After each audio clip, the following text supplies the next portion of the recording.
I like spaghetti and meatballs. The left cheese. Do we want to tape this other cord down? Yeah. Alright, I'm gonna do that. Wow. Hello, how are you? My name is Raphael. I don't exist.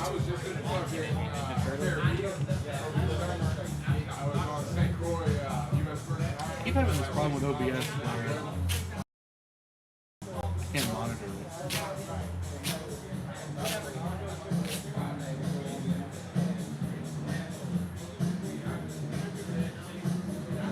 Check.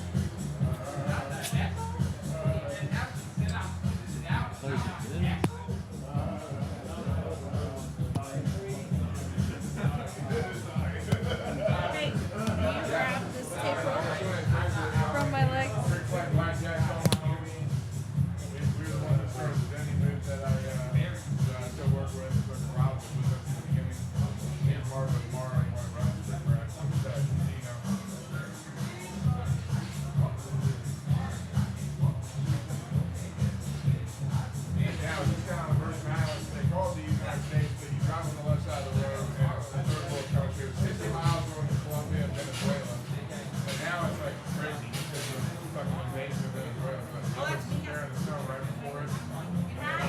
Hi. How are you? Doing well? I work here. Oh. That's not gonna work, is it? I may need some space because I do balloons. Okay. So I'm gonna have like a lot of balloons. Oh, okay. Got it. So sorry. Let me just, that's fine. Because if the couple from another location, I have to pick up my here and Okay. back here. I'll see the days like in the back. But I've got a lot of things.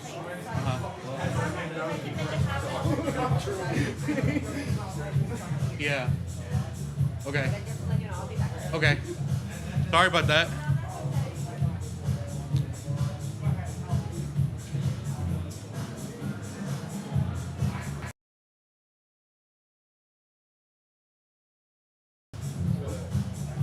I don't know, it was open. What do you want to do? Huh? She's gonna see if she can go through the back.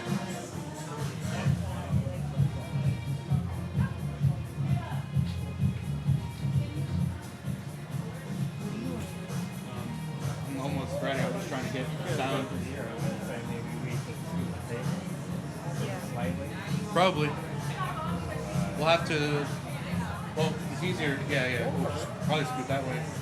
It's just we have limited. I was gonna say maybe we just help her. We can. What do you need? We got you. Sorry for ruining your storefront. I don't know. They literally told us that the tattoo place isn't here, so we can. Tattoo place. Yeah, it's a balloon place. Yeah. They expect the balloon place. They need to. This was the tattoo place? I think both. Oh, I thought it was like down there.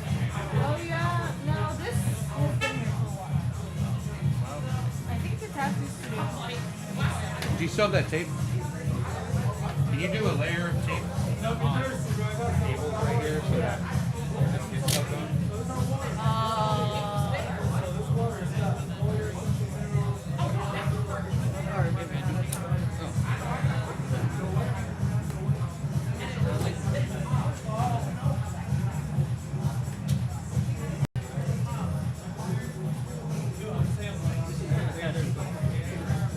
I thought it was that place. I thought it was that. Well, I thought it was both of these. I don't know. I never knew. This has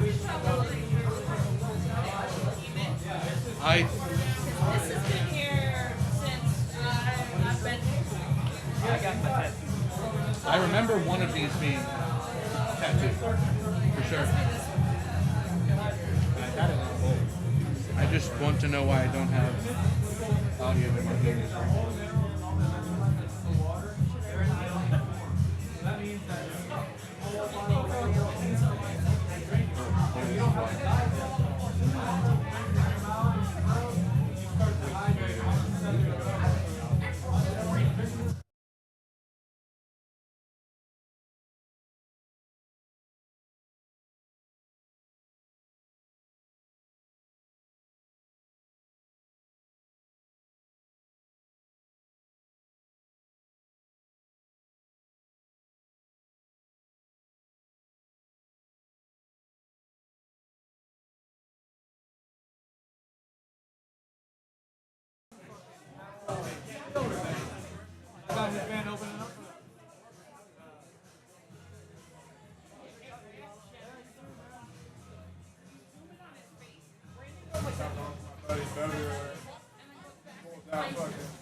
Silver bars.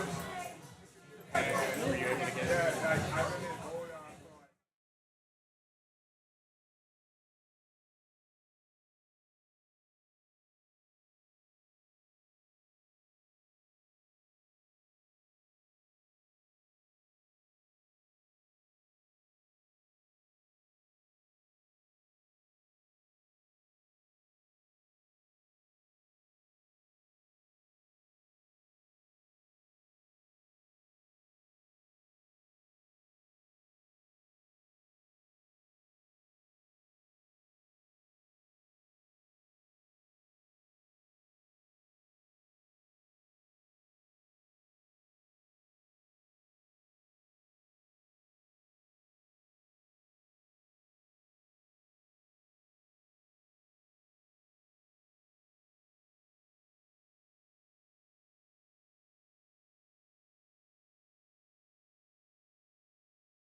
Oh, nice. Ghost on the Ox.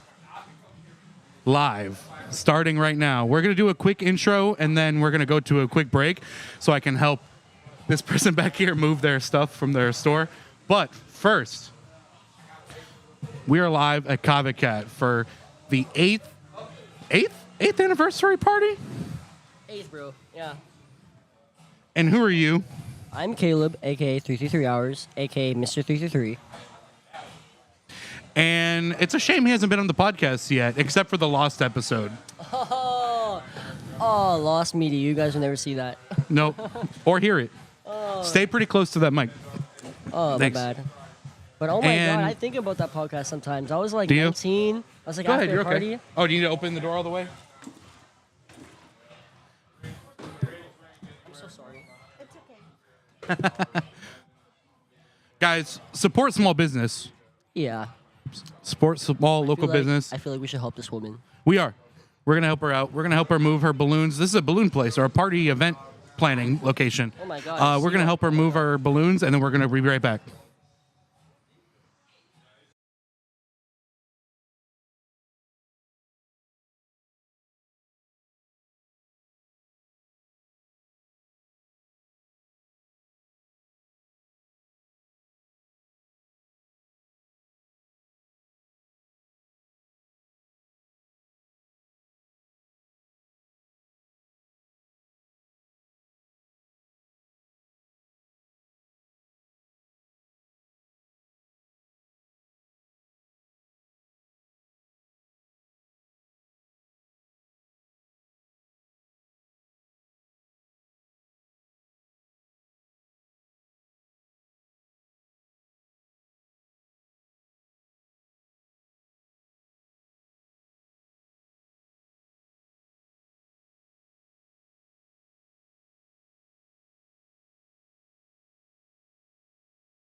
Surely interesting.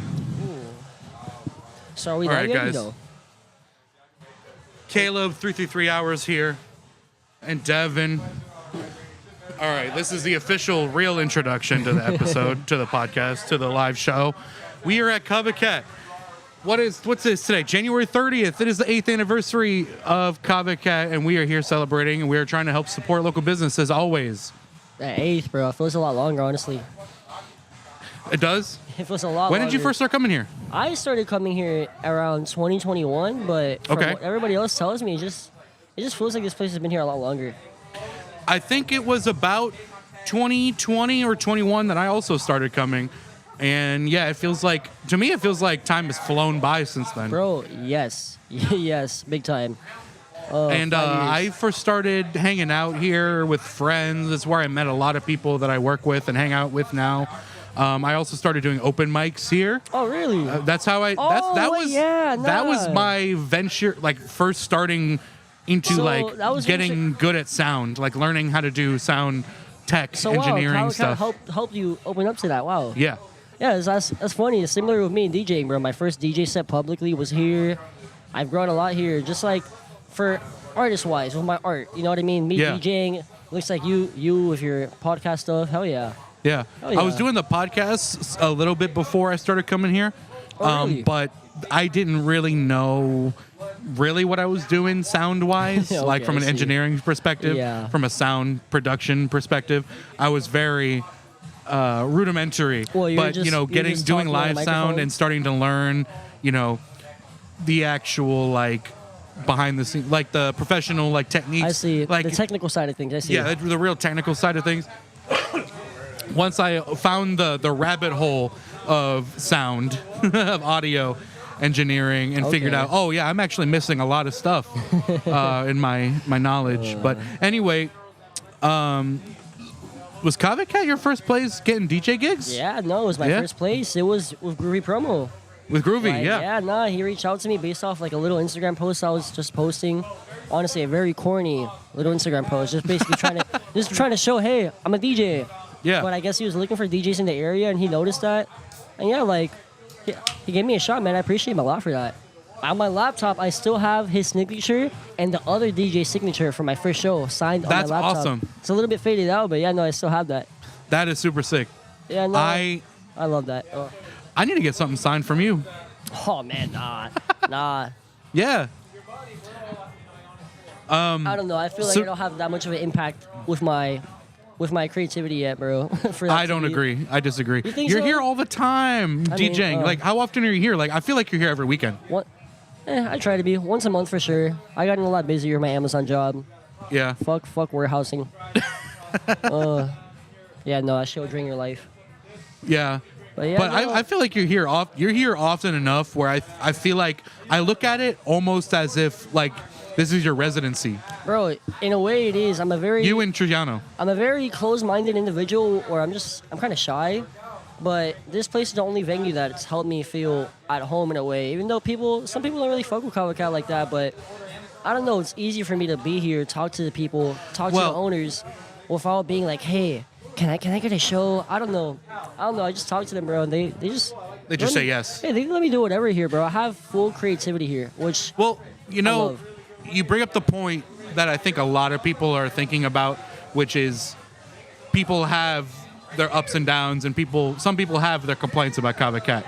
We're not going to Yeah. delve into that, but what I am going to say is that's pretty commonplace with any Yeah. local small Honestly, place yeah. where sometimes, you know, the unfortunate byproduct of that can be like cliques form I and was they about can to say, spread, most of you the know, time, certain it's not really the narratives. business. It's just the people who go to the business sometimes. Yeah. Like, it's definitely not of them. And but the thing about that is that comes and goes. It takes time. Yeah. But those, like, you know, people come and go from places, and Yes. sometimes it takes. I mean, that's kind of the whole message that Jen told me about with this party was this is kind of being a new start sort of thing. Okay. She wanted to make sure everybody felt welcome and everybody had this feeling that. of Hell yeah. like, you know, new beginnings. And you know that's a great message for a lot of people, I think, to receive, because you know harboring grudges about things can never really help you. Yeah. We got the mimosa. mimosa. Almond here. It's funny because I'm not really a drinker, but champagne, I love it. And it's funny because it's not like I'm looking trashy while drinking because it's such a sophisticated drink. So I could get like trashy drunk off this, and it's like, oh, he's drinking champagne. Okay. You can't be trashy drunk in that fit. Oh, I was at Family Dollar, and somebody was like, "Oh, you're going to the Players Ball Express or some shit or what?" It's basically the pimp party. The what? The Players Ball Express is a very well-known pimp party. Oh, okay. And I was like, oh, wow. Hey, how are you? Look, we got the camera set up back there. We're live. Look. We're behind live. you. We're live right now. We're live Say streaming. hi. Say hi to the cam, big dog. The mic's right there. Grab that Yeah, wireless behind right you. there. This is Alex for you guys. You can take it out of the stand. He's a very chill, groovy Oh, yeah. individual. We're about to play some like really him. good music out here tonight, that's for sure. We got Caleb in the red blood sweater coat. Yeah, Got Almond. So, Come over this here. way. You're not in frame. Almond, Yeah, my yeah. first introduction to you what is we like got I going was on, DJing disco at the Kava. No, I was DJing techno at the Kava, and you took your socks off and you were like, you started busting down the grooviest moves, like Yeah. moonwalking, and That's what I do. I was like, I had no idea who you are, and I'm like, this dude is. Wait, what's your DJ name? I don't He is know. not a You DJ. don't DJ. But my name is Almond. What Nice is to it meet you. again? Almond, like the nut. Almond. I'm Alex. Nice to meet you. Nice brother. to meet you, Oh, Alex. yeah, dude. Alex. This Come is over here. Ghost on the Aux podcast. Yeah, Welcome. Hey, You are now our guest. what's Come the sit down name of on the green podcast velvet again? chair. Hell yeah, dude. What's up? Are you DJing tonight? Yep. That was my first. Are you inside or this- outside? Outside. So Yeah, no, I've this, never seen you I before. DJ house parties and afters and stuff like that usually. Cool. This is my first night, like actually at a venue on the lineup. So I'm That's awesome. super stoked for it. Congratulations. Thank you, brother. What's your genre? What's your style? So I like, I'm a rhythm goblin for sure, dude. I Rhythm? love rhythm. Yeah. I also love really well-beat shit, as well as a little bit of trap as well. Cool. Yeah, man. That's awesome. What's your name? Alex, what's yours again? Devin. Jevin? Devin. Devin. Nice to meet you, brother. I like the Buc-ee's shirt, by the Thank way. That's you. pretty cool. Thank you. I have never been to Buc-ee's, and I've been continuously getting compliments on this hoodie. Oh, yeah, dude. That's So it's that's a big fucking flex. Fire. Hell yeah. How did you get that hoodie? I was about to say. I was producing, so I produce for the Riffs and Rhythms podcast also, which hosted by Kevin McLaughlin and Paul Roberts, and they interview other local musicians and things. And Paul took a trip to, Brother, I forget where he went, to Tennessee I'm somewhere. sorry to cut you off. It's popping in there. I'm going to go inside. in there, dude. It sounds Catch a vibe. amazing. I'll catch He you heard the guys in, music. He's alright? like, I need to go inside. So I was gonna, producing the show. Oh, just put it on that stand right, Right there? or either one. Yeah. Cool. Nice to meet And you, man. good. Hey, come back, man. Yeah. Wait. Before you go, spin me- this wheel. Oh, Spin the wheel, this big dog. Okay, what do you Spin have? the wheel. Is a rip of a DMT cart an option? We have a wheel tonight, guys, and we're giving What away is this prizes for wheel the look Kava like? Cat bar. Hold on, let me What's do it this gonna away from land the camera. on? It's the first wheel spin of the night. What did and you get? it's Natty Pie Shot. What's that? Natty Pie Shot. What's a Natty Pie Shot? I don't know. I have no clue. Oh, Natty you got Pie a full bar Shot. over there and everything too. Write down your name, Oh, and then you can write down the prize, and then you can take that to the bar and get that. And I go by Psycho. Psycho. Psycho. Psych no. In Oh, like what's that? wait. Psycho. Psych no. Okay, so like like techno, but with psych. HNO. Yes. I like it. That's my first time kind of breaking out with that name too. I thought about it for a while, but So now you're figuring out what it sounds like when you say it. exactly, Out loud. dude. Oh no, I mean it's me. When I think of that name, it's like yeah, it's ranking. The Natty Pie Shot. I still don't know what that is. Now do me a favor. What's I know that? you're rushing to get inside. Yes. When you redeem this, come back out Come and back come out and take you'll it have a on Natty Pie camera. Shot? Yeah, Awesome, dude. and tell us about it. Oh yeah, dude. All right. I'm gonna be in there for that because You gotta take this Have ticket fun, too. bro. What's, Have fun. My boy, he's playing, bro. It's his first time wait, DJing. who's this? It's my boy T-Dubs. Oh, this is T. Yeah, no, go dude. check him Okay, out. I'm in there. Oh, take this ticket. Check them out. Give this to the, Take in the ticket too. right? Give Yeah. it to the bar. Yeah. To the bar? Yeah. Oh yeah. Awesome. Thank you guys. All right, I'll see you guys. Have a great later. I'll night, try big to dog. Peace out. We'll see Shout you out to around. Psychno. Hell yeah. That was Awesome. our first guest. First guest, organic. Well, you're our first guest, but you technically, opened up the yeah. show with You me. gotta spin the wheel too. What? Well, you get free drinks anyway tonight, I think. I'll let somebody else take that.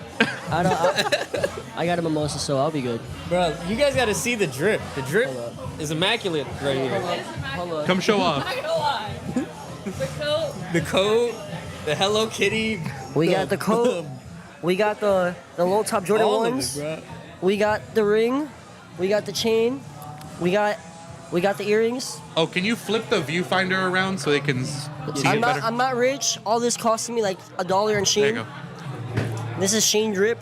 Sheen drip. Sheen drip. Sheen drip. Planet Sheen? This is our next guest. Put it together. This looks like our next guest. Bree. Next guest. guest. Come here. Everything. We're moving fast tonight. Bree. Oh, you can keep that one. She has. Oh, Oh, okay, awesome.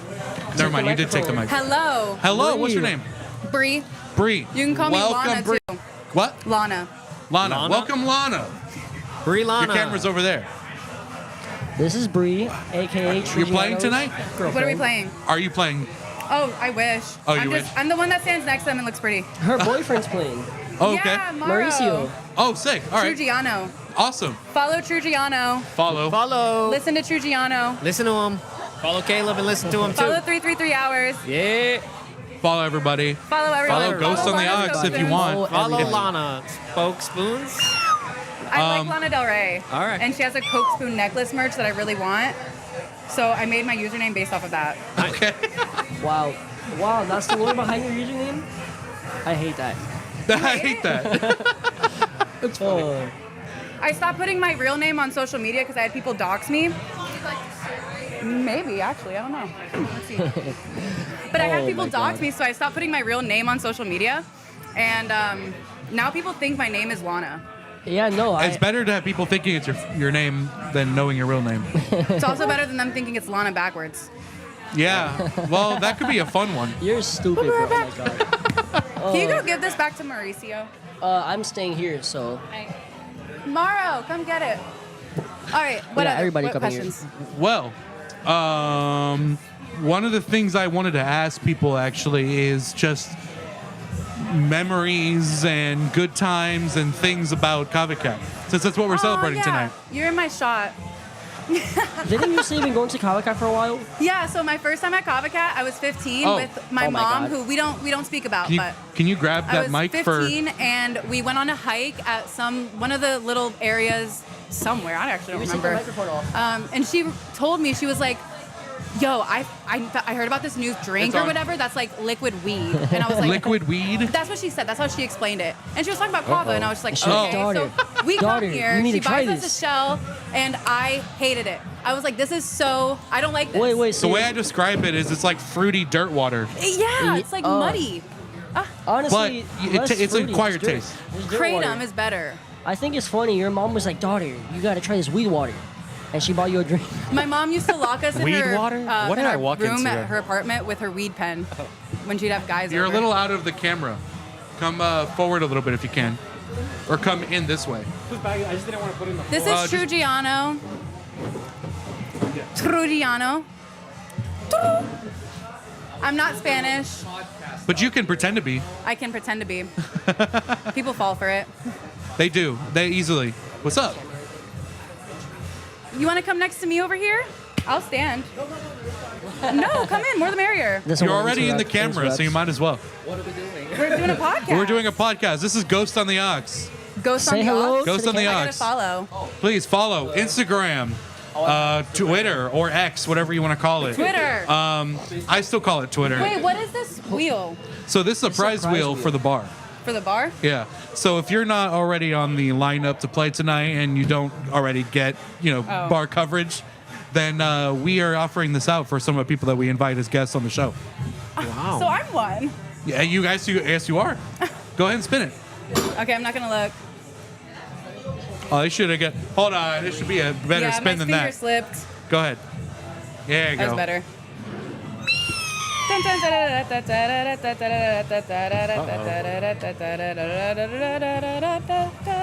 Still going. Oh, don't tell me that's nothing. Oh, you gotta wash Odyssey dishes. Energy. Oh, energy. Awesome. right. I love energy. Oh, is that the yellow bottles I don't know. or yellow cans? I don't remember. I You used know, to like those. Jen actually made this wheel for me of prizes. Jen at the bar. Love Jen. I don't really know everyone here. In the last couple years, I've only come here like 4 or 5 times, maybe. Really? Jen's Yeah. the goat, by the way, though. Because I stopped coming here after I stopped talking to my mom. Oh, You used to come here before?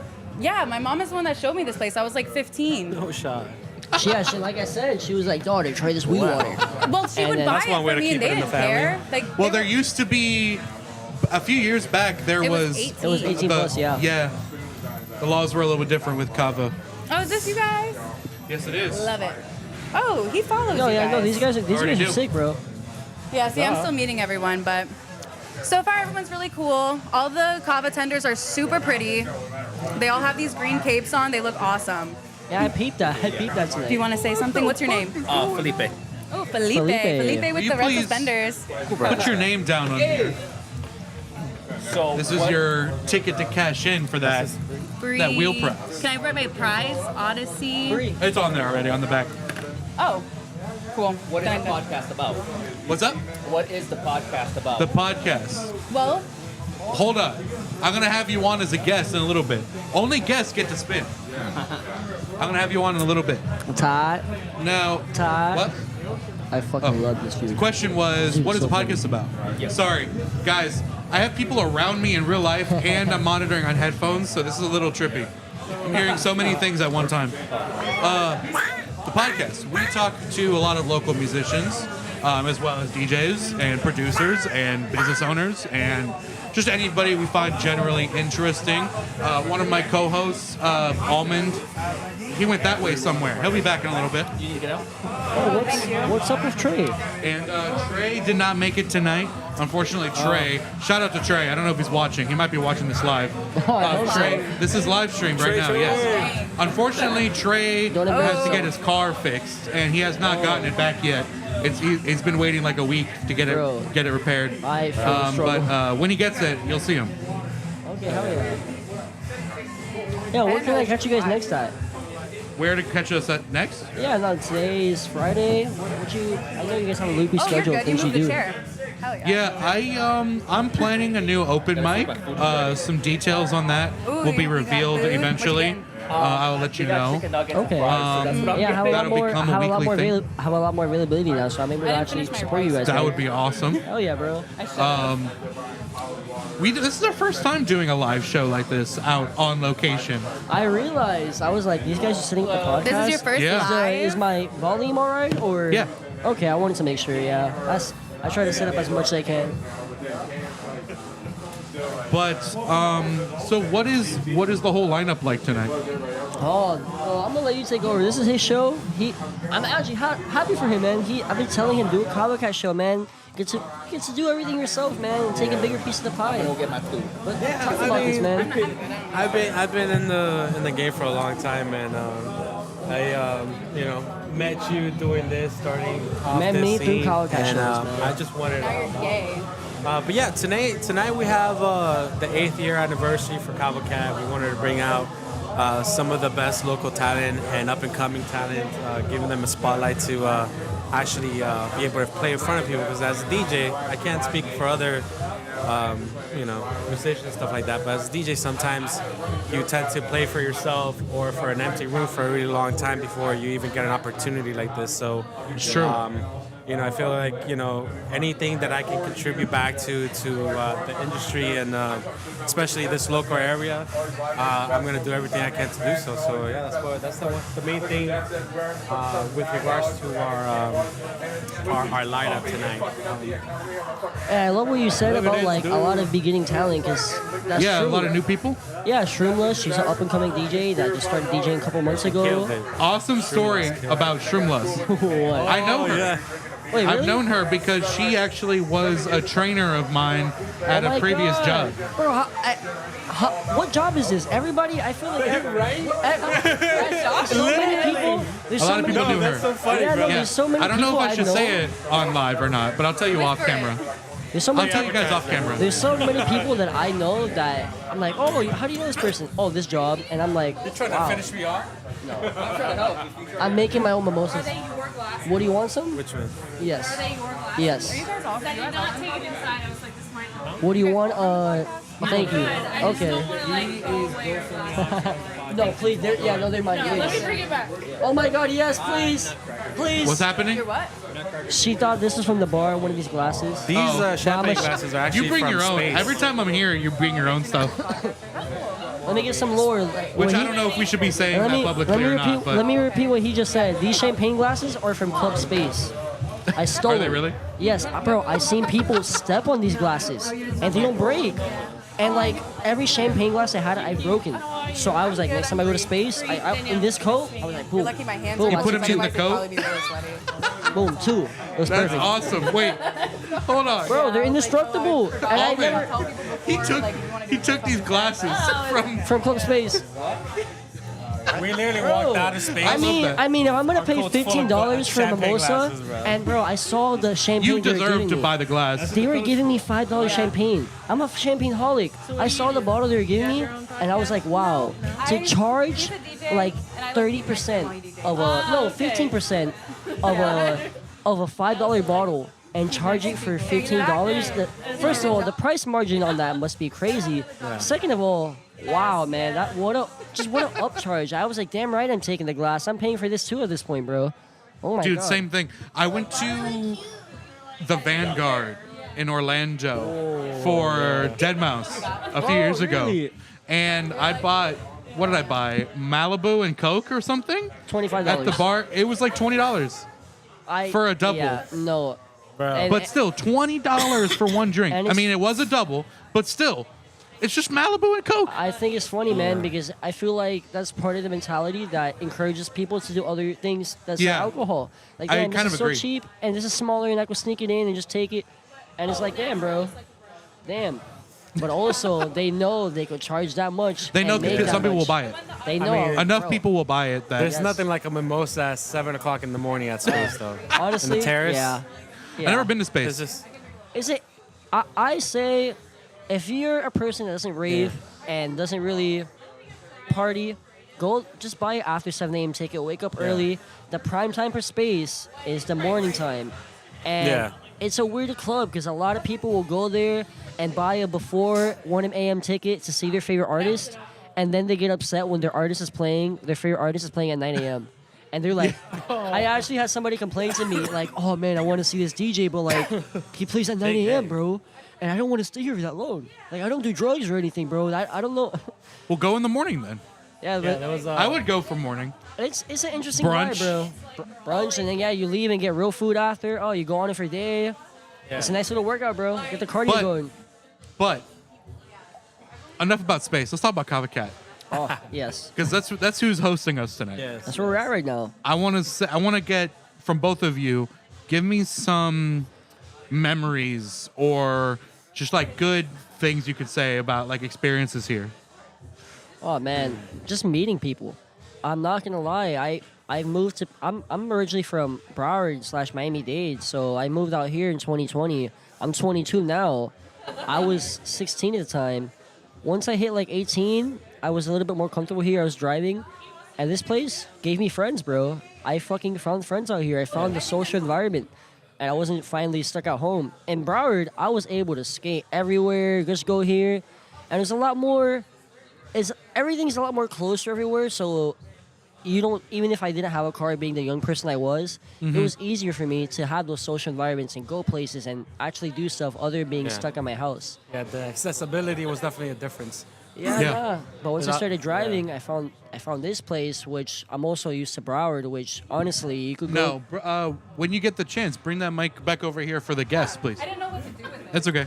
This girl doesn't know what to do with, with the mic. But You yeah, just pop it in. Yeah. There you go. Thank you. as an Bruh. 18-year-old, there wasn't yeah, a and lot take of social your- environments out here. Yeah.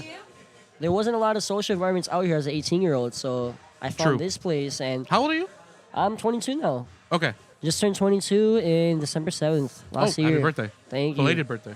But yeah, man, like, I don't know, this this place introduced me to friends, and then I got introduced to other kava bars and other places and just other chill spots. Like I said, I was just like, I didn't know anybody out here. Jesse, hold up. Show yourself to the camera. This dude, I really like this dude's fashion style. Jesse, you truly are your own individual. There's a microphone for you right here. Go ahead, sit down, Jess. Yeah, take a seat in the guest seat right here. Speak into ahead the and take that microphone mic. if you want the camera to hear you. Okay, what do I say? Anything you want. Let me talk to you for a second, Jess. Hello. Get the fuck microphone ice. closer. You can take it off. I can take it off? Yeah. All right. I don't really know what to say. Nah, Jess, Welcome to Ghost on the Aux. This is the podcast. I'm Devin. Thank you. Can I be political? I don't care. The main reason I want to talk to you, bro, I really admire your fashion style. My You fashion guys are style? both fashionable tonight. You look You're good. fashionable. I get some of my looks from you.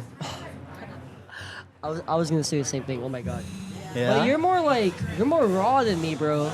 Like with your piercings and like. I don't know. I could put you on to somebody that does piercings. Really? Yeah. No. Like.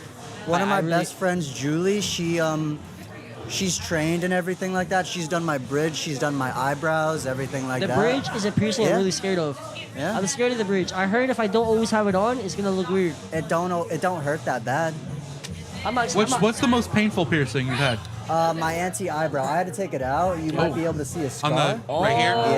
Yeah, no, it dude. rejected. Are you familiar with how those piercings are put on? No. It's basically like, since they can't.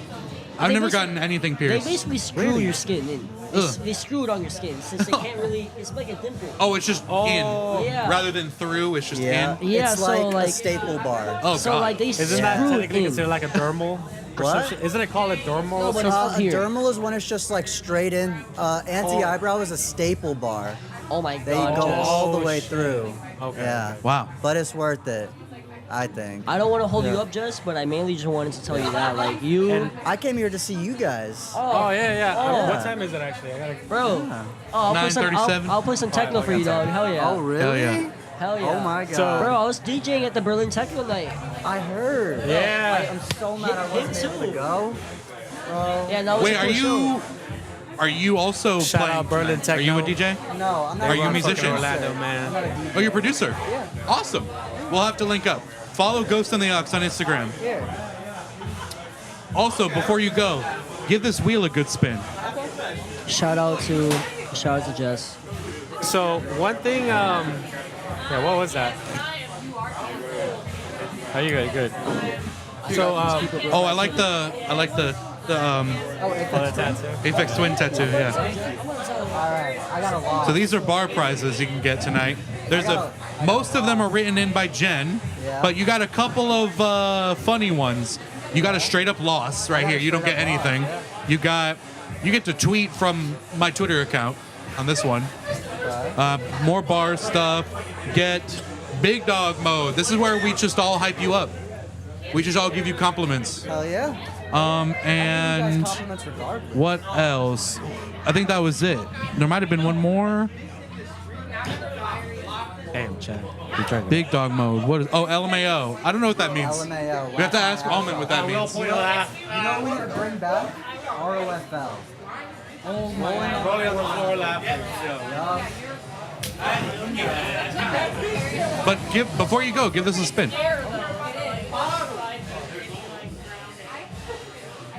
Uh-oh. I forgot that I have a spin sound effect on here. Let's. Catnip shot? What does it say? Catnip shot? I don't know what that means. Get out of my chair. Wow. Okay, hold on. I got a ticket here for that, I think. There we go. What's his name? Jesse? Jesse's your name? Jesse's your name? I-E or E?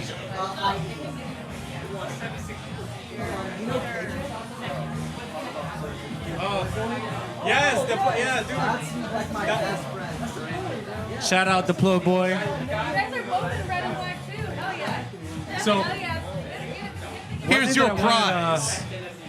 To actually mention, especially since we got Jesse here talking about piercings and Kava Cat specifically. So the first time that I actually came to Kava Cat, Yeah. and actually the first night that I met Caleb, I went out, and I live in Vero, which for people that are not familiar with the area, it's about 30-minute drive up 95 from this local area. So I drove all the way from my home to a local tattoo parlor, and I initially wanted to get snake bites, but nobody likes doing snake bites anymore, so Really? I ended up getting my sectum. Okay. Which, wait. When you say nobody likes doing them, you meant they're not fashionable, or nobody likes doing the piercing? It's more of a safety thing. Okay. Yeah. Why? Like it's there's risk of swallowing like one of the balls of the thing. Oh. Because of the placement of the piercing, it can get Like in your sleep? In your sleep, yeah. Any time, you can. Because of the placement of the piercing, either he's gonna get irritated itself, or the metal of the piercing is gonna wear off the on your teeth. Yeah. So there's just numerous health risks. It's just besides the fact that it looks nice, 'cause that's about the only thing. It's just not a good thing apparently. So I ended up getting my second piercing that day, thinking it was gonna hurt. Thinking it was gonna be an experience, but honestly, it happened so fast and it was quick and painless. After we were done, I was like, "Damn, that took actually no time, and we still have a whole lot of time left." It's like probably at 9 o'clock in the evening, and I had followed Caleb online. I hadn't seen him before, and I saw that he was running a show. I forgot what show it was, but it was here at Kava Cat. I was with my friend, like, "Hey, you want to go check this place out?" I hadn't been to a Kava bar in general since I lived down in Miami, and we're talking about like early 2010s. But we got here, saw him play with Orion and a few other people. Cool. Got a chance to actually talk to him in person, and kind of like explain, where I was coming from, why I was here, and what I had to offer. Because he followed me from an ad that I ran on Instagram, which is just mainly promoting my private event business. But yeah, we just collectively that night just kind of like hit it off, and the rest is history. I consider him right now one of my best friends, as well as Destiny, Intoxicated. Shout out. Hell yeah. But yeah, so talking sure. about Kava Cat, the kind of people, that kind of atmosphere, it's every place has their locals, but I consider, especially in this area, having a lot of Kava bars around. Kava Cat is home, so Yeah. it's always a pleasure to walk in, see the bartenders, Jen, Nikki, and everybody else. So it's always been welcoming. It's if you want to come here, relax, have a good time, they definitely have the atmosphere for that. If you want to come here and have fun, listen to good music and party, Kava Cat also provides that. So I feel like you guys are now to be honest, I haven't had a car for the last 12 months, so I haven't gotten out as much as I would like to. But just going off of social media, it seems like you two are the main people doing shows here now. Oh, sorry. I had you muted. Say it again. I would say us and for sure DJ A6, bro. yeah. Us two, we're for sure holding it down for sure. Yeah, I think when it comes to Kava Cat specifically, not that especially like you were saying, A6, great open format DJ, especially Latin, Everything, kills bro, it. Video DJ, who does that? He does. But when it comes to I guess kind of like the atmosphere we curate, because it's we definitely do a lot of shows here for Kava Cat, and as of recently, it's been a lot of like. And the more shows you do, the more it seems like you're kind of gradually graduating from just strictly DJing yourself and organizing the whole event, almost like the whole lineup. Yeah. Between the two of you, at least. Yeah, I mean, we do a lot, and especially the last couple of months, like we've been technically all over the place. Like we're just talking to Jesse. in I think it was actually early November. We participated and played with Berlin Techno Nights up in Orlando, which they're a big organization up there that is bringing what true techno is to the Orlando scene, and being able to play with those guys and what an honor. seeing just how much effort and time they put into that. It kind of motivates us to, when we come back home and we do these shows here at Kava Cat, to just give it that much more. So I personally been in the industry for a long time, but if you're not learning, if you're not growing, you're failing. So even at my level, I'm still always taking in as much as I can, always with a can-do attitude. And at the end of the day, it's just about putting on a good show, making it memorable. And if it's not a Kava Cat, it's one of our our private house parties or beach parties, and so we're just trying to bring what people, especially in our area, go to West Palm and Miami to experience that kind of lifestyle. Bring a little bit of that over here and kind of also make it our own. That's awesome. Have the community feel and be part of it, and that's what we're trying to build right now. I really strongly agree with your sentiment that when you're not growing, you're losing. Or what did you say? You're not growing. Practically when you're not growing, you're stagnating, and you're inevitably falling behind. Yeah, exactly. So you got to be constantly, trying to improve, trying to grow, trying to step things up, upgrade, level up, whatever you want to call it. Yeah. And I admire that. Yeah. No, there's always room for improvement. Yeah, room for improvement, and the best thing is always surrounding yourself with people that are like-minded, because especially in our industry, and I'm sure this applies to a lot of things, there's a lot of people that you could say are in it for the wrong reasons, and it's not necessarily that they're doing anything bad, but it's just when it comes to curating, especially like a underground private event, or even something like a Kava bar event, you really gotta cater and involve the crowd and have everybody be part of it. You can tell when somebody's doing it because they have a passion for it, or when they're doing it because they're trying to do a job and trying to get a payment at the end of the night. Yeah. But again, everybody's entitled to do whatever they want, but just at least for us, Nothing wrong with that either. Yeah, nothing wrong with that at all. But with us, we really put ourselves into everything that we do, whether it's our mixes or the kind of shows and environment that we put together. Like a lot of the people here that are here tonight are people that we've had different experiences everywhere in Florida. Some coming from West Palm, some coming from south as Fort Lauderdale. I know Alex. We had him on the podcast earlier. Alex, to do those out your house. He traveled pretty far to come here. Yeah, he's Alex came from West Palm. So again, building the kind of environment that somebody will say, that's probably 45 an hour away from me, but I know that if I go there, the experience, the people I'm going to be around with, what I'm going to walk away with is going to be something that I can bring back to whoever, You want to come and join? Come sit down with us for a second. My name is Trevor. I'm doing ASMR. Hey, come join. Yes, sir. So, real quick, your name is Trevor? Yes, sir. I've known of you forever because I've seen you here for the entire time Trevor, I've ever come here. Yes, sir. But I don't think I've ever actually shook your hand. Hi, I'm Trevor. Nice Shake to meet this you. dude's hand.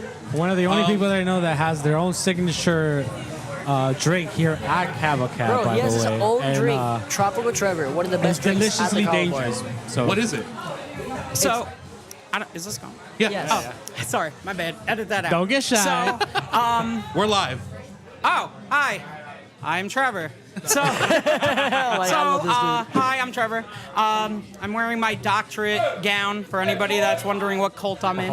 Dr. The Trevi. indoctrination group. The Tropical Trevi is my favorite drink. I've been coming here for 8 years. The Tropical Trevi is strong and fruity. The Tropical Trevi is strong and fruity, just like me, and on the full spectrum, just like me as well. So it's got a little bit of everything. That's awesome. Alex in the house. So, Jen told me that part of the vibe that she wanted to, like, how do you say, she wanted to embrace for this event, or just this new year in general, was kind of like, new beginnings and new, like, you know, like, how do I word it? I'm trying to think of how to word it. She gave me a vibe. I'm trying to think of how to articulate it. But, you know, like new beginnings, new, making sure everybody, like, I almost want to say the word amnesty, but I don't know if that's right. But more like, you know, she wanted to kind of make everybody feel welcome here. Like, Okay. and Well, I feel like over I the think- years, and now this is slightly controversial, sure, but I'm not going negative with this. But I was saying, you know, part of what happens with a lot of local small places that attract like a local regular group, Like a niche, yeah. What's that? Like a niche. A niche. Sometimes people can be driven away from that because they're not immediately part of the in-group. And So I get the I see vibe what you that she mean. wants to really welcome more of those outside people. Well, I can kind of tell you from experience. So I moved down here about 8 years ago. I'm from Long Island, New York, in case you can't tell from my accent. And I literally had nobody down here. It was just my brother and my friend Tiffany. Careful. At the time, we both taught at Okamic. Up or down? Down? Down. Sorry. That's what she said. Or he. Or they. I don't know. And my friend Tiffany at the time, we were both working at Okamic. And, you know, we would talk at morning duty. She was the elementary music teacher, and I taught 7th grade civics. And she said to me, she goes, you ever want to come to this place called Kava Cat? I go, what the hell is a Kava Cat? She goes, well, Kava's a drink, and blah, blah, blah, blah, blah. So I came with her. Well, can I interrupt real Yeah, quick? go ahead. Just for those who might be watching and listening to this, we've talked about Kava and Kratom on the show plenty, but can you very succinctly explain what it is? So Kava is a root from like the Fiji Islands and the like Asian Pacific area, and it helps with anxiety, pain reducing. It helps you get more social. You know, it doesn't look appealing, but it's very good, especially with the creamers and things like that. So when I first started coming here, this place has done more than me than just be just a hangout place. People here have become my family. I've done my whole master's and doctorate degrees here. Wow. That's awesome. Yeah, like I would just sit And congratulations here. on that, by the way. Thank you. I would just sit here and bang out work. So I wait, even come here and listen. you earned that outfit over here.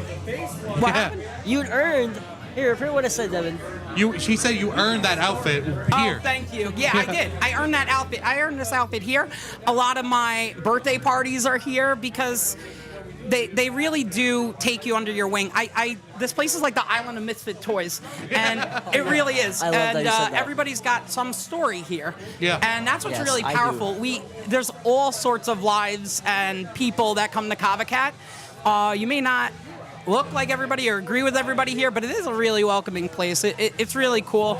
It's very unique from other kava bars. This was also one of the first kava bars on the Treasure Coast too. Yeah. Oh, I really? was Yeah. told that this is the first kava bar in Port St. Lucie, yeah. period. I did not know that. at all. Opened by the original owner, Morgan, who's one of my best friends to this day too.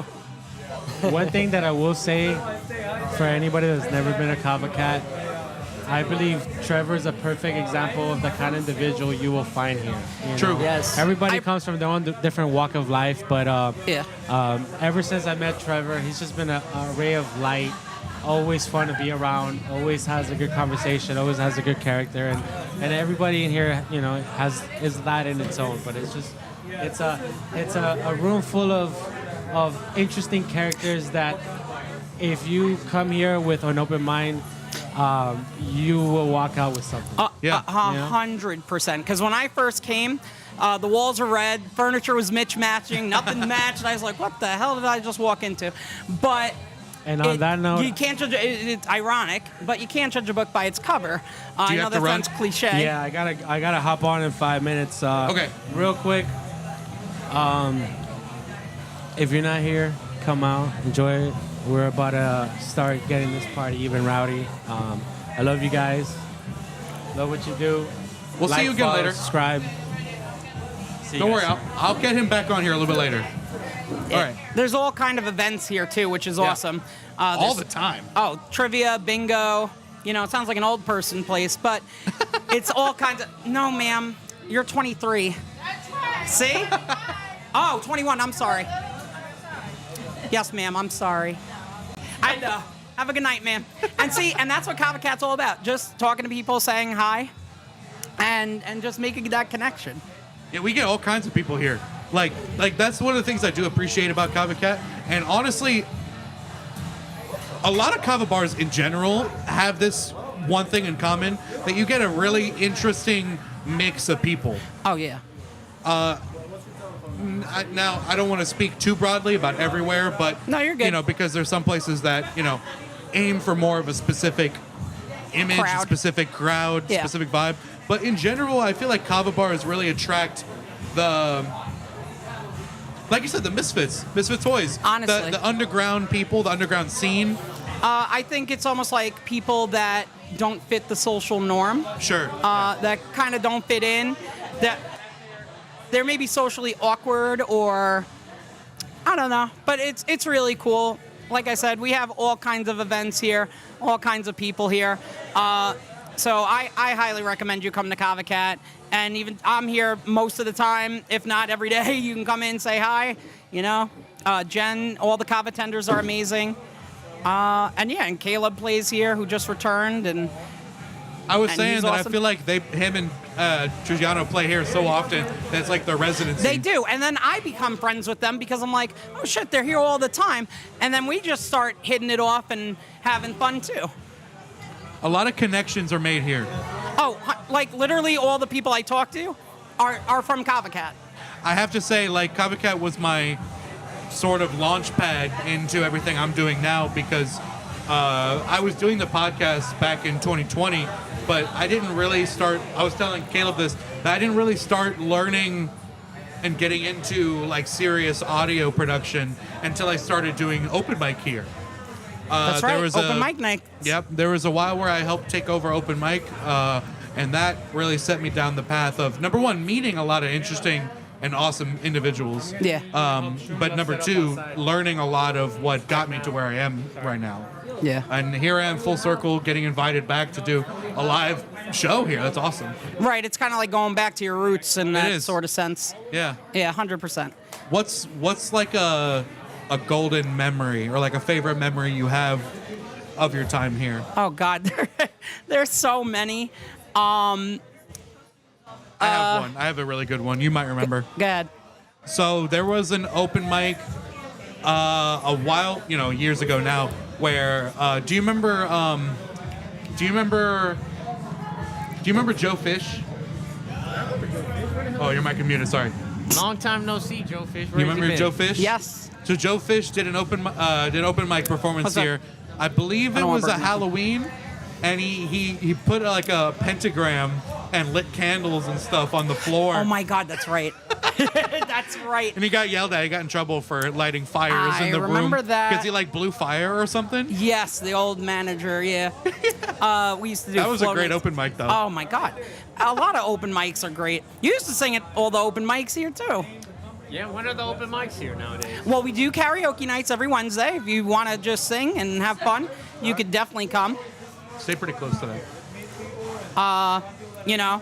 I can't sing, but you know what? It's always fun. You're not winning any Well, awards. that's the thing with open mic, is that you don't have to be good. Right, I'm not. You just have to have a little bit of confidence to try. Right, it's not the fucking X. I'm going and having fun and just singing and hanging out with awesome people. Like I sing Defying Gravity. I do a whole performance. I get the broom out from the back and I'm Nice. riding on the broom and standing on chairs, and it's always a trip here. Hell yeah. That's awesome. So now I'm gonna throw it back to your court. Favorite memories? Anything? Woo, there's a ton. You can name more than one. That's okay. Yeah. I'm not gonna pinhole you into one. A lot of core memories have been made here. No. Honestly, one of my big memories here was finishing my master's. And I finished my master's thesis because everything was done online. And I'm like, I'm done. I submitted it. And Jen said, everybody stop. He finished all of his assignments because everybody knew me as having, well, I still kind of do, but I always had the laptop out constantly. I was always working. And this place, and even in my dissertation, I give Kava Cat a shout out because honestly, I wouldn't have had a safe place to come and do my work and just relax. Like, it's just enough randomness in the background that I could get work done. And See, that's the vibe that I'm a little bit. I'm that weird mix between intro and extroverted. Oh, okay. Where a lot of the environments that I usually thrive in are places where I can be around people, but I'm not obligated to interact the whole time. And that's kind of this place too. Like I'm a butterfly. Like I just came, I walked here. You're like, hey, come sit down. Okay. Like that's how I am. Like I just fly around and I talk to everybody. Because there's no clicks. I just literally go around talking to everybody. I'm like, hey, what's up? How you doing? And now I'm shooting the shit with you guys. Yeah. I love the lounge vibe that this place carries. Oh, 100%. I just like how it's not franchisey. Yeah. It's homey. Mm-hmm. And when you come into Kava Cat, and I will say that, the first time I was here, I was like, what did I walk into? But then I started coming and talking to people and became, very good friends with Jen and Nikki here, and Morgan, and a bunch of the other Kava tenders too. They really did become more than just friends to me. They are my family, and I would move the sun and the moon for them if they needed anything. And that's how I am for anybody here. Honestly, you once you're here, you're family. Yeah. Yeah, I do appreciate the vibe of the place. Just the eclectic vibe of the art and the furniture, kind of. Well, like you said, it used to be all mismatching and stuff. I mean, it's not mismatching now, but it's still eclectic and interesting. And there's art on the walls. There's stuff hanging from the ceiling. There's crazy lights. There's crazy music. I love the mix mash of the niche and underground cultures. Oh, 100%. And there's many different, I don't mean to get philosophical here, but there's many different subcultures within Kava Cat too. True. There's a lot of people in the LGBTQ community. There's a lot of people that are neurodivergent here. There are professionals that come here. There are teachers, doctors, firefighters. Old and young. Old and as young. we were talking about earlier. Yeah. And I talk to people that are 18 years old all the way to 60s. Yeah. Here, I've even brought my grandparents here. They were the oldest customers here. I think that's a good memory too. When my grandparents came to visit, they're 92 years old. They came. I got my grandpa a drink for his 90th birthday. He calls it the Cozy Cat, and he loves it. He's like, "This is the Cozy Cat," and even at 90 years old, old school Italian from New York, for them to come in here and have such an open mind, it was like one of the coolest things that I would have never expected my grandfather and grandmother to step foot into this place. Never. But they loved it. And that's what's really cool too. That is really cool. Speaking of older people coming, one of my other memories that popped in my head while you were talking was one of my earliest memories here. Probably maybe my second time coming here, or maybe my first. One of my first or second time coming here. There was a DJ playing, and I think D was here. And of course, D will be here at some point, and we'll get him on the show. Oh, everybody loves D. He was here, and he was doing his dance routine and everything. Yeah. And there was this older lady here who was dancing out, going nuts, going ham. And she was just so getting into the vibe. It was awesome. And it was so funny to see this, it was kind of all the young people were kind of just chilling, sitting down, doing nothing, or hanging out, or doing something on the computer, like you said. And then this one old lady was just grooving, getting down. Have you spun the wheel yet? I have not spun the wheel. Spin that wheel, We boy. want to give you the opportunity to spin this wheel. These are prizes for the bar. Spin the wheel? Oh, prizes for the bar. All right, let's see. Yeah. There's a few little fun anti-prizes on there. Fun Anti-prize. Anti-prizes. I got an Odyssey Energy. Oh. Energy. Another one. Round 2 on the Odyssey Hell Energy. yeah. They're hot tonight. But The Odyssey is hot. No, not temperature. you Just follow the meant, podcast? Swag. I don't. I'm going to follow the podcast now. You better, boy. Yeah, absolutely. Let me write this down. It was Odyssey Odyssey Energy. Energy. Yeah, but I always recommend everybody to just come try it, This place has given me so much confidence, too. And I think that's another thing. I was very, kind of like what you said, introverted, but extroverted at the same time. But now everybody knows me here because I'm like, blah, blah, blah, and this place is just giving me the confidence to just be myself and just talk to people and meet new people and hear stories. You're kind of a mascot. I kind of am like the Kava Cat mascot. Oh. People know me from Dancing with the Wet Floor sign when I got really crowded here. That's a good memory. My 30th and 33rd birthday here, I get paddled, you know, because everybody knew how as you should. freaky and crazy I am.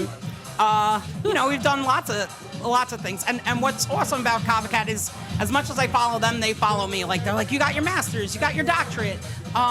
They seem real connected with the main, like all the people who become like. And that's the thing community. too, right? And that's the thing too. Once you start coming here more, you become part of the family. When did you start coming? 7.5 years ago. I've been here almost the entire time with Morgan and Jen. And like Jen was one of the first people I started talking to here, besides Tiffany Allen. Everybody knows Tiffany too. That came here, or comes here, I should say. And she brings, and that's really cool too. She brings her own kids here. She had her Primmy's birthday party here, her daughter. And they had like a bounce house out here. Like what Kava bar does that? Bring your 3-year-old and have a dinosaur birthday party here, like that's fact. or a glow party for her son. Like, I think that's just so cool that they just go out of their way to help family and or sympathy cards for people. Yeah. Like, everybody signs a card, or my birthday card too. That's awesome. I don't mean to ramble, people, but no, it's okay. That's what this is a podcast. Yeah. I'm also a teacher too, so I don't know if I'm talking too much and people are like, oh my God, shut up. Are you that teacher that a student can ask you a question and it derails the whole class the rest of the day? They're like, the student asks you like, oh, how's home going or whatever, and you start talking and. So it depends on the topic, especially when the kids bring up Pokemon or Animal Crossing. I'm like, that's it, we're done. But I think part of being a teacher is building those connections like they do here at Kava Cat. And I think just building those positive relationships is awesome too. And that's what they do here. I think it's a pivot in topic, but maybe you can speak on this. Yeah. I think, of course, education is important, but I think almost even slightly, maybe even more important than the education when kids go to school is conditioning them how to like socializing them. Oh, so I'm making those connections with other people. 100%. So I teach 7th graders. I'm sorry. No, I love it though. I was a 7th grader once. And so was I remember that being terrible. So yeah, 7th grade was one of my worst some of my years. teachers in 7th grade. But I remember them. Yeah. I mean, I teach social studies, I teach civics, and I love it. And especially now, like we're preparing the future, and they're going to become citizens. So teaching them how to be civil and communicate, especially this group of kids that I have, they were in 1st grade during COVID, which is wild to think about. And then the 6th graders that are coming up next year, they were in kindergarten. So now, those kids really don't, from what I've observed, don't really have social skills. Right. So we're really trying to build that too on top of the curriculum. Yeah. Do you like a lot of find it juggling. hard to? I'm sorry? Seems like a lot of juggling. Oh yeah, it's a lot. Juggling multiple. Well, teachers always don't wear just one hat. Yeah. We're IT, we're psychologists, we're nurses, we're part of customer service. But it's true, keeping our students happy are our customers. And then if they're happy, the parents are happy. If they're happy, they do good in school, and it's a business. Yeah. Unfortunately. I mean, what have you identified as struggles with the whole post-COVID, like trying to re-socialize kids, or try to the kids who went through that, that disrupted their schooling, or the kids that grew up with that being the norm? Like, what are the challenges you face with that, trying to go back to normal? I mean, academically, they definitely. I see a difference now because we're starting to close that gap of what they've missed.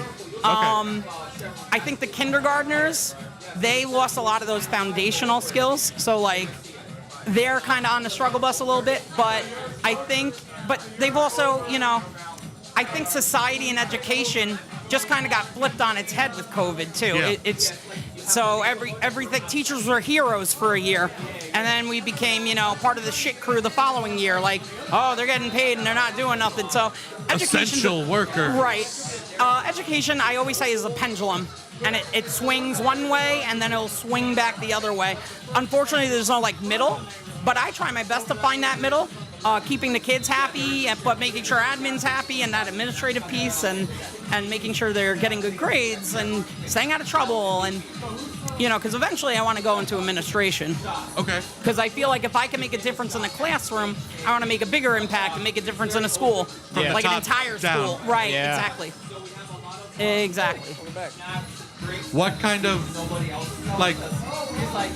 I guess, this is a deep conversation. I feel like I should have you as a guest. Oh my God, I would a love formal that. guest. No, I was yeah. thinking about, hey, maybe we should do Yeah. a education podcast. I was just thinking that in my head.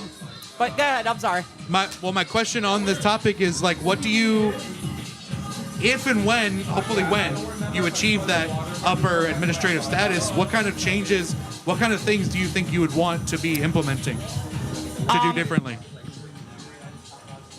There's a lot. Well, give me 3 bullet points.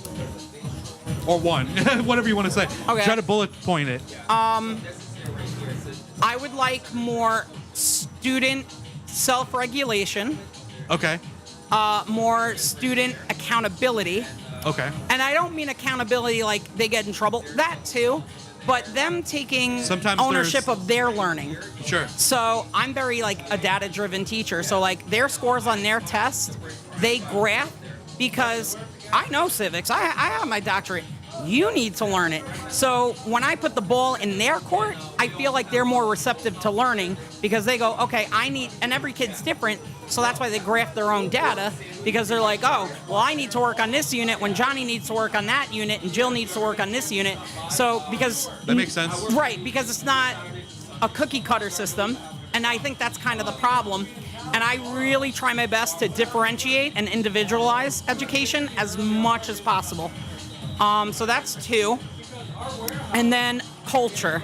And what I mean by culture, I don't mean like diversity, equity, and inclusion, but just a positive school, a clean school.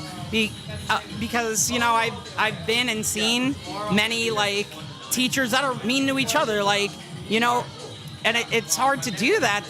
It takes a village. So we're on the same boat, we're on the same team, and I feel like we forget that sometimes. Were you going to say something? I was gonna say, I feel for you guys as teachers because this it's just hard. You guys are the infrastructure of society in a way. Yeah. Yet society sleeps on you at the same time. Yeah. I honestly, I have my doctorate and I'm still teaching. I don't make a lot of money with my doctorate as a teacher. They don't pay me for my doctorate. Yeah. Right. But I honestly, and I'm not saying this because I'm being recorded, I genuinely love what I teach and I love who I teach. And I think the kids see that and they respect me for it, And, it's good that you have fun doing it. I do. I love it. I wanted to comment on the culture part of it because I like that that's part of your focus, because I think a lot of the culture around school in general, maybe more so in the middle and high school level, but I feel like the general idea is, from the student's perspective, it's us versus them.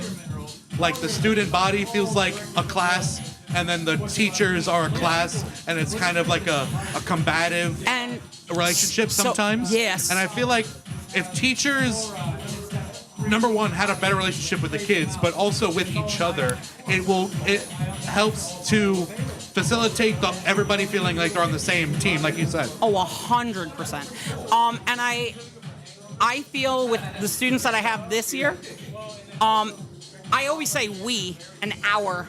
I don't say me. So when they take district tests, I don't say my data or your data. I say our data, our grades. Because when we put the our, they feel like, oh, he's in it with us. Yeah. And, not all teachers are like that. I also work beyond my contracted hours. Like, I'm not a contract teacher. And And, I'm not judging those teachers that are like, oh, it's 3, I'm out. I'm not judging them at all because that's their prerogative.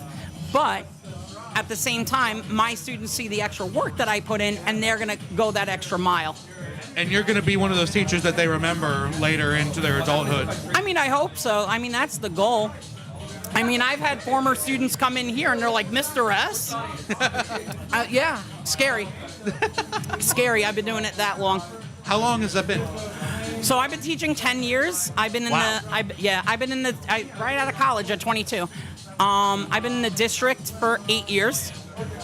So I'm teaching 7th graders. So you're doing 7th grade. How does this work? Do you have to like be certified for certain age groups and you work your way up, or? Yes. So I have a bunch of different certifications and degrees, but in the state of Florida, like if you want to teach middle school, you can get a 612 certification in the subject you want, or they call it middle grades. It's like 5.9. It's like a weird certification. So I have my 5.9. Is 5.9? Does that mean 5th or 9th? Yeah. Grade? Sorry, yeah. Okay. And that's called the middle grades certification. So I have that. So I can teach social studies from 5th to 9th grade.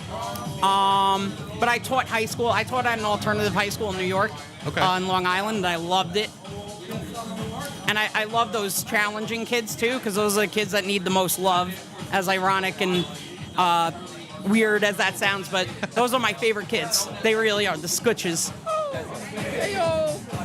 Hey. What's up, guys? Welcome. What's up, Gina? How are you? I'm thriving and surviving. Living the dream. Is that the, you're doing 7th grade now? How long have you been doing 7th grade? Since I've been in the district, so 8 years. 8 years, wow. Do you notice any kind of shift, since you've been doing the same grade for so long? And subject, yeah. And same subject too? Yeah, Have civics, you noticed just like a social studies. shift of that age group over the years? Any interesting changes? Kids are kids. Kids are kids. What I noticed this year especially, there's a state law that they passed in July, which I love. It's that their cell phones need to be off and away for the entire school day. Okay. If not, it gets confiscated. Parents got to pick it up. And Wow. But what I've noticed about it this year is that kids are starting to be kids again. They're starting to talk to each other. Yeah. They're passing notes to each other in class. Like, they're starting to socialize, and it's like, oh my God, I remember when I was writing notes and Post-its in class. Like, they're kicking it old school, and that's awesome to see that. When I was in middle school, I don't know how you did it, but when I was in middle school, my friends and I, the way we would pass notes is we got good at writing really, really, really tiny on a really tiny ripped piece of paper, crumble it up until it's like a little speck, and a little ball, and then flick it like a across the Post-it? room. Yeah, I love it. Yeah. I love it. Yeah. And it's Are kids really still cool. doing that? Oh, they're bringing it back now Yeah. because that's they have no way to communicate. Yeah. And That's interesting because my that's a state law, you said. Yes. So is that a thing where the law makes it so the school can enforce it, or is it has to be that way? Because the reason I ask is because the high school that I went to was actually really open with technology, and they made it so that it was a classroom by classroom basis where each teacher got to decide how much they could use and whether or not they could use it at all. It's funny that you say that. That's how it was last school year. This school year, from grades kindergarten to 8, they are not allowed to use the cell phones. At all? Nope. Wow. Because I feel like a lot of it has to do with cyberbullying, TikTok, Instagram. They don't know what Facebook is. Social media, yeah. But TikTok, Snapchat, Instagram, and a lot of bullying would happen, not just even outside of school, but in school as well, and pictures and things of that nature.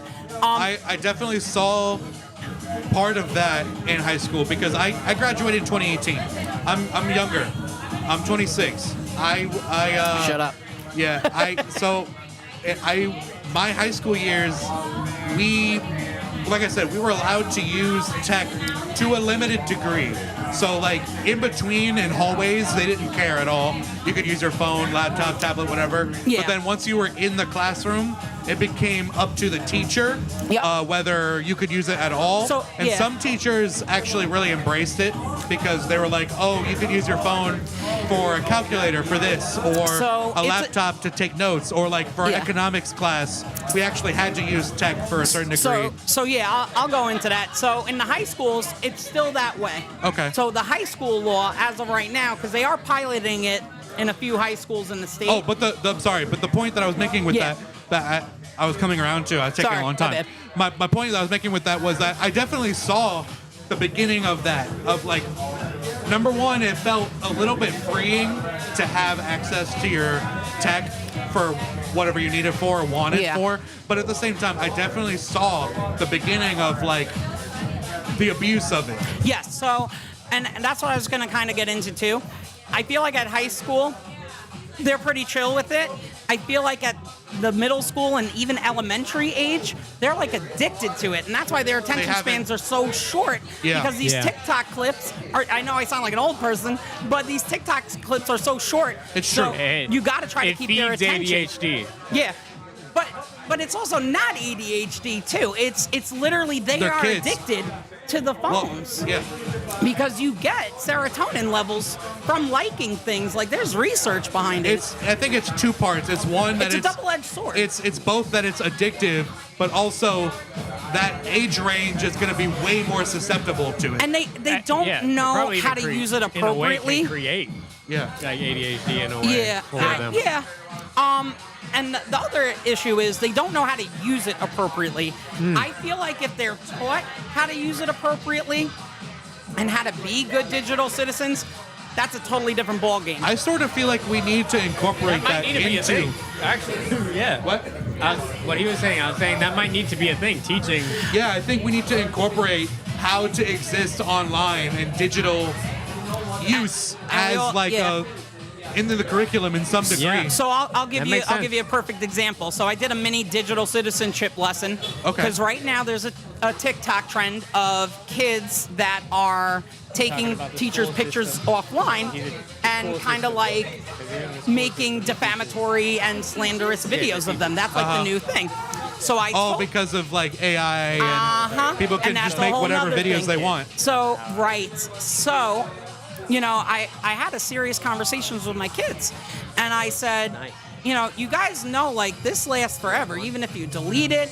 There, and as a civics teacher, I not only about the good citizen part, but I go over, like, the long-term effects. Like, guess what? You want to go to that college? Oh, they saw that video you posted. You know what you have to do to show them, to really show them Yeah. the proof of that?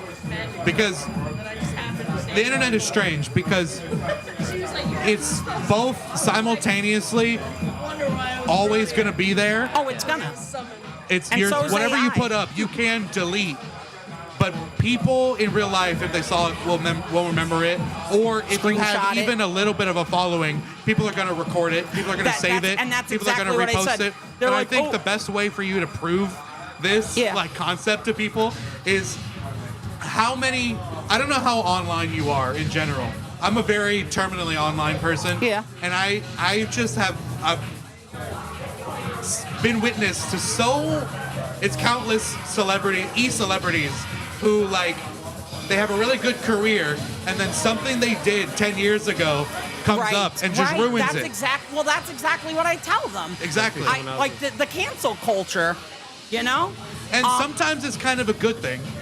Like I It's a think lesson learned. I think the positive aspect of I'm not in support of cancel culture, but the positive aspect of it, the positive aspect of it is bringing to light terrible things that people have And done. you learn from them, and that's what And social learning from them. studies is all about, and that's where I Yeah. connect everything. I have a question for you, Big Dog. Yeah. In regards to you as a teacher, and you were saying before, like connecting with the students, where and like how do you find like navigating the line between the boundary of interacting with the students, but also like making sure the students are Keeping okay boundaries? beyond that? Yeah, like where? Oh, 100%. So I'm not their friend. I tell Yeah. them, I don't know you like that. Yeah. I'm respectful, and there's a difference between being respectful to a student and being their friend. I don't need to be friends with a 12-year-old. I'm sorry. Yeah. But It's I don't good need that you're to hear not. the right. Yeah. any day that I hear the opinion of a 12-year-old is a bad day. Right. Yeah. But Don't take that shit. But to I do heart. say I'm going to treat you with respect. You're going to learn. You're going to be positive. And I think it's that middle ground. It's talking to them, not down to them. Right. And they're very. They need concrete things to talk about too. So, like, if one day, and you got to be very consistent. It's like training. Honestly, this is gonna sound terrible, but it's like training puppies. Yeah. Yeah. It's, No, yeah. This is the best. It's Pavlov at its finest. So I have a young, almost 3-year-old sister, so I know exactly what you're talking about. It's a different age group, but it's the same thing. No, it's adults, kids. Trust me. It's the same thing. So we're big in PBIS, which is Positive Behavior Intervention Supports. So you guys probably remember. I don't know. Did you go to school down here? I Did you go went to to school. Up to high school. Okay. Middle school. No, I'm You sorry. did middle school down here? I'm sorry. So- Up to middle school. So- I went to elementary here. Perfect. Oh, you went to elementary. Better. So I'm sure at your elementary school, you probably had some dollars that they would hand out, right? We had And they would say- school currency. Yeah. Right. So that's a token economy in a school. And when students are at our school, they have 5 expectations. Be positive, practice respect, practice safety. I said productive. I don't remember all of them off the top of my head right now. But if they were following that, instead of me yelling at Tommy and getting into a fight, I'd be like, you know what? Thank you for being productive and having an awesome podcast. I'm going to give you this bark book or this whatever, and you're doing an awesome job. And then they keep that, and they can buy chips with it, and it's teaching them those financial literacy skills too, Yeah. which is also part of social studies. So now if I have big prizes and I'm like, hey, you want to buy a Chick-fil-A gift card? Yeah, I want to buy that Chick-fil-A gift card, but I really want those Cheetos. Well, you got to Gotta budget. make a decision. Right. So they're also learning those things too. Yeah. Financial literacy, financial consciousness, Oh, 100%. conscientiousness is I'm very thinking about important. charging them rent next month. And I know that sounds Interest. funny. Teach them about But credit. they sit at my desk. It's my room. I'm the landlord. My name's on that door. And that's what I was telling them. What's up, Uncle Charlie? We're on a podcast. This is Uncle Charlie. He's one Uncle of the Charlie. He's one of the owners of Kava Cat. Welcome. He's awesome. I said you're awesome. See, he's old. All walks of life. Wave at the camera. Guests on the podcast. Podcast Yeah, guest. so like I said, I love this place. I was just telling them, like, we were talking about education, got off the rail, but I was talking about how much I love this place, how long I've been here, how much you guys do for not just me, but for a lot of people, and how we become like a family here. Like, that's why he's Uncle Charlie. Everybody knows him as Uncle Charlie. Great. That's crazy. Lovely. I love it. Uncle. Yeah. Big dog. Not like the creepy uncle, though. Take it. What? Nah, Nah, you gotta he say said- something for the 8th anniversary. You can't just be here. All right, he said You gotta say it on the mic, anniversary. big dog. Come on. Happy 8th anniversary.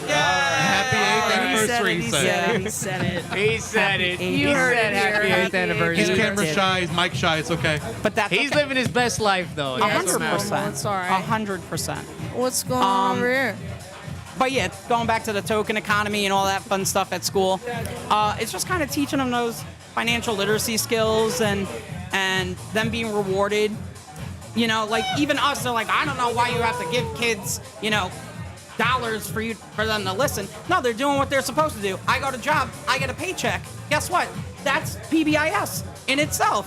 That's Yeah. positive behavior support. And they're like, well, I don't understand. That's exactly what we're doing. We go to Yeah. work, we get paid, That's we get all happy. society is. 100%. So we're not bribing kids, we're reinforcing them. Yeah. I mean, yeah. That's what I mean. Like going back to talking about puppies, it's Pavlov. It's Pavlovian. And that's literally what it is, especially the first It's 2 weeks creating of school. habits. And this is crazy too. Everything I do has some sort of structure. How they walk into my room from how they line up and leave my room. And as neurotic as that sounds, we as humans like consistency. We love We structure. like repetitiveness because it brings comfort to us. So kids come into my room and they know kind of what's going to happen every day. It's not like I'm going to change it up or switch it up. Right. The first couple weeks, I learn the kids, they learn me, and they kind of get into a groove and a pattern.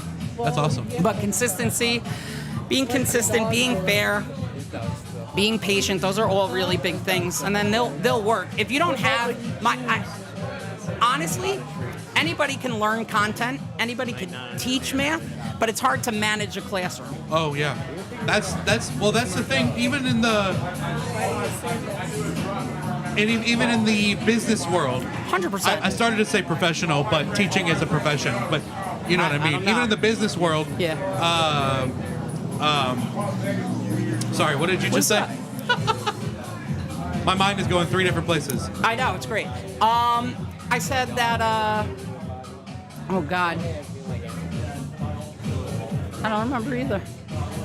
You were talking about building repetitiveness with the students, and repetitiveness and how it brings comfort to people. Right. And consistency and fairness. You said. I'm sorry.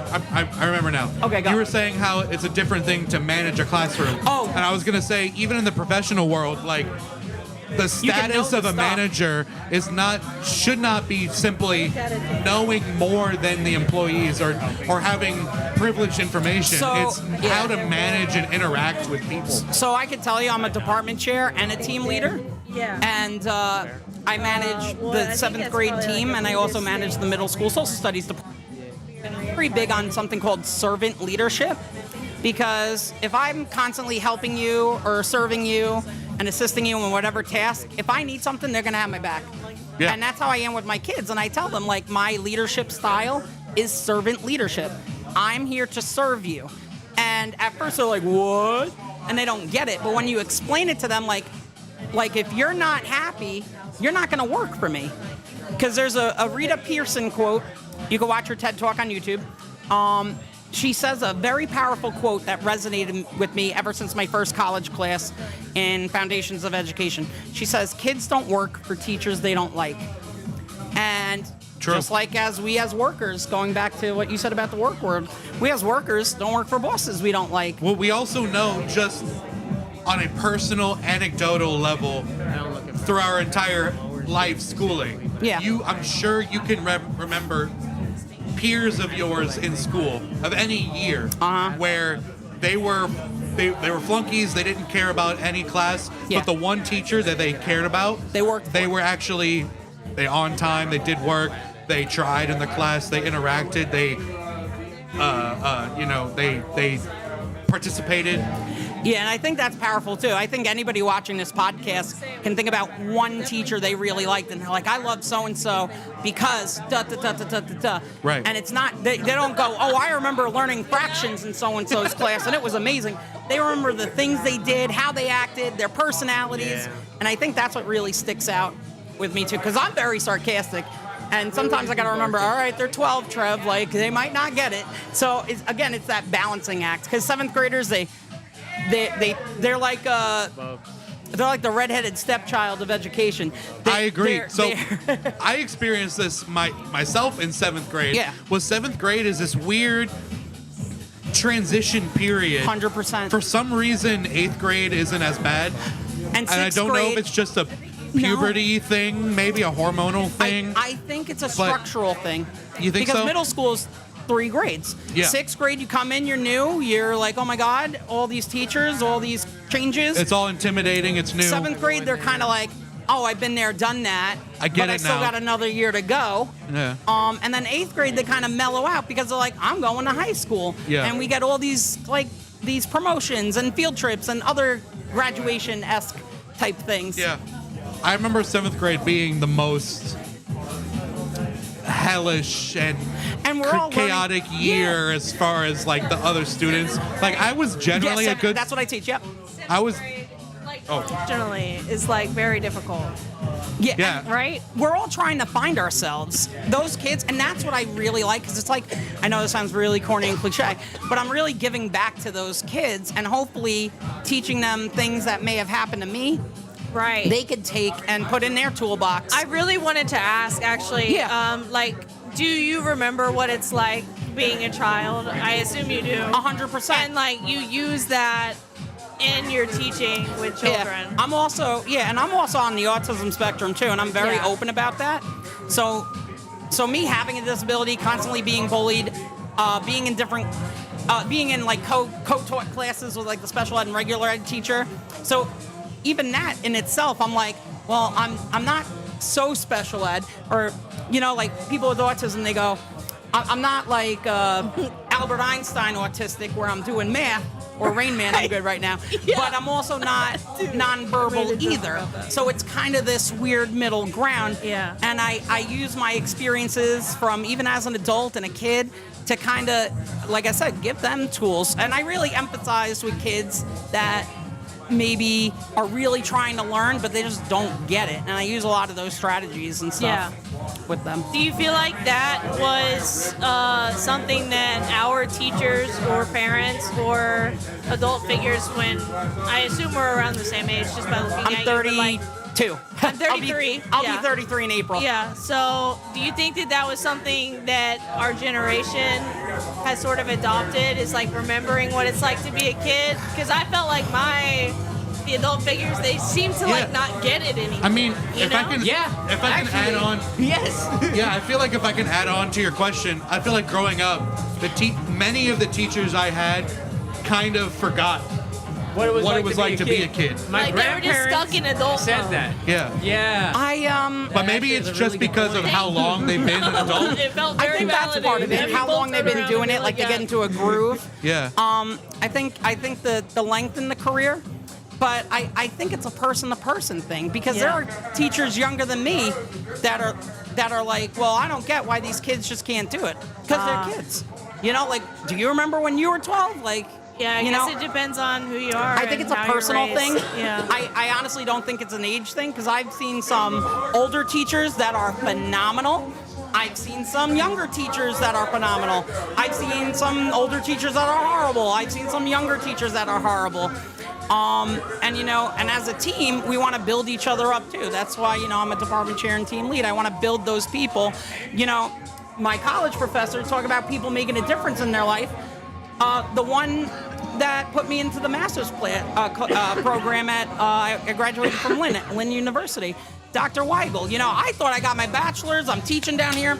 I'm done. They're like, oh, you should go for your master's in leadership. I'm not doing my master's. That's money. That's time. But I did it. And she's like, you could do it. And she really kind of was there to guide me every step of the way. As soon as I graduated with my master's, I'm like, I'm done. That's it. I'm not going back to school. I'll make a little bit more money, hopefully. That'd be nice. Maybe become an AP someday. I get a phone call 2 days after graduation. Trev, did you sign up for the doctorate program? What? And her seeing something in me was really powerful. And it kind of ignited that spark again for me, too. I think we all need, kind of like what Rita Pearson says, like a champion. Somebody, doesn't matter what age, to just kind of have your back and be your cheerleader. And she was like, you can do it. You're going to get through it. I'd be here crying on weekends like, what the hell did I do? This is miserable. I'd be working 6-7 hours a day on papers. But you know what? She's like, Trev, how do you eat an elephant? I'm like, how do you eat an elephant? She's like, one bite at a time. And you beat those big challenges. And she also said to me, she goes, Trev, our jobs as teachers is to find, everybody's got a gift, but it's our job to unlock that gift. And that, I was like, holy crap. Even at 32 years old, I was like, wow, this person found something in me that I didn't see. That's dope. And they did the same thing for you that they're telling you. 100%. But it's nice to be reminded of that. Even as an adult, you're like, wow, that's wild. Yeah. I agree. Adults need that validation as well. And I still talk. We're all kids in the eyes. Hey, we're all children. I mean, if you're lucky. Yeah, You're still. I thank a lot of my mentors. I thank my mom. Yes. I wouldn't be where I am without my mom. I was nonverbal till 4. Now I make up for lost. Wow. You're right. I make up for lost time now. I've been sitting on a podcast for God knows how long talking. Fuck yeah. I I feel like know you how make long a it's great been. guest. Like, I appreciate that. Yeah. Thank you. Before I send you off, I want to ask you a question. So in your, do you say 8 or 10 years teaching? 8 years down here, 2 in New York. Hey, Okay, so 10 total. 10 total, yeah. What's been, can you recall, without any personal information, Right. can you recall any funny moments, funny big interaction, things that happened in God. that time? 2 days ago. Okay. So there's a girl. It's a little bit of a long story, but I'll give you That's clip okay. notes. There was a girl. She's got like a squishy, like stress toy duck, and I said, hey, do you mind if I'm a little stressed right now? I'm like, take your duck. She's like, yeah, Dr. S, I got you. So I take the duck. I'm like stimming with the duck. I have its wings, and I'm like rotating it like a rotisserie chicken. And the wings came off, and I would. I ran to my desk. I put tapes on its wings, and I put the duck back on her desk, walked away, continued teaching, and she's like, what happened to my duck? I'm like, what happened to your duck? She's like, you taped the wings to it? The wings came off the duck? And I said, oh my God, yeah. I'm like, sweetie, I'm sorry. Like, I will buy you a new one. I'm like, she's like, no, I don't want you to buy a new one. She goes, I want you to write a eulogy for the duck on Teams and make a post. I said, that's what you want me to do is write a eulogy? She's like, yes, you need to write a eulogy, let everybody know what you did to this duck. So I will read you the eulogy about this duck. All right, to fill in Caleb, what's going on right now? Trevor, asking him questions about. Yeah, no, Trevor's been here for a while. I'm like, wow, he's still here? We're talking about a great moment that happened with a student of his recently. He was playing with the stress toy. I'll show you the story, because here's the post. So I was playing with the stretch toy, I ripped its wings off, retaped the wings. The girl's like, oh my God, what happened? I said, I'm sorry, the wings came off. She's like, no, they didn't came off. So she's like, I'm like, sweetie, I'll buy you a new one. She's like, no, don't buy me a new one. She's like, I want you to write a eulogy about this duck and let everybody. Student. I have to write a eulogy, yep, about this duck, this rubber duck. So it says, in memory of Dave the duck, right? Oh. Today we gather here on Microsoft Teams to honor the life and legacy of Dave the rubber duck. A loyal stress toy, a silent listener, a true desk champion. Dave was many things. He was bright. He was squishy. He was brave.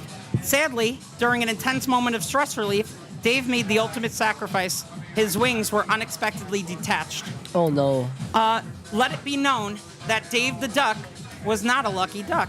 I said, he did not soar, he did not fly, he did not waddle away from danger.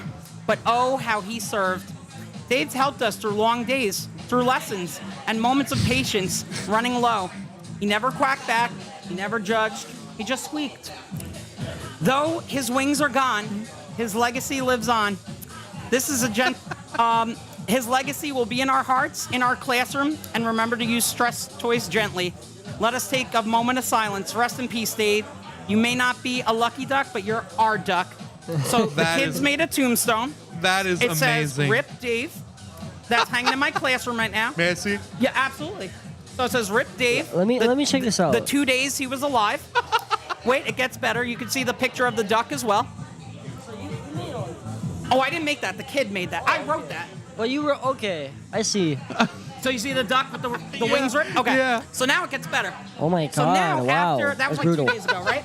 So I post it. The girl's like, oh, my God. So the kids comment. Okay, the kids comment on this. It's Microsoft Teams. So the kids so you comment. have a class Teams page. I dump them all into a page, yeah. Got it. So, and this is about digital assistant. And I was cracking up at some of these comments. A moment of silence for Dave. Bro, 2 days. I said, I know, I feel bad. Oh, rest in peace. Rest in peace, Dave the Duck. Rip Dave, Rip Dave. Rest in pieces, Dave. Rip Dave. 3 he was pieces such an to be unlucky exact. duck. Rip Dave. Rip Dave, Rip Dave, sad Rip face, crying Dave. face, Rip Dave. This was the girl that I borrowed the duck from. She goes, poor Dave, he was spun like a rotisserie chicken because I was spinning his wings and they ripped. So now, I started a hashtag. The next day, after I did that, the kids had a quiz. And, you know, they're 12, they're just messing around. They're like, oh my God, I'm so distressed. I don't think I can do this test. Because of Dave, you know, I got Oh, emotional man, Dave. turmoil. I can't do this test, man, Dave. I'm so sad. I had a death in the family. I can't. Right, that's literally what they. So I'm like, all right, guys. Besides the moment of silence we did for this duck for 30 seconds, I'm like, let's do it for Dave. Hashtag do it for Dave. Yo, you're inspirational. Hell Wait, yeah. Yeah. So I'm telling you, today at school was insane. The girls were making cricket stickers that said hashtag do it for Dave. I had kids doing hashtag Duck Lives Matter. Yes. Hashtag Wild. Black Lives Matter. Wild. I was getting notes. I was getting sympathy cards. They're like, can you put this in your classroom? I'll show you the new picture.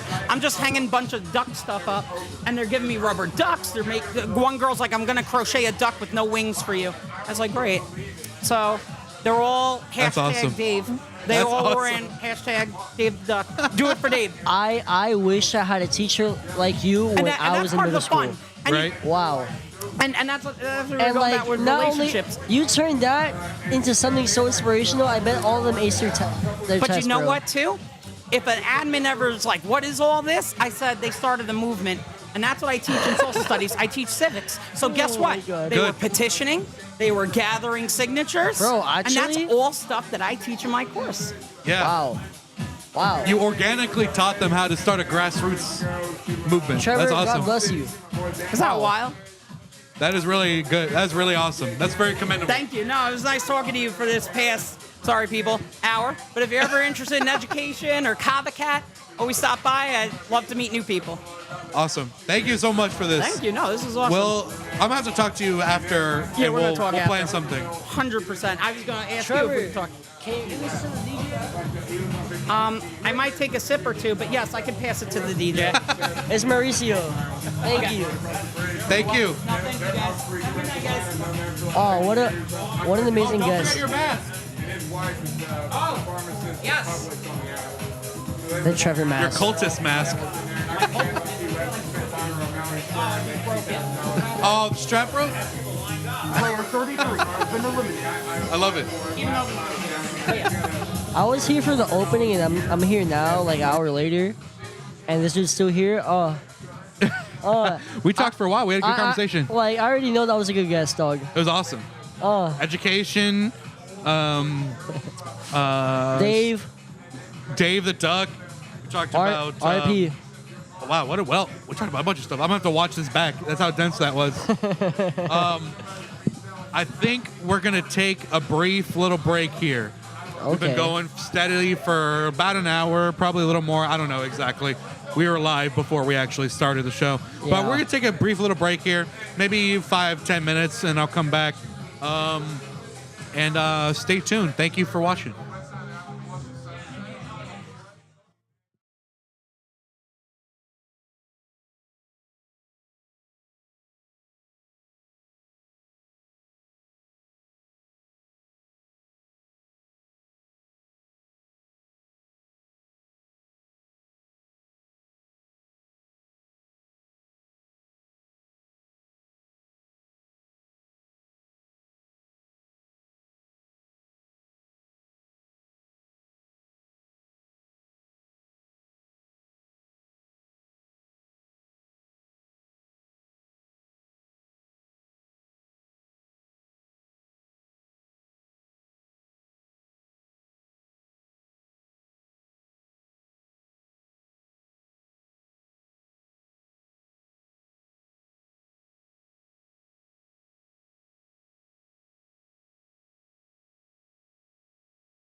We are back. I just drank this chaser water that was handed to me, and I feel very hydrated. Deep sea hydration. Yes. We have with us Rich mineral Al. content. Last name? I think I said your last name wrong earlier. Beltran. Beltran. Thank you. Yes, sir. And you have brought us Oh, yes. Some chaser water. Chaser water. Yes. You ever heard of it? I have, actually. I've had it before. Oh, I nice. like it. I've had it at Kava Me Crazy. Oh, yeah. During one of our friends' events. Mirrored Mind. You familiar with Mirrored Mind? Yeah, yeah. Our That's- friends Pete and John and them. Ty Jesus. Ty man. Jesus. That's my boy. I love him. Shout out man. Ty Jesus, friend of the show. Yes. Amazing DJ, bro. Him, Love his whole group. So I've had Chaser there. I love it. Good, man. What do you know about it? Nothing. I'm hoping you tell me about it, actually. I don't tend to read cans. That's all right. Yeah, so this is actually this is the world's very first and only water that it's powered by deep sea minerals. Okay. So what that means is I'll go into what the ocean really holds everything that the body needs to function. All your minerals, That's where all we came your from. electrolytes. Yes. You know, I mean it could be argued, but I believe that everything came from, you know, so we're all made of the same stuff. Right. So it holds the keys, you know, holds the magnesium, the potassium, calcium. It's got a little bit of everything that the body needs, and it also holds it not only all of the pieces, but it also has it in the perfect ratios for the body, right? Okay. And then the third part, it's actually in the perfect form, which is ionic. So Okay. ionic is like it's the same charge that our body is. So when you drink this has all those minerals, all those electrolytes, all those trace minerals, everything that you need. It's in the perfect form, so it's all bioavailable. Okay. So most waters you drink, I do know the what's it called? The conversation about bioavailability. Yes. A lot of supplements, waters, drinks, food, whatever. They'll report they have such and such ingredients, but sometimes how much of that is actually useful? 100%, man, and it's all the form that it's in, you know. So most of the stuff you have to digest it. It's got to go into your body. It's got to go into your digestive system, and then go through your liver and all the stuff, you know. Right. And then, but after all that, how much of it are you really getting into your cells? You know, because it's not in the perfect form. You know, the body has to turn things into the form for your body to absorb Right. it. This is already in that form. So as you drink it, this is already starting to hydrate you on a cellular level, because it's pretty almost like an infusing directly into your cells. It's really cool stuff, man. That's cool. Yeah, it's good. It's good. We're right now having some shells, some kava, Yeah. you know, and Kava? Yeah. It's somewhat of a diuretic, and then the kratom as well. Somewhat of a diuretic. It'll kind of dehydrate you. Yeah. And so we do really well in a lot of the kava bars here at Kava Cat. They just started carrying us here, so that's really cool. Good. And so I'm here, man, introducing it to the people, teaching them that they need it. It's good for your hair, good for your skin, for your liver, for your kidneys, for the whole shit. Water is crucial. We were just talking in the car earlier about, we were talking about cars. Yeah. About how oil is like the water for the car. Almost, but yeah. flip back the other way around. Water is the oil of our bodies. It's what makes everything move and work. And, you know, when you dehydrate, you And die. You can't go 3 days. It's funny you use that analogy, because I use that a lot. And even going one step further, like if we were a vehicle, right? All of these minerals and all these electrolytes, they're like all the different fluids for everything. So you have the oil, but you also need power steering fluid, you need the brake fluid, you need the windshield wiper fluid. Yes. You need coolant. Yes, coolant. So, you know, all of those little parts that are in this water that most waters don't have, that's for your whole body to function. You know, so it's most of us are deficient in a lot of this stuff, bro. Yeah. The way they grow food nowadays. So where does the beef jerky come into this? Oh, beef jerky. Well, I mean, so it's funny. It kind of does tie all in together. Al let us sample some beef jerky that he had. It was delicious, actually. It was very good. I just made it for the first time. Nice. So it's funny. It all kind of does tie in together, right? Have you tried it? So I've always been somewhat into my health. You know, like I like to work out. I like to You eat look like a healthy decent. guy. Yeah. I mean, I'm a lot healthier now than I was a few years ago. But you know, so when I started working with Chaser, like I always do a lot of research with anything I'm involved in, right? So by doing the research, learning about hydration, I started to learn about bodily functions. I started learning about nutrition. So I really started to dive deep and really started taking my health seriously. So I tried to eat, a good amount of protein, and I love beef jerky. So I was like, man, if I'm gonna eat this beef jerky, I'm reading the ingredients. I was like, why can I just get beef and like seasoning? You know what I mean? So, so I was like, man, I got to start making my own beef jerky.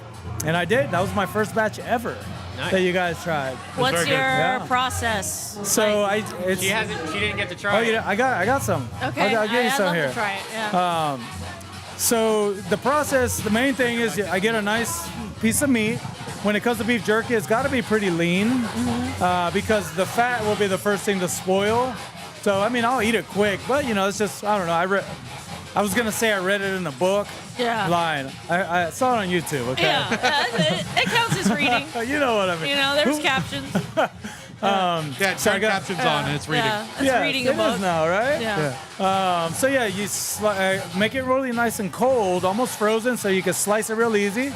So I sliced it against the grain, and then I made a marinade with some coconut aminos, a little soy sauce, all natural stuff. Yeah. Little crushed red pepper, a lot of ginger, some garlic, and some hot red pepper. Nice. And just marinate it for 24 hours. And then the next day, what I did, I got the tray with like the little drying rack on it, and I laid it all out. And then with the oven, once again, I learned.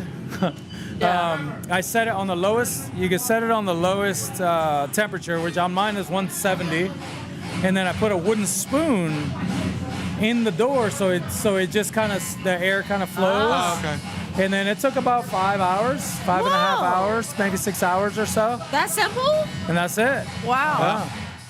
Could you do the same thing with like same kind of method with like a smoker or an air fryer? Yeah. I smoke a lot. I smoke a lot of meats. Yeah. Yeah.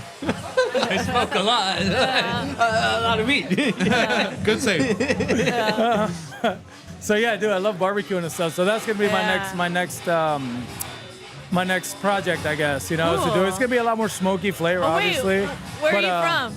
Me, Orlando. Orlando. Okay. Born and raised, but my family is all. My mother's from Venezuela, and my father's from Colombia. I'm first generation American. Nice. Yeah. I was So yeah, a lot of culture. I don't know if that's why I love cooking. I love cooking so much, So yeah. You come from a culture, two cultures. What's that? You come from two cultures. Oh yeah, two really good ones. I didn't know if there was the southern barbecue culture, but that's your own. Well, culture. in That's South totally America, different. they cook a lot on fire. Yeah. You know what I mean? A lot of beef. They eat a lot of meat down there. And then I just took to barbecue young. I don't know what it was. I just like fire. I love cooking with fire. Yeah. And I just did we have barbacoa for a reason. Exactly. That's it, man. Now I'm hungry. Oh yeah. You know what? Barbacoa. They use a lot of cheek meat in that. Do they? Yeah, cheek and head. They use a lot of cool, different. A lot of tender stuff. Yeah, fatty it's stuff. like I Yeah, ate fatty, a lot of collagen, that kind of stuff. Those nuggets may as well What got you? been So, like a thought. is your looking into the health stuff? Is that what got you involved with Chaser? Well, I've always been into it. That's kind of what I liked about it. But then getting involved with Chaser, that made me dive deeper into my health. And what, if I can clarify, what capacity are you involved with Chaser? Like, so are you like an ambassador? Are you an owner? Or are you? No. So the way it started, I saw the product and we kind of connected, and I started helping them out, finding some accounts here and there. I know this guy that works there. Let me help you out. I know this guy. So then they ended up turning into a position. So I helped run sales for them, and then, it's just a long-term thing. So, as the business grows, my part of the company grows as well. So it's kind of like, this is my everything now. Okay. I'm all in. This is my future. This is my retirement. So yeah, man, it's a really cool thing. It's a lot of fun. I did a lot of other things, but I really put everything on the back burner. I'm a licensed realtor. Okay. So I do some real estate. I still have my license. I still dabble a little bit, just with like friends and family. I also sold roofs. Sold roofs. Yeah, that's a great industry to be in, man. Speaking of many ventures and stuff, you actually have a friend in common with us, Nicole. Oh yeah, we work with Nicole all the time. Oh yeah, she brings him up all the time. Really? Al, yeah. You ever heard her say Al Bertrand? Maybe. So you know how I know her from my other business. Shout out Nicole. Nicole, the what's up, narrator. Nicole, the narrator. Oh yeah. So I've done events with her. Yeah. So I own Treasure Coast Live as well. Okay. So I promote Yes, I remember that. shows. So I put together concerts. I do music festivals. We do like social media for some companies. So we do so that's another business. I do a lot of shit. Didn't you start doing some merch too? Oh, I have. Oh, yeah, Some I have a whole clothing? store. Yeah. So Treasure Coast Live, I got an online store. Yeah. So it's full of merch on there as well. I do the merch for Terra Firmata as well. So I have that link on there. That's awesome. So yeah, I have. It's all print on demand stuff. So I dabble with that. But really, lately, this past year, it's been all Chaser with everything else just kind of like in the background, you know. So so for like an event like this, how did you get in contact with Kava? How did you get involved with Kava Cat? How long have you been involved here? So I've been how coming do you here get for years. connected with all the different places that you work with? Terra, Kava Me Crazy, Kava Cat. Man, just chatting, man. I like to chat. Yeah. Yeah, man. Just networking, being around people. Anytime I'm somewhere, it's important. I think your surroundings are very important. It comes to awareness, right? Yeah. Like in this world, you could either be oblivious, which sometimes is kind of cool too. Blissfully ignorant. Yes, yeah, that's a thing. That would be nice. But for me, like I like to be really aware of my surroundings. So when I say aware, I look for opportunities. I look for, I like to meet people. I'm curious in what a lot of people do. And in that, my curiosity kind of adds to me being aware of what's around me. Yeah. And then when you're aware of what's around you, then you could kind of say, hey, this will behoove me to value this relationship and see where it goes. Like here, I've been coming here for a while. I enjoy a shell, and I have a tea. So I've been coming here for a while, and then I've brought the Chaser water in here a few times. Now they're starting to sell the Chaser water, and awesome. Yeah. So yeah, thanks Kava Cat. You guys are great. But yeah, that's how it started. I just coming in, meeting them, and then we just started selling it here this week. And then I knew they were having the event. So I was like, hey man, let me set up in the event. Introduce all your customers to it, and get the word out, and explain to the people how important it is to hydrate, guys. It's very important. It's everything. I mean, you definitely chose the right scene to be pushing hydration in. Oh yeah. Because, well, for better or for worse, whether you like to promote it or not, or condone it or not, I'm looking at the people because I'm just speaking broadly. In like the underground party, punk, electronic scene, whatever, there could be a lot of dancing, partying, yes, substance use. Yeah. Let's just be real about it. Things that'll and all those deplete your things are body. very dehydrating. Yes. And so it's really good to every couple shots or something, have a chaser. Yeah, 100%. So we're big in the Kava scene, and really, it's dehydrating, but. It's all great these to have things, fun, but you gotta it'll stay deplete you. It'll healthy. deplete you. You're thinking hard. It's depleting. Yeah. Dancing is depleting. Consuming whatever it is drinking is depleting. Drinking alcohol. Consume responsibly and drink water. And drink water, and not just any water. That's the thing. That's the other thing too. When it comes to hydration, a lot of people, they're like, oh, I drank 8 bottles of water. All right, first of all, the bottle, you're already the microplastics. A lot of it. I was gonna ask, is that why you chose to go with cans? Cans, many reasons. When it comes to all the different packaging forms, number one, yes, I would say from all the tests that are done, it would be the healthiest. Even less, exposure than the glass bottles because of the lids that they use. Obviously, the plastic bottles, those are absolute worst. So your health. And I guess these are a bit more durable than glass too. Durable. They cool faster. So we do a lot of music festivals. We're big in the music festival scene, music venue scene. It's easier to ship. It's easier to stack. But one of the biggest things is sustainability, like the recyclability of it. it's 100% recyclable. So even, a lot of people say, why don't you do glass? Really, this is more sustainable than the glass. What it takes to recycle this is far less than what it would take to recycle a glass bottle. Yeah. So sustainability is a huge part. Your health is a huge part, but many other reasons, like the way it looks, being, you can't, like say you're going out to have a dinner, right? And everybody's having a nice drink or something, and then, you're drinking out of the Zephyr Hill bottle. You know what I'm saying? So there are many reasons, but really sustainability and health, number 1 and 2 right there, I also think whether this was intentional or not, canned water premium water. is a little bit more trendy now. Yeah. So it might help in the marketing sense a little bit. Yeah. Oh, yeah. I don't know if that's something you want to say publicly or not. Canned but everything is and trendy, but It's also easier to recyclable in general. it's easy to recycle. Yeah. It takes up less room in your garbage cans. you can crush a can. Yeah, exactly. You can't really crush a bottle. And these are aluminum. Yep. So it's like even easier. Yeah. It's nice. Yeah, It's really nice. man. Yeah, lots of reasons. But yeah, the trend, I think, the trend goes with, with education and the times as well. Like, I don't know what would be the next trend. We'll see. I've heard they're making them out of corn bottles now. I like this can. I mean, that's Well, when I'm talking about trendy, I just simply mean like, number one, we're in an age where people are becoming more health conscious anyway. Yes. But on top of that, in the water space, you got stuff like Liquid Death. You got stuff like, I don't know, I can't even think of another name right now. They got one that's called the dog water. Smart It's got water. a dog on it. I forget the name of it. What? Smart water.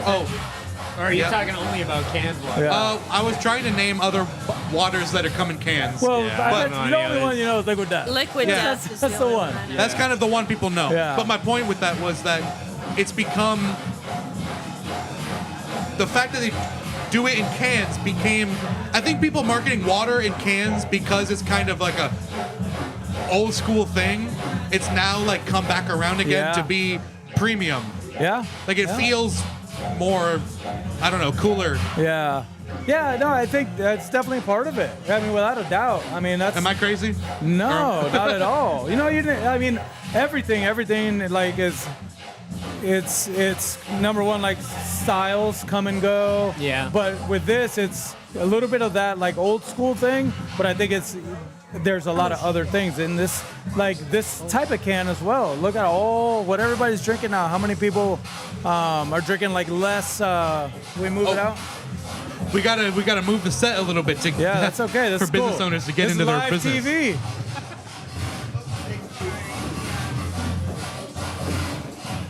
This is on Channel 9, guys. Channel Ghost on the Ox. Okay. Well, this is pretty cool. I think we can keep going for a minute while they get in here. But yeah, so I remember. Just a a brief aside. I remember like growing up, my finding in my great grandfather was a little bit of a, I wouldn't say a hoarder, but he had just a lot of random assortment of items in his garage, and I found cases of canned water. Oh, really? When I was a kid, and for some reason that just like was weird to me. Yeah. But then like fast forward, like my grandmother told me like, oh yeah, that's how they would do it. For like emergency water because sustainability. Yeah. Like you said, it was easier to transport, store. It'll be a lot less likely to go bad. Yeah. You won't break the bottles. Yeah. At worst, maybe you'll break a can, but it's a lot harder to break a can and spill it than it just dent it. Yeah. Oh yeah. Yeah, So- man. No, that's pretty funny. And I think they used to make the cans out of tin back in the day. Really? Yeah. I don't know how healthy that is. I don't know. But at least it's not lead. Yeah. I mean, they used to, back in Egyptian times, they used to drink out of lead, lead bowls and lead Romans. cups. The Romans, one of those. Well, maybe they all did. Yeah. I think the Romans are known for that, for having a lot of lead disease because they didn't know what it was. Yeah, there was one guy, I forget who it was, I think married his dog or something. Yeah, and I don't know. I have a very, very, very smart lady. She teaches me stuff Yeah. all the time. Caitlin, if you listen to this, I'm talking about you. Shout out. One of the smartest people I know, and that was actually one of the things that I absolutely, that didn't make me fall in love with her, but when I first met her was very, very, I don't want to say arousing, but yes, you know? Yeah. That's okay. I love a good brain, man, and Yeah. she's got one. So yeah, she was telling me about that in the, I don't know, it was Roman or Egyptian times. But yeah, that was, guy went, It was either the Romans or Greeks. one of them. One of them. Could have been Greek. They make pots and stuff out of with Oh. lead in them, and Yeah. it was bad. Yeah. Thankfully, Well- no, not to do that, and we use aluminum. Well, the funny thing is that we used to use lead in our paint. Yeah. The kids used to eat it. Oh man. But so yeah, man. It's you know, the can thing is a lot of great reasons. Yeah, and it's back now.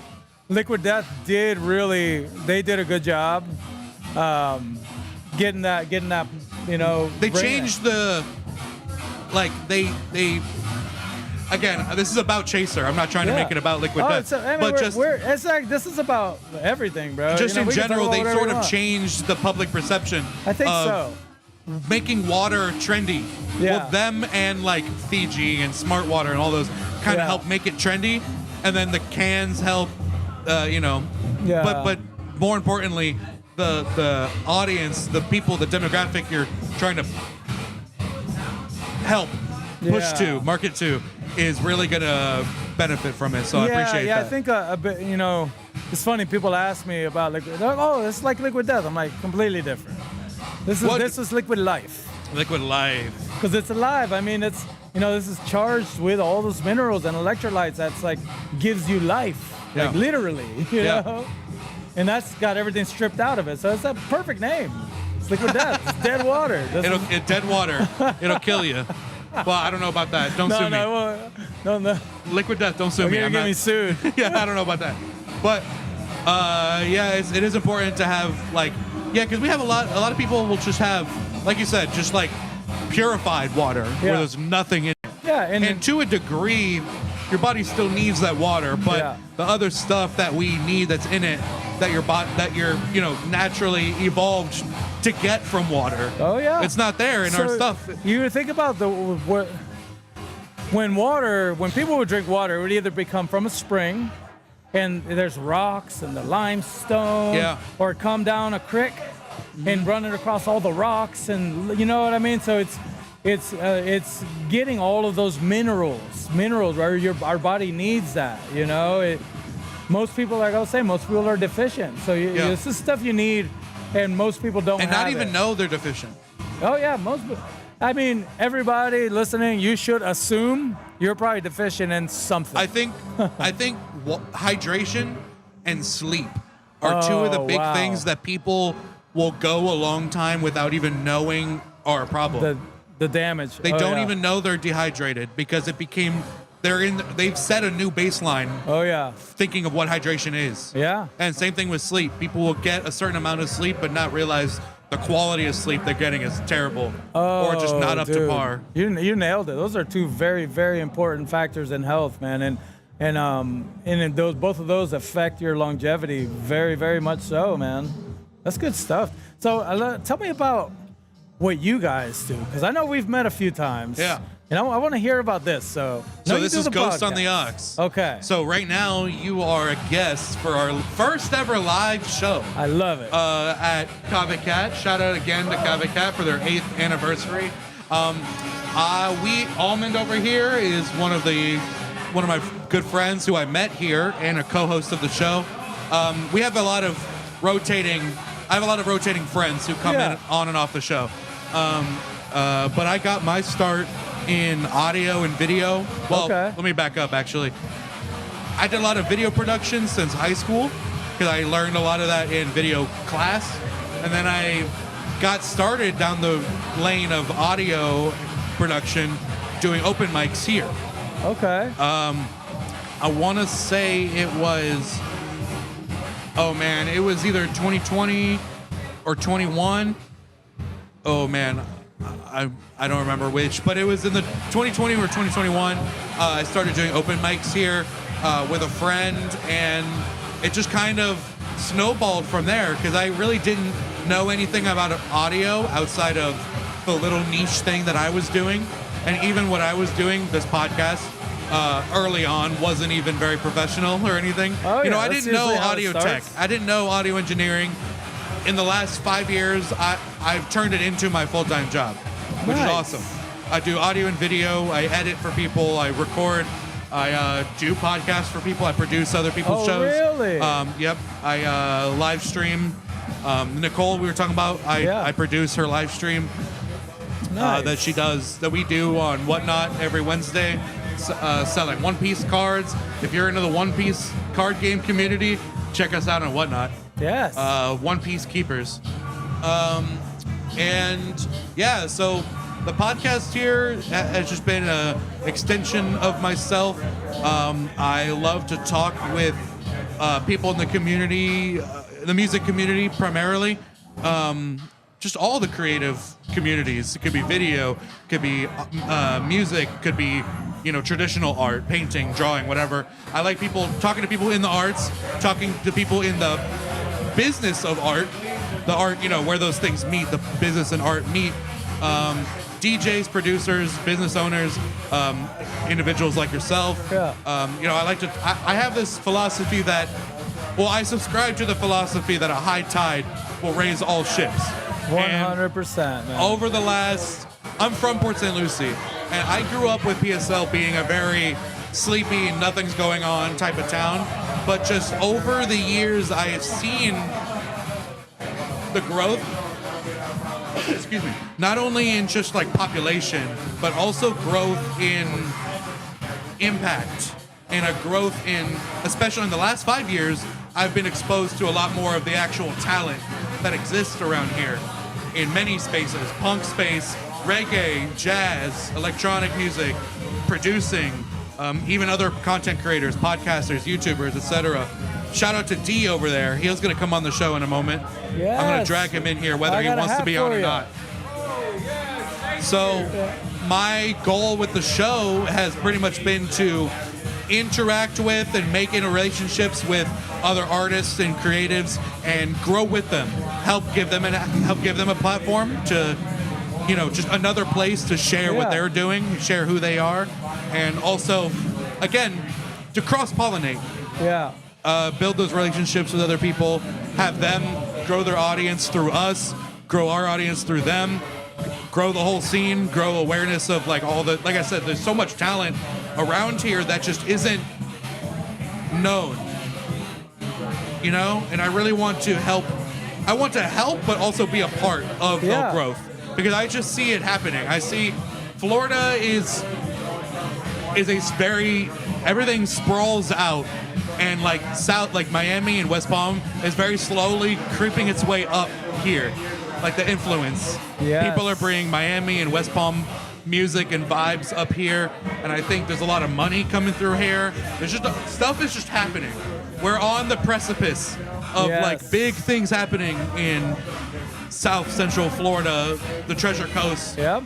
And yeah, I just want to be a part of it. I see it happening, and I'm in on it early. I love it. Yeah, I mean, it's a passion. That's kind of what Treasure Coast Live is for me.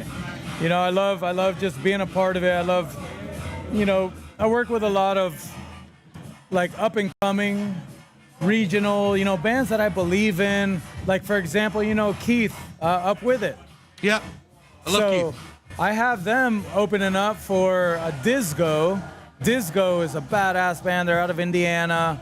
They're playing on Jam Cruise in the next about a week and a half. So I got them on the card with them. And Tanned, which is another badass nationally touring, like just kind of jam rock band. They're down from South Florida. So, you know, it feels so good to be able to take some of these local young kids, the local young talent, and put them on that type of platform. Yeah. You know, and introduce them to a bunch of new people. But yeah, it's for that reason. You know what I'm saying? Like, there's not a lot of money in what I do with these shows, right? But what it does for the soul, it's everything. You know what I mean? Doing that, seeing the people in the stands, being a part of the growth of the culture here, all of that stuff. Everything you were saying hit home, man. The thing of it is, the money should never be the goal. But if you're doing things that you love and you're passionate about, and you're making the right decisions, that money will come. In one way or another. Or one way or another. Yes. And so, you know, of course, everyone wants to preach, oh, it's not about the money. To a certain degree, it has to be. We gotta live. We have to live. We have bills to pay and stuff. So to a certain degree, some things are about the money. But it's more so that you get that reward comes later when you build something that you're proud of, that is productive, that helps other people, builds other people, and you create relationships where profit that you can feel good about can come from. Yeah. Because a lot of people talk about, like, you know, you have to be an evil person to get rich and whatnot, and I don't really. No. I feel like that is one that way. exists. That exists in the world, unfortunately. Yeah. But I don't think that's the full story. No, I 100% agree, man. It's, you know, passion can take you really, really far. You know, and it's a beautiful thing, man, and it's not for everybody. You know what I mean? Like it's a lot of sacrifice taking this route. Yeah. But I'm willing to do it, and I've done it many times. You know what I mean? I've taken like monetarily huge steps back to fill my soul, but then I end up way better off than I was. Yeah. You know what I mean? So those sacrifices, that's how you feed it. The universe knows. The universe knows what you're putting in and what you're getting out, and intent and why you're doing things, I believe. I agree. You know, but it's beautiful. I agree to a certain. I subscribe to a certain degree. I subscribe to that idea of karma, Yes. where like whatever energy and like effort you're putting out there into the universe, or if you want to make it smaller, your community, that will come back to you. And once again, in one way, it's never like I did this, now I get this. This is not the way it works. It comes back in so ways you much don't more expect. Vague. Like yes, it's just, you know, it's like and faith is a deep word, you know. Yeah. And it doesn't have to be with religion, but it's always nice to live life with this underlying faith that, you know, that you're confident that what you're doing and why you're doing it, that everything's gonna be okay. It'll work out.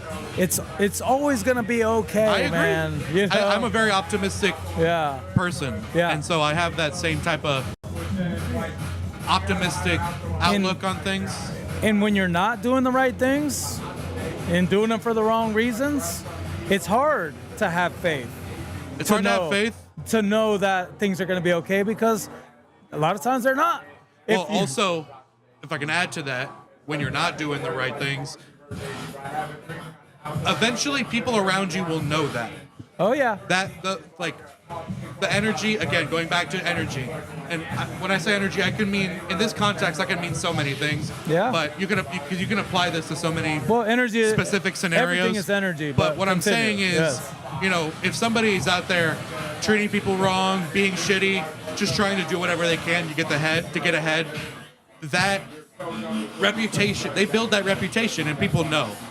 And whether that success will only go so far for them until it comes crumbling down back on them from building, you know. You got to think about how they feel inside too. Yeah.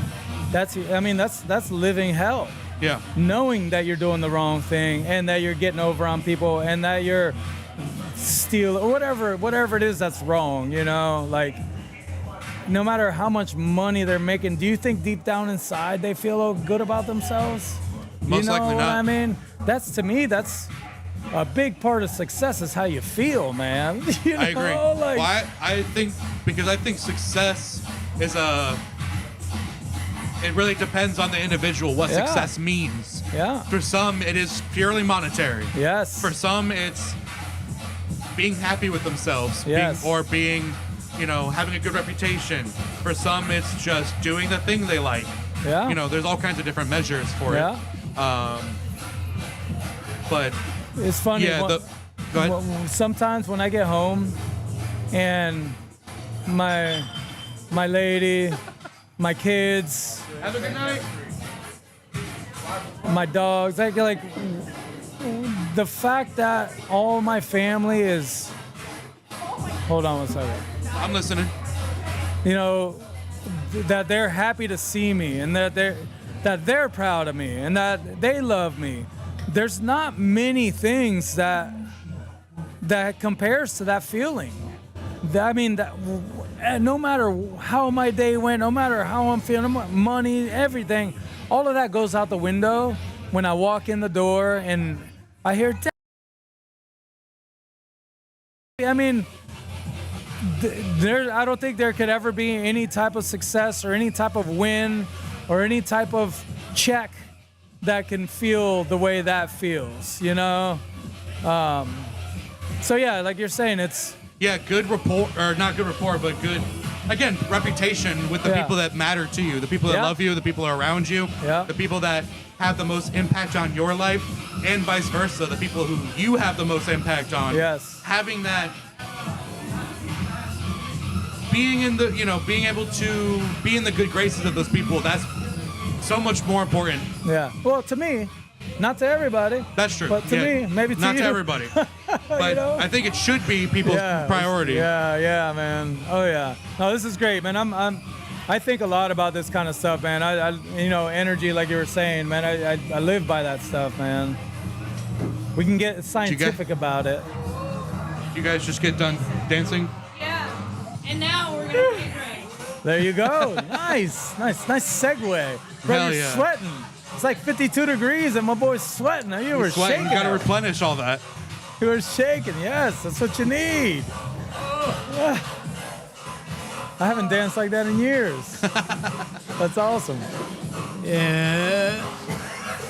I'm suffering from that dancing though. So you're getting it hard, huh?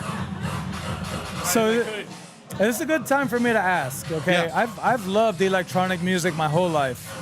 I mean, I grew up in Orlando in the mid to late 90s.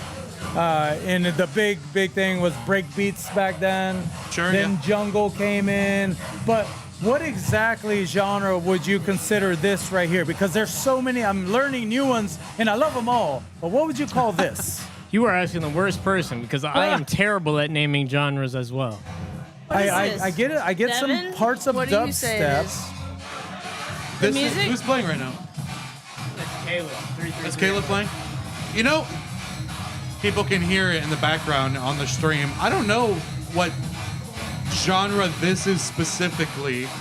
I don't know. I think electronic music, well, I think electronic music has a similar problem to rock, where there's so many subgenres that all kind of intersect and cross with each other. Hardcore, thrash, Yeah. skate, You metal. can think of like 80 different rock genres. Yeah. And electronic is kind of the same way. I Yeah. think with electronic music, there's a handful of overarching genres, and then like a million subgenres that stem from that. It's more like a web than a tree. Yes. You know, there's so many. Part of the thing with electronic music and hip hop is there's so much like sampling and mixing and reusing and sharing of people's music and sounds and stuff. That stuff crosses over so much that, I mean, people out there do have genre names for these genres, but I don't know. I don't know what this is. Yeah, I love it though. I think it's badass. That's why I'm asking. Like, somebody asked me about rhythm. I was like, rhythm. I don't know what it is, but I know I'm gonna love it. Yeah. What is rhythm? I don't even know. I'm not the right one to describe it. I'm learning. I wish learning Trey so was much. here. This might be a newer gen thing. Oh shit. So Trey would be a good one to explain the differences, like in depth. Trey, where you at? Where you at, Trey? Hey, Trey. So actually, I got my boys here. So this is Corey back there. Okay. He makes some of the coolest freaking jewelry, but he's big into the electronic music scene. And you guys want to pop him on for a little bit? Absolutely, Talk yeah. about dude has been all around the country doing festivals, events. He sells the sickest shit. Before you go, spin this wheel. Spin that little big dog. I Get don't a even prize see. from the bar. Spin the wheel.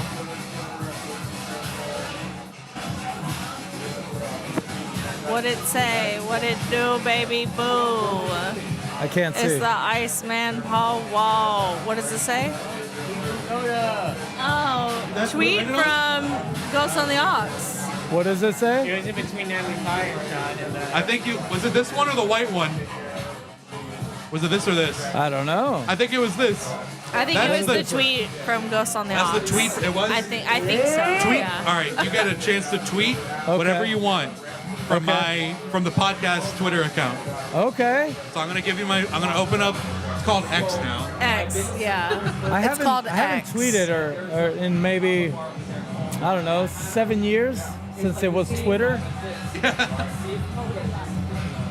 And I have an account. I don't even know how to log into it. I just need a second. I've been logged out of my account, so give me a moment to log sorry, back go in. ahead, go ahead. But you have won. I haven't done this in a long time. I will. So I used to do an open mic where I had a prize wheel, and that was one of the prizes Really? on there where people could tweet whatever they wanted from my Twitter. Can I put something political? I'm joking. I would never, dude. It's one of the things I don't like talking about. Here you go. This is a very risky move. I'm going to let you tweet away. Do you have faith? I have in me? faith. This And then we I have feel to like I have reveal so what much it is you power said. right now. You have a lot of power right now, yeah. You could ruin my entire You could ruin his reputation right now. life. Yeah. You could ruin his I would life. never do that. Yeah. Don't. But May have some fun though. Yeah. You could cancel all of his subscriptions right now. It's a lot harder to get banned from Twitter these days, thankfully. Yeah. Yeah. I don't know what you have to do. I don't know. To get banned from anything, really. I'm not sure, thankfully. It's a different topic. So I have very chubby fingers, so you got to give me a minute. I can help That's with okay. auto-correcting or, fixing whatever if you have to. I can't wait to see what he says. It's thrilling. He's gonna say, Chase water is the best water, especially when you link it with my jerky. Close. Can I hit post without you seeing? I already did. Yeah. Why'd you ask? He sent it. I love that. I love. You You're said really you had digging into the faith in bit. me. I don't know how to check what I wrote. Let me see. What did you put? All right. Drink chaser water with a bunch of exclamation points. Yeah. Took it easy on you. Took it easy on All you. right. Thank you. Yes, man. No, Not thank you canceled guys. This is today. awesome. I'm glad I got to learn a little bit more. And Oh yeah, this is Almond, by the way, yes. and Danielle. I remember Danielle. I've seen you make some pretty funny content. I've seen you do some pretty funny things. I do some stuff I sometimes. like it. I like it. Thank you. I appreciate that. He's on with Nicole all the time on the streams that we do. Okay, nice. Yeah. I'm usually off camera Well- doing this stuff, and he's Well, on here's- with her. I'm glad we did this. I did learn about you, and this. I'm very interested. I have a podcast myself. I don't know if you guys know. Oh, I did not haven't know done that. it. I haven't. I think it's been like a year since my last episode I put up, but it was when I was heavier into the real estate and roofing and that kind of stuff. Okay. So I would interview like other entrepreneurs, and we would like tell their life story, about Okay. them, and business and mindset kind of stuff. It's pretty cool stuff. But as my life morphs, I'm still I want to start another season, but this little setup, I mean, I'd love to chat with you, and possibly because I do a lot of events now with the water, with my event, to do a little bit more remote stuff like this. So we'll definitely Okay. connect on that, because this is awesome. You guys Nice. check it out. I mean, I'll give you my non-existent card. it was the Outbound Fan digital card. podcast. It was just my name. So you gotta check it out. There's maybe like 4 listeners, but How long have you done it? I did it for, I don't know how many episodes, probably 17 episodes or something. Okay. I did. I haven't done it in a year. I did like 1 season. It's the first. Some say the first 100 podcasts are really the hardest. Yeah. I think the statistic is like most podcasts don't make it past 10 episodes or something. Yeah. I think I did more than 10. I think I did We're more already than 10. doing better than most Yeah. podcasts. I thought they were great. I was like, why is nobody watching or listening to these things? That's the thing. It's the entertainment is so saturated. It is Yeah. a challenge to get your stuff in front of people. It takes consistency. It does. With Yeah, this but I think day doing and them at the age. events, and then getting a lot of these musicians that I work with and production crews, and I mean, I think. When is this getting aired? It's live right now. Oh yeah, cool. Well, we just got Chaser Water into Jam Cruise. Okay. We're the official Water of the Hole backstage. Hell yeah. I mean, Disco Biscuits, the Wood Brothers, like some sick ass bands. So that's a cool thing. So, but that's Congrats the kind on of that. stuff, That's man. awesome. Thanks, dude. Thanks, man. So that's the kind of stuff, man. So we'll connect on that. I'm gonna get Yes, my we boy. will. Can I get Corey? He'd be a cool guy to talk to. Maybe about this music. All The right. dude's got stories. Hell yeah. Okay. This dude, he's like a. It's like a gypsy with the events. Like he'll go to Colorado and be in Chicago, and he's Sounds like Keith. yeah, kind of. We're talking about Keith. He knows Keith too. Oh yeah, Small world. I got his band playing with me in 2 weeks. Yeah, good stuff. But hey, thank you guys. Hey, I'm gonna go Keith. see it's your Wishing you the best. Keith, You're gonna see him in the background over here. Up with it. That's Up the with shit. it. But thank you guys very much, man. Thank you. That was awesome. Thank you, King. Thank you. Enjoy your night, big dog. Thank you for the drinks and the jerky. Yeah. Oh, you never got to try it. Oh, Al. Can she still try some of the jerky? Can she still try the jerky? She never got to try it. Try the what? The jerky. Oh yeah.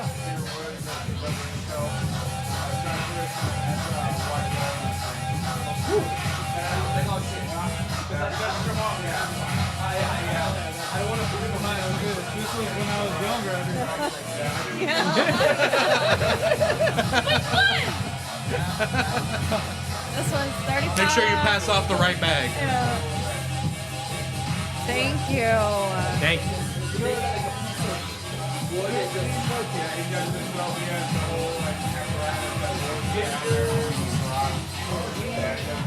That's actually really good.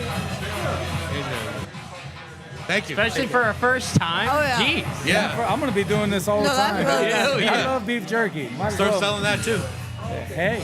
That's better than any of the fucking beef jerky you buy in the Jack store. Links Oh yeah, and it's or all whatever. natural too, man. No This is way better. preservatives. I mean, it's just all good, clean living, It guys. tastes real. Yeah. Jack Links, more like Jack Stinks. Yeah. This Jack- jerky is so much better. Jack stinks on his jerky. Come on. We need some clean, mean jerky. No, this is Al delicious. got the jerky. Fuck yeah. That should be his catchphrase. Who got the jerky? Al Al's got the jerky. That's the brand name. Al got the jerky. Yummy. I think Corey over here is talking to a He's doing some potential salesman. customer. Let's find someone else in the meanwhile. Hey, you want to be on the podcast? I did talk to both That was a stop sign. Lexi, aka Shrimlust, and Elijah, All right. and D. So They all wanna one of come the on? three of them, yeah. All right, I'll grab somebody. Will you grab one of those three?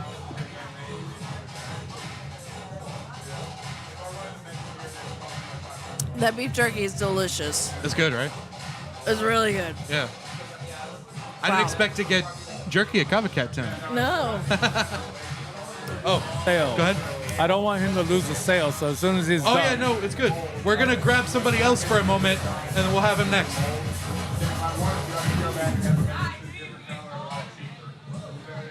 Yeah, I wish I had a better gauge on the different music subgenres too. Yeah, I just know it is like dubstep, which like I'm sure it's not. Even within dubstep, there's different Right. subgenres. It's and all stuff. wompy. Hello. Hi. How are you? Bring that mic in just a little bit. Bring the mic in just a little bit closer. Like that? Yes. That's Lexi Okay, right cool. there, Shroomlust herself, the DJ. Hi. Welcome to Ghost on the Aux Live at Kava Cat for the 8th anniversary. Now, I will disclose to everybody first of all, we actually knew each other before this. I'm not going to mention where, it doesn't matter, but you were a trainer of mine at a job that we had. Yeah, I was. And I'm still And now there. you're DJing. And now I'm a DJ. Yeah, I picked it up as an extra hobby at first, and I was trying it out without an instrument at first. I got a mentor in Miami. Her name is Anastasia, And Shout out. yeah, Anastasia, my girl. And she taught me the basics, right, of DJing. And it was very tricky at first because it was having to go to a session and having to memorize everything and go home and not be able to practice because I didn't have a board with me. You didn't have the hardware. No, so I had to kind of really like let the information sink in, and finally I pushed myself and I was like, you know what, I gotta make the sacrifice. And one way or another, I got my board, and it just took off from there, just practicing. It's a good thing you pushed yourself. Yeah, I pushed myself. It was very difficult too because I do have a full-time job, and then I have my kids, my family, so. Are you still working at the place that we met? Yes. Okay. I'm still there, and I was telling them before you came on that I think it's funny that we're doing this right now. It's a weird, like, full circle moment. Yeah. Because when we had that training class, the whole group of us, we talked a lot about like the kind of stuff we were into outside of work. Yeah, and that's very I don't think true. I ever shut up about podcasting or video or anything. Yeah. And I remember you talking about doing art, painting, and I think drawing too, or was it mostly yeah, painting? I actually do a lot of artwork, and now I'm so busy with the DJing that it's whenever I feel like I need a de-stress, so that's my de-stressor. And I'll just, get a paintbrush. I'll go somewhere where I could paint in peace, and now I'm kind of looking into putting my artwork into apparel, so kinda, Even better. Yeah, so working on that experiment and see where it takes me. Maybe sell my merch at shows, You should. Yeah. Well, you should, because you know what? I always think that like interesting artwork will do well. Oh my goodness. I would rather wear interesting artwork from somebody than just a logo, which is really ironic for me to say wearing a Buc-ee's shirt right now. Yeah. But that's a little hypocritical. Goated. But you've been to Buc-ee's. I know you're familiar. Yeah, I love You're from Buc-ee's. Texas, aren't you? Yeah, I think I went and got myself some. What was it? It was a caramelized nuts or. Oh yeah. Yeah, the almonds and stuff. It was so good. I was thinking of the beaver nuggets. The beaver nuggets. Those are good. I had like a burrito of chicken or whatever, but it was like the best burrito I've ever had in my life. At Buc-ee's? I was like, I'm Yeah. always gonna come back here. So I have yet to be to an actual Buc-ee's. I've never been. Really? A friend of mine gave me the hoodie, and I've been repping it ever since, and I get hella compliments for it. Undeserved compliments. I heard that they're gonna be coming to town soon. They're building one in Fort Pierce. You're not gonna get me out of there. Give me a second home. The Fort home. Pierce Yeah. Buc-ee's is gonna be popping, guys. It probably will. Pop in. So we gotta do a podcast at the grand opening of grand Buc-ee's. opening? That makes sense, honestly. Welcome them to the You gotta Treasure come Coast. DJ. Yes, yeah. Be lit. I would be down. Maybe if we could get I'm like kind of serious. we get the authorization for it, we can have a DJ there. Yeah. Yeah. Hell yeah. That They'd would be probably be fun. open to it. Probably. Yeah. Accepted by the community. Grand. I feel like DJing is a pretty common thing for like grand opening events of stuff. Yeah. That would be cool. We got the balloons. Yeah. Yeah. Balloons. Local business. It'll What? be balloons. So it's Kava Cat. Since We it's got the the Kava balloon. Cat He's and gonna the be 8th there. anniversary, we want to focus on Kava Cat a little bit. What brought you here? And well, actually, I got a few questions. You can answer these in whatever order you want. Okay. My question is, what brought you to Kava Cat? Is this the first place you started DJing? Which I think I already know the answer to that. And can you talk about any like really good memories, cool things that have happened over the During time that you've been coming here? Yeah, actually, for Kava Cat, it was my second time performing. My first time was actually a housewarming party. Oh, okay. Yeah, and it was the That's first cool. time. Yeah, I got to actually vibe with a lot of people that hadn't heard me before. Were these like friends mostly? It was my boss's housewarming party. Okay. And so I was like, do you want me to bring the music over? And he's like, sure. And I didn't think all these people were going to show up. but everybody was vibing, everybody was dancing, and it just kind of made me feel some sort of way that I was able to kind of give them that release from work or stress or whatever. And You brought the party vibes. yeah. So everybody was dancing, and so from there I was like, okay, this is good for me. And then D, at work, he was like, hey, there's a place that you could go DJ. He's like, would you like to come over? And I said, you know what? Yeah, why not? You know, I'll try it out. I was nervous as shit because I didn't know, like, you know, like in front of a crowd. And the first day my hands were shaky, you know. I was just trying not to like look too serious because, you know, when you first start, you're just kind of locked in, you know, you don't even move. Like, I'm just like... You're a bit stiff? Yeah, I was stiff, and I was like, you know what? And then what helped was just drinking a little bit. I just letting a little loose. Followed by chaser water, I hope. No, yeah, it kind of helped. Not too much, because, like, I want to make sure that I don't fuck up, you know, but at the same time, I was like, just took it from there, and it took off. Like, for me, Kava Cat was my initial start, where I started, like, testing myself and opening more. I think when I finally went to DJ in Miami, when I got to Mazuma, that's when I started kind of... realizing that I had a lot of work to do. That there's always ways to, I would say, develop yourself in you know, many things that I didn't see before, and you get to see other DJs too and get their techniques as well. And you learn from each other and you work as a community. What does that look like for you? Like, in terms of picking up new skill from other people, learning, developing your craft? It just kind of expands the mind because I guess you see your own perspective and how to do things, but once you see somebody else do a different technique that you never knew about, it just kind of opens your eyes to more ideas, more creativity, and I'm still learning. It's an ongoing thing. And for me just now... because I'm curious, what's like an example of that? Let me see. Because I don't DJ. You know, I love live DJ sets and music. I've never touched a board before, like I've never touched turntables before. So I don't really know. I know some of the basics concepts, but I've never physically done it.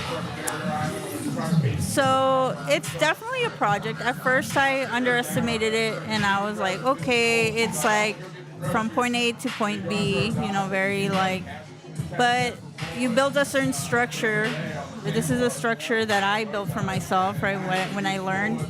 But then you see somebody else DJ, and they show you a different structure where it's kind of like they're showing you maybe even a trick or maybe like from mixing tricks? Yeah, like from switching from a song to another song where they'll add in like maybe an effect or something like that. It opens up a realm of new possibilities. To me, I didn't have that at the initial start where I was just like, oh, because, you know, my mentor, she taught me the basics. After that, she moved to California, so I wasn't able to see her anymore. So the effects part, the trick parts, I had to pick it up from other DJs. So they taught you stuff like beat matching and things like that to get started? That. Yeah, your mentor. Okay, so that was like the fundamental, and then you kind of started doing it and then picked up things here and there from others after there. Yeah. Cool. And also even with my controller, because my mentor had a certain type of DJ setup for clubs, right? My controller has only one screen. So that was another project. Just when I got my controller, my mentor left. I was used to the CDJs, which is two separate ones. And I wasn't used to my controller. So I learned from another DJ as well how to work my controller. So that's cool.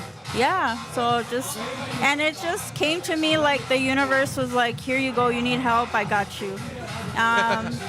It's awesome how that works up. We were just talking about that with Al, about how, the energy that you put out in the universe always comes back to you in some way. Yeah, it does. It does. I think the night before I went to Mazuma, I was tripping because my controller, it has one screen, but when you're in a club, it's two different screens.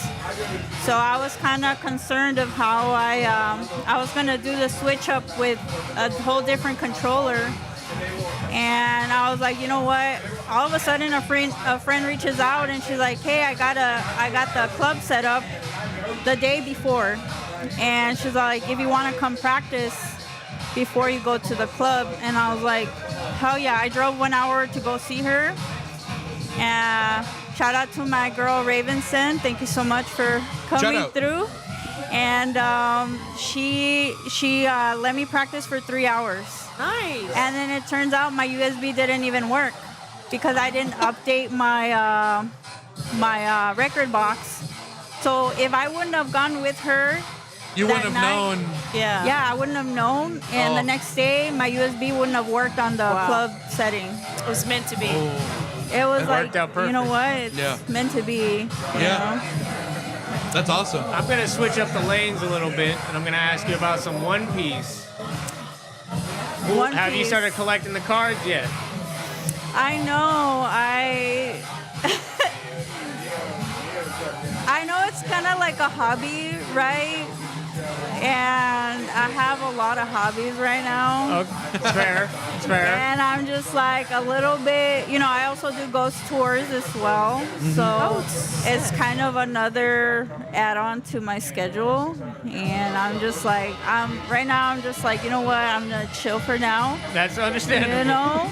And then once I find that little gap of time, then okay, but nah, right now I'm more focused on my music. Even art, sometimes it kills me that I'm not painting something, then I'm like, oh man, I haven't my energy to something else because that's what I want to pursue. That's understandable. Yeah, that's totally understandable. Have you ever been into any card games or any... Or are you a collectible person, or? I wanted to start. So I used to live in Texas 3 years ago, right? So I had my home, and I had a lot of collectibles. But then I switched over to Florida, where I had to live the small life, and I had to give up and downgrade a lot of stuff. So a lot of my stuff I had to sell, right? So then I'm like, do I really want to start this journey again, and then maybe one day I'll move again and then have to sell everything else? Yeah. So to me, it's not ideal right now, maybe later on, but I'll collect some stuff here and there, little things, trinkets from raves and stuff. Well, I see some of the things. Isn't that your car right there? Oh yeah. Yeah, I see you collect a few little things. Yeah, so little card decorations. Yeah, a lot of those were given to me at raves, and my daughter gave me that. It's not even a Labubu, it's a Lafufu. We've moved on from Labubus to Lafufus. The Lafufus. Yeah. You got any of the One Piece Labubus too?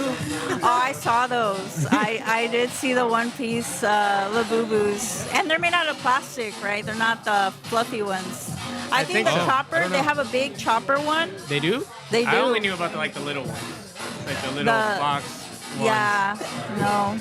They sell they like a plastic version, but it's not the fluffy ones. Those are the ones I wanted in one piece form. But when I saw plastic, I was like, but. You don't like the plastic? You want the fluffy? I like fluffy stuff. Yeah. My car wheel has fluff all over. You got the fuzzy. Yeah. So back to Kava Cat.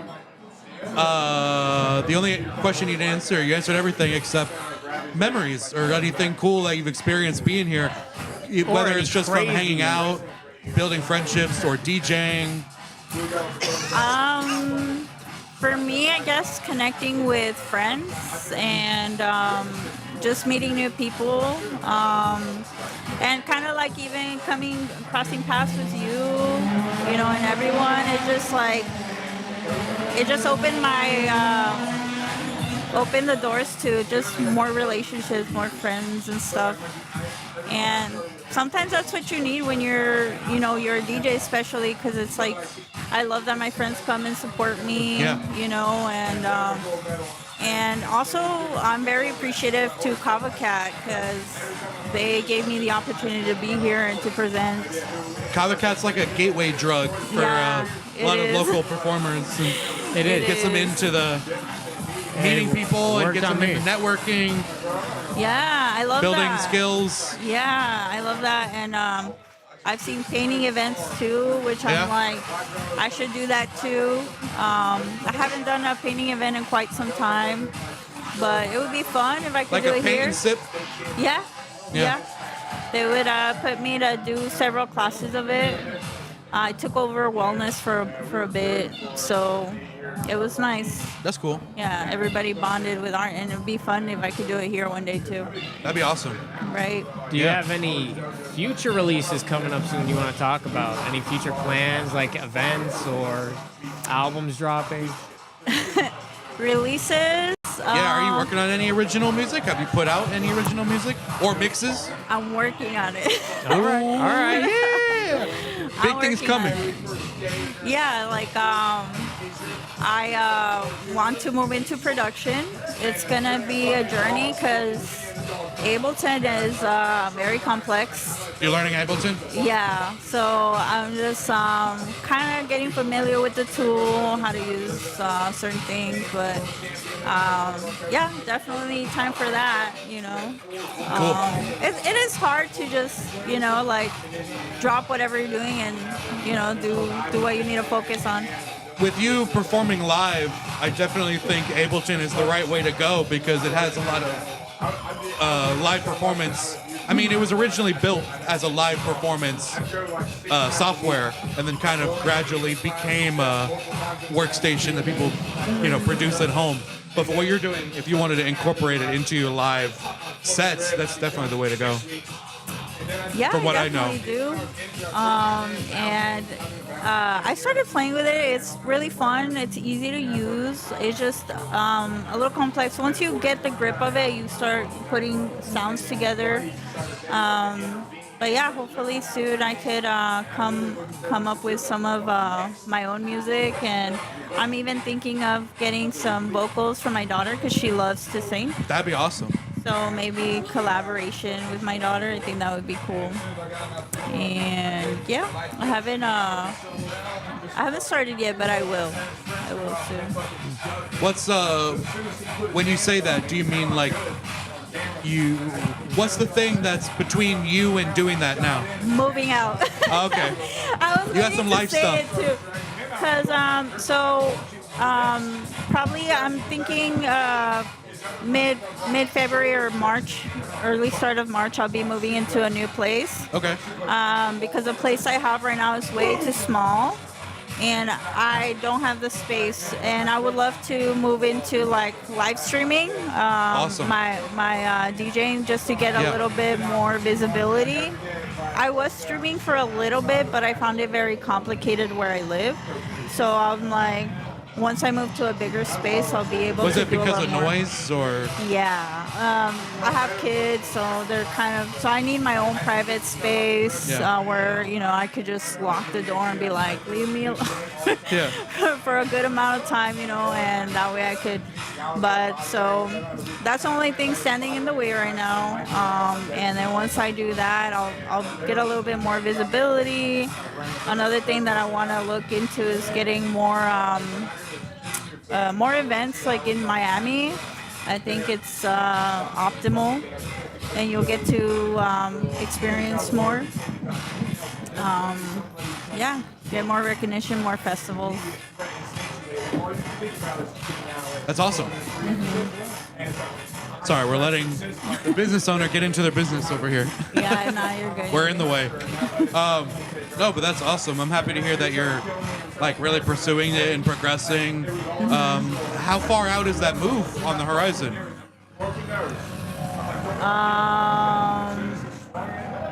How far is it? Like a month or two? Okay. Yeah. So it's not going to be like, It's not like you're having to wait a year or something. No. It's like a month or two. It's already on the plans. We already went to go see several locations, so I'm just waiting on that. Cool. Yeah. Awesome. And are you still doing the ghost tours on the side, or are you Yeah. also putting a pause to that? No. I also do ghost tours, which it gets really weird sometimes. Really? Yeah, because I'll use some like Ghost Whisper app, and Okay. I'll get some messages from ghosts. You know, that's how I got the name for this podcast. Oh, really? Yeah. Yeah. I forget which app it was. And to tell you the truth, I don't know if I take the app very seriously in terms of scanning for, the supernatural. I would trust an actual device, but, it's an app. It was meant to be funny or Yeah. fun. But that was actually how we got the name of the podcast. Was I was in the garage with a friend, and we were listening to music on his Amazon Alexa, and we had one of those apps running Yeah. in the background, just like it would just spit out words Yeah. every now and then. Yeah. Right? And we asked the ghosts in the room, the spirits, what music they wanted to listen to. And we waited a beat, and then it said something. And then we said, oh shit, Alexa, play that, whatever it said. And then we're like, yo, the ghost is on the aux right now. It was selected. Ghost on the aux. That's cool. No, Do you have yeah. any scary ghost stories that you've encountered? I do have several. Several. Oh, Get no. into it. Get into one. Okay. I guess I'll talk about the latest one that happened to me. And I want to say it's more so like I feel like I have a little bit of mediumship. Not by choice, it just kind of happens when it happens. And I was with my nail tech, and I had told her about this gift that sometimes ghosts will come to me and they'll want to relay a message to a loved one or whatever. But I kind of forgot about it, and I had told her. So that day they were commemorating her uncle, and she's like, oh, you told me your gift, let me test it. And I'm like, I mean, go for it. If you want to test it, let's go for it. And I'm just open. I just said I'm open to whatever message. So she's like, I'm not going to tell you my uncle's name, but can you guess like his first letter of his name? And I was like, I start seeing like visions in my mind, kind of like a video playing, kind of like That's So Raven. It's the best way I could explain it. Okay. And I start seeing I think it was the letter L. I start seeing the letter L, and I look to the side and I see some decoration she had, and I see the letter L, and then I look at her shirt and it says the letter L, and then I'm just like, I want to say it's the letter L, and I'm like, is it L? Is your uncle's name L?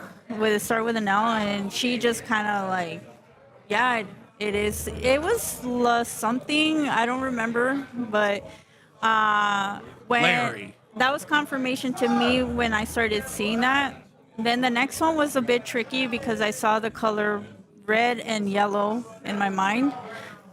So I asked her, I was like, what is red and yellow to your uncle? Was those her, like, his favorite colors? And she's like, I don't know his favorite colors, but maybe my mom does, which is a brother, right? So she asked, the mom hadn't gone there yet, so we were just talking, and she's like, what else do you see? And I get a vision of a rusty car, a man coming out of the car, like older man, and he has a hat. So I see him putting it down on the seat, I guess when he got in. And I see kind of like the car rust, kind of like an old school car, like that's the way I was explaining it to her. And she's like, oh, I don't know if my uncle had a car. And I'm like, it was a blue car. And finally she gets tired. She's like, Mom, come over, whatever. The mom comes over. and she's like, hey, do you know if my uncle had a car? And he's like, yeah, he did over there in Brazil. He had 2 cars. And his And favorite they were car- red and yellow. No. He's like, it was blue. That'd be funny. It was blue. Okay. So, so she comes in and is like, yeah, he had a blue car that he really loved, and it was a Volkswagen. They don't sell those cars anymore. So to me, I was like, okay, so maybe I did see that, and then I explained the hat, and that's when my friend was like, yeah, he would always be wearing a hat. Even in his funeral, we brought a hat to commemorate him. And at first I was like, okay, whatever, maybe it's a coincidence, it's coming together. At the end of that night, getting my nails done, the son arrives of the person that had passed away, the uncle, right? So. Oh, we're still mid podcast right now. Still going. And all right. I'll see you in a bit. See you. And then from there, the son comes, and I don't know this person, but we're vibing. I'm talking to the whole family, like I'm part of the family of the nail techs. And I start vibing with the son and his wife, and they're just there, and we're just talking. And they invite us over the next day to have a cookout or something like that. So I was like, yeah, sure, I'll go. Like, I just met you guys, but you guys seem cool, so I'll go over. So I go over the next day to the house, and they started doing a cookout and everything. And I start mentioning about the uncle and the experience that I had the day before. And he's like, oh, my dad, yeah, we have his urn and the hat to commemorate. He's like, do you want to see it? And I'm like, not really, but okay, Yeah. He's like, he's right over there. So this is a trippy part that he gets to the cabinet, opens it up, and there's only 2 items there. It's red and yellow. Oh, wow. That tripped me. I was like, oh my God. And wow. I was in shock to the point that I told my the son, I was like, is it okay if I send this to your cousin, and he's like, yeah, no worries. And she was even like, oh my God, you just told us this yesterday. And but it was crazy to see something in the future that was said the day before. So are you medium? Yeah, that's what I was telling him. I missed the first part of the conversation. Oh, no, you're good. Yeah, I was telling him I have a little bit of mediumship. To be honest, I try not to go down that rabbit hole too much because it's kind of it's a bit scary sometimes. Yeah. It's a wild door to open. I don't know what to call myself, but I've encountered ghosts and seen them and communicated with them. So. Oh, that's really cool. But it's not like it's been a long time since something like that has happened, And then I heard when you were talking, like, the desire or the first thought to be like, oh, I'm just imagining it, or like there's like an instinct to like downplay it. Yeah. But when patterns start lining up. Yeah. Well, yes. Yeah. Yeah. And at this point, I'm like, why isn't it real? Like, why? Yeah. So I just. And you downplay it until like you realize it's a reality. Yeah. And there's people that are confirming this information. I know this one girl, her dad had passed, and he came to me, and the way I would feel, I felt his presence there, and I felt him kind of talk to me, but I was at work, and I was at the time I was a phlebotomist.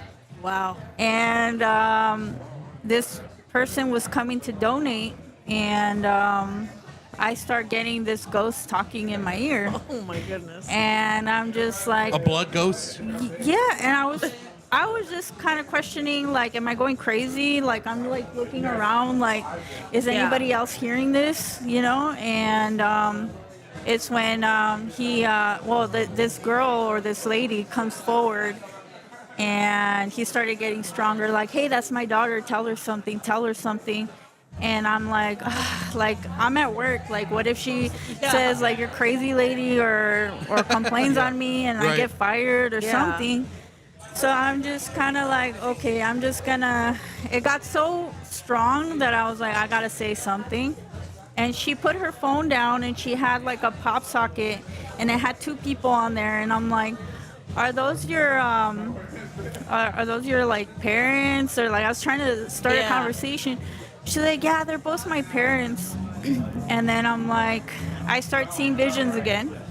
I start seeing the Star Cowboys logo from the Cowboys, Yeah. you know, and I'm just like, I don't know why I'm seeing this, but I let her know, like, hey, I just want to ask you a weird question. Does your dad like the Dallas Cowboys?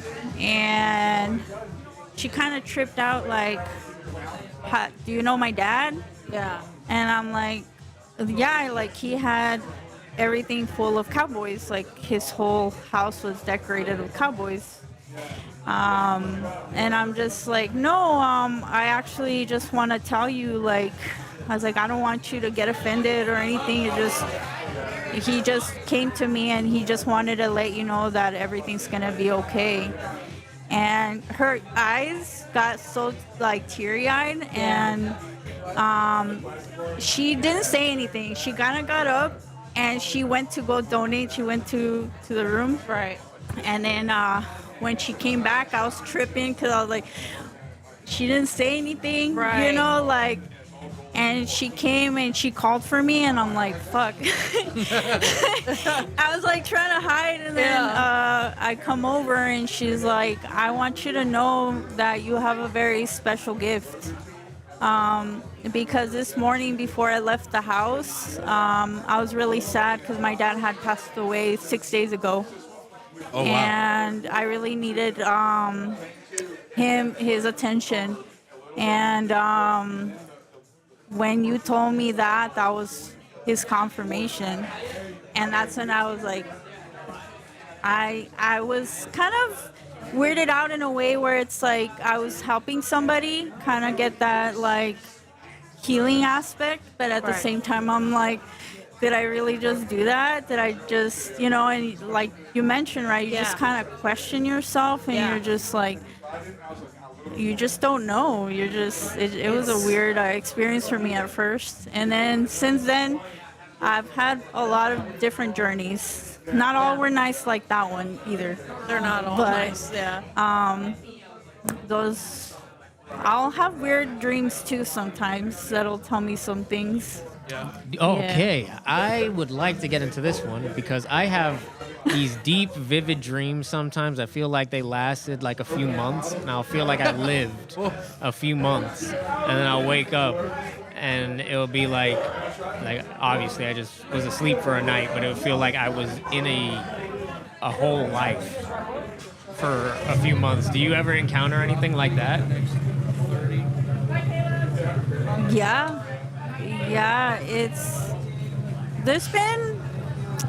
I'm careful now because there's times you could carry people's energy even if they've passed.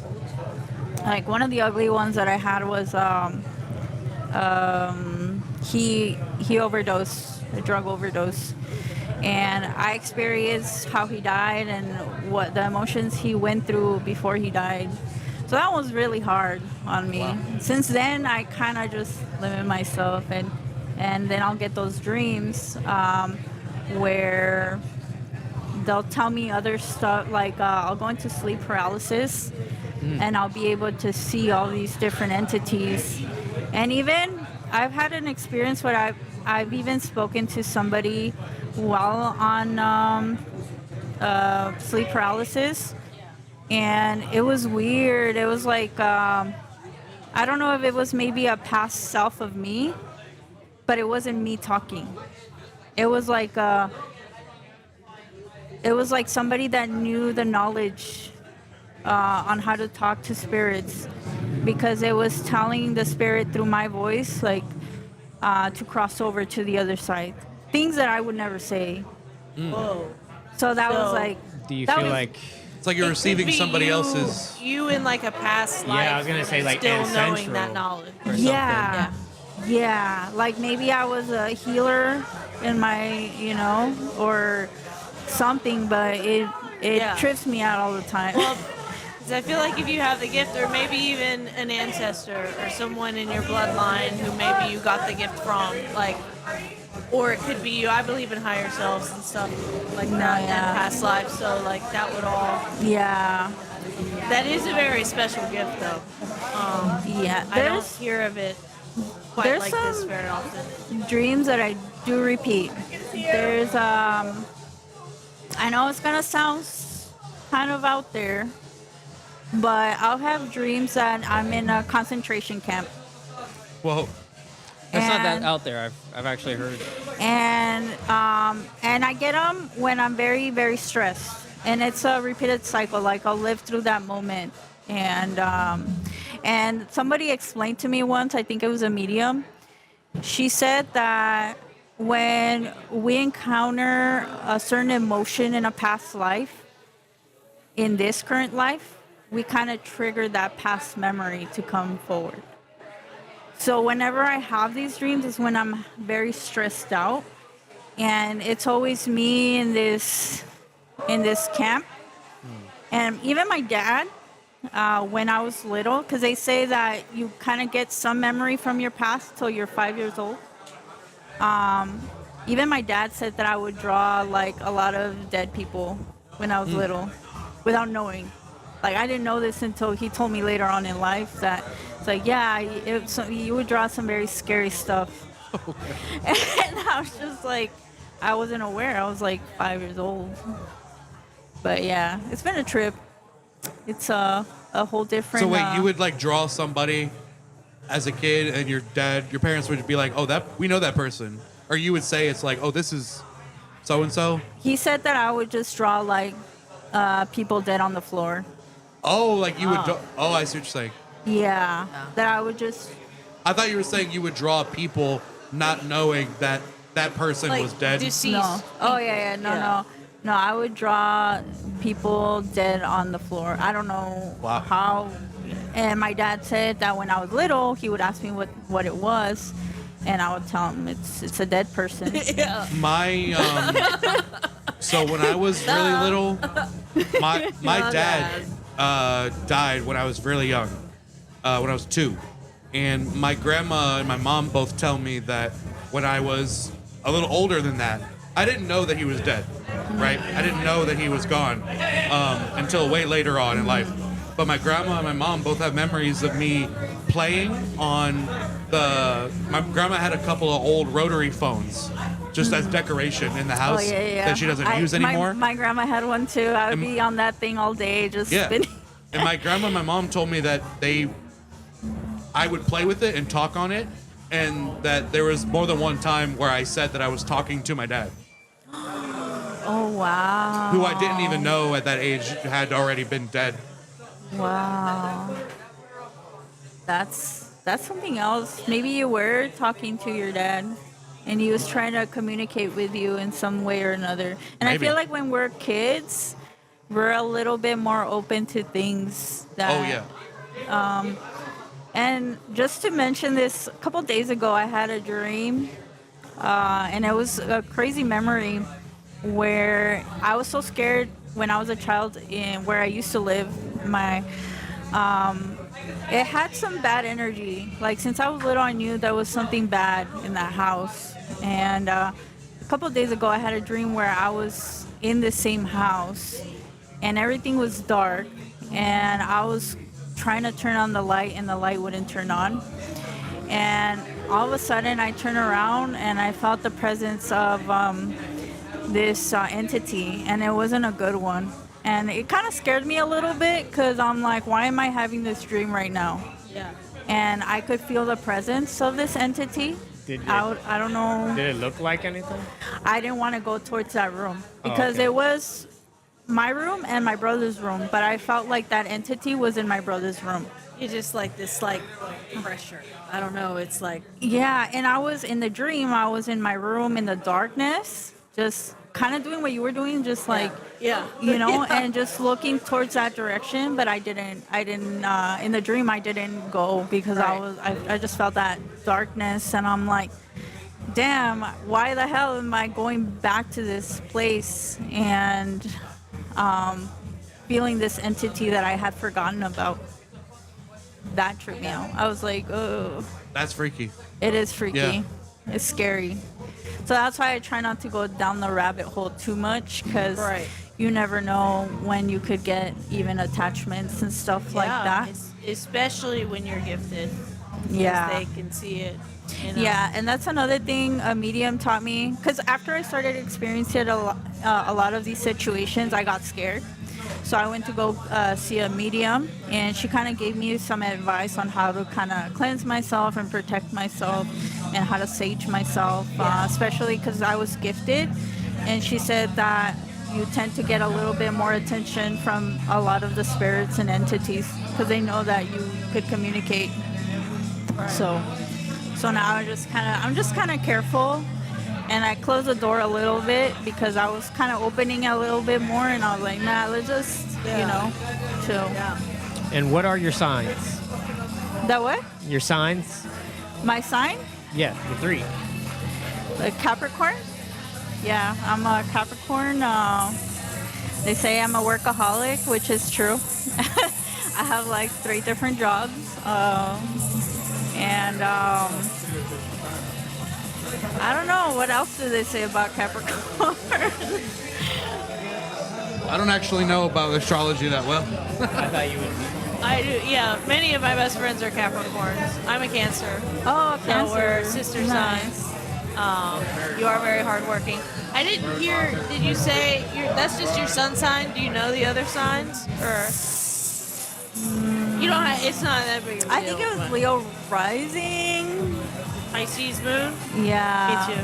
But I can't remember the rest. Yeah. Yeah. Yeah. The Capricorns, I feel like I've known a lot of like Capricorn women or femme presenting, whatever, that seem to be in tune with the like energies that be, if I may. I think it's like because of an earth sign, right? We're a little Yeah. bit more grounded. Yeah. Which I used to not be. I used to be very like anxious, stuff like that. I was very closed off. And I just went through a change when I expanded my consciousness, and I was able to kind of open up and overcome some of these fears. And it changed me and in a good way. Yeah. And but yeah, I just keep evolving. I keep changing, and all to achieve that goal that I want to pursue. Change is the only constant. Before I let you go here, I don't know what kind of deal you got with the bar going on, but spin this anyway.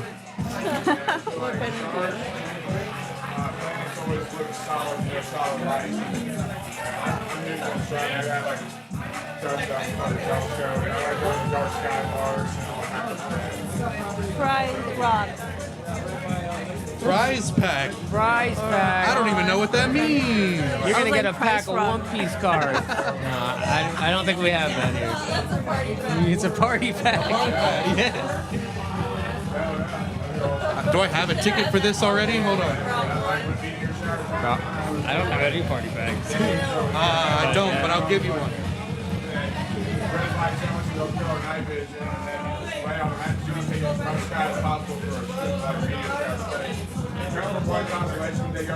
Thank you for coming on. Like, Yeah, this was a lot of fun. And get you should to come on for a full episode sometime. Yeah, I want to invite you on. We've already talked about it. We just haven't done it yet. right, Remember, we well, talked about doing a collab when we learned about her ghost. The ghost stories. Yeah. So we're gonna do that. Well, we've been talking about that recently, and like, Ignore the front part of that. I wrote it on the back. oh, I love those. I don't know any. So you can take that to the bar. I want to figure out what a prize pack is. So you're gonna have to take to the bar, redeem that, and come back and let us know. Okay, cool. Well, thank you so much for having Absolutely. me. Of course. Thank you so much It's for nice joining. meeting you. Congrats to your progress and building of your skills and craft in the Thank you. the music scene and the DJing. I look Yep. forward to seeing you more. Yeah, thank you so much. Awesome. Have a Thanks good for one, coming guys. on. Thank you. Till we meet again. All right. We are coming close to the very end of this. We're going a little longer than we anticipated, actually. Yeah. We're going to take a quick, short, maybe 10-minute break and come back with probably one more person, and then we're going to wrap it up. All right. Sound good? Sounds like a plan, All right. Stan. See you guys at home, folks.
All right, we got guys fighting over who's going to take the mic. We are back live. Good. I'm right here. Like, what's up? What up? My name's Devin. My name's Jose. Jose? Yeah. Jose. You know, representing Exotic Empire Tattoos. Okay. Right. Turn that mic towards you a little bit. Oh, okay.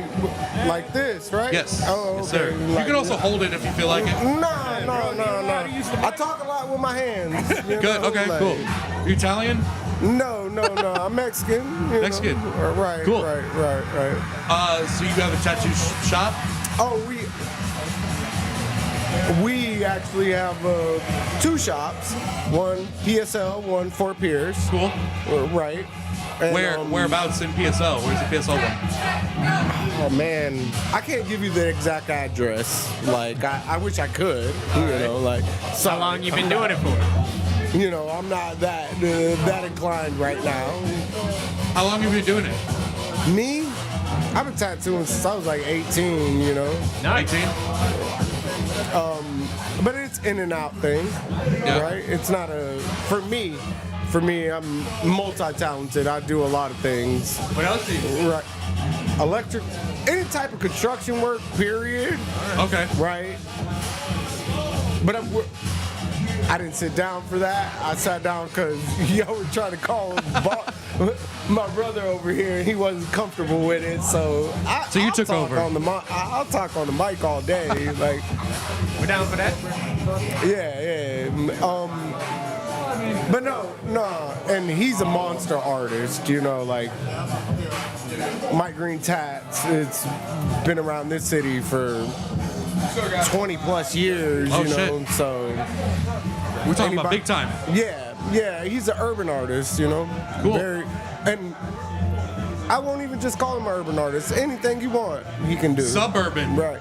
Yeah, right. He could do City. all of it. He could do all of it. A very talented guy, man. Love him to death, dude. Love him to death, you know. How do you guys know each other? Tattoo industry, clubbing industry, you know. He like I said, Cross he's paths in a he's bunch of places. multi-talented. He DJs and tattoos and does way more than I could ever understand what he does. Just like with me, like he can't ever understand what I do when it comes to the construction side of anything, you know, like. So yeah, we back each other on any platform that we don't. If he's not comfortable with it, I'm probably comfortable with it. You know what I'm saying? Like, Yeah, you guys tag team stuff. yeah, right. Okay. Right. That's just how we give it up, you know? Like, so, yeah. But no, I've been tattooing off and on since I was like 18. I have my own style. I do my own thing. I tattoo when I want. So you're like freelance? Yeah. Okay. I am no set artist. But I am in a set shop because I won't ever leave my brother, you know, like. Word. You know, like, that's just how I give it up.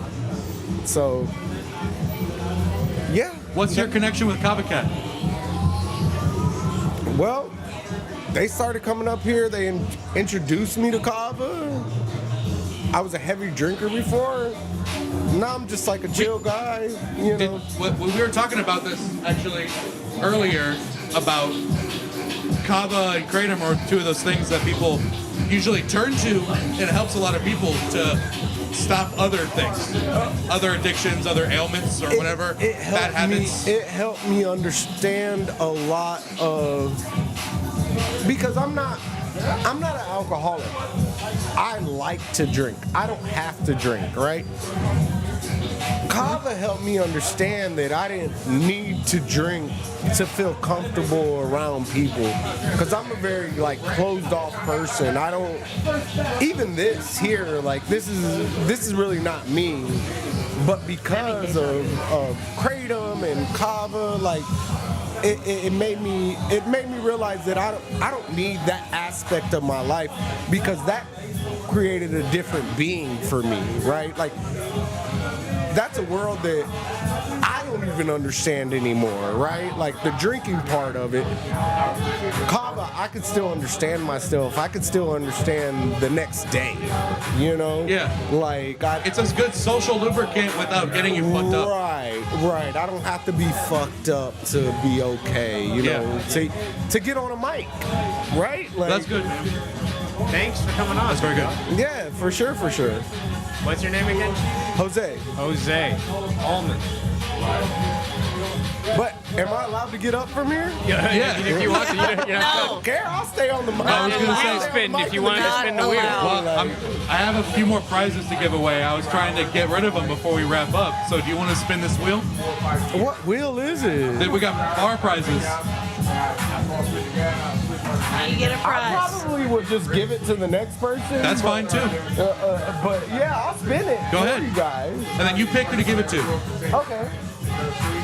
Everybody's like, this is acrobats. I'm like, for years I've been training myself to exclusive. This is a cool wheel. Like, where did you guys get this That's little from the wheel? bar. That's nice. Where did this little wheel come from?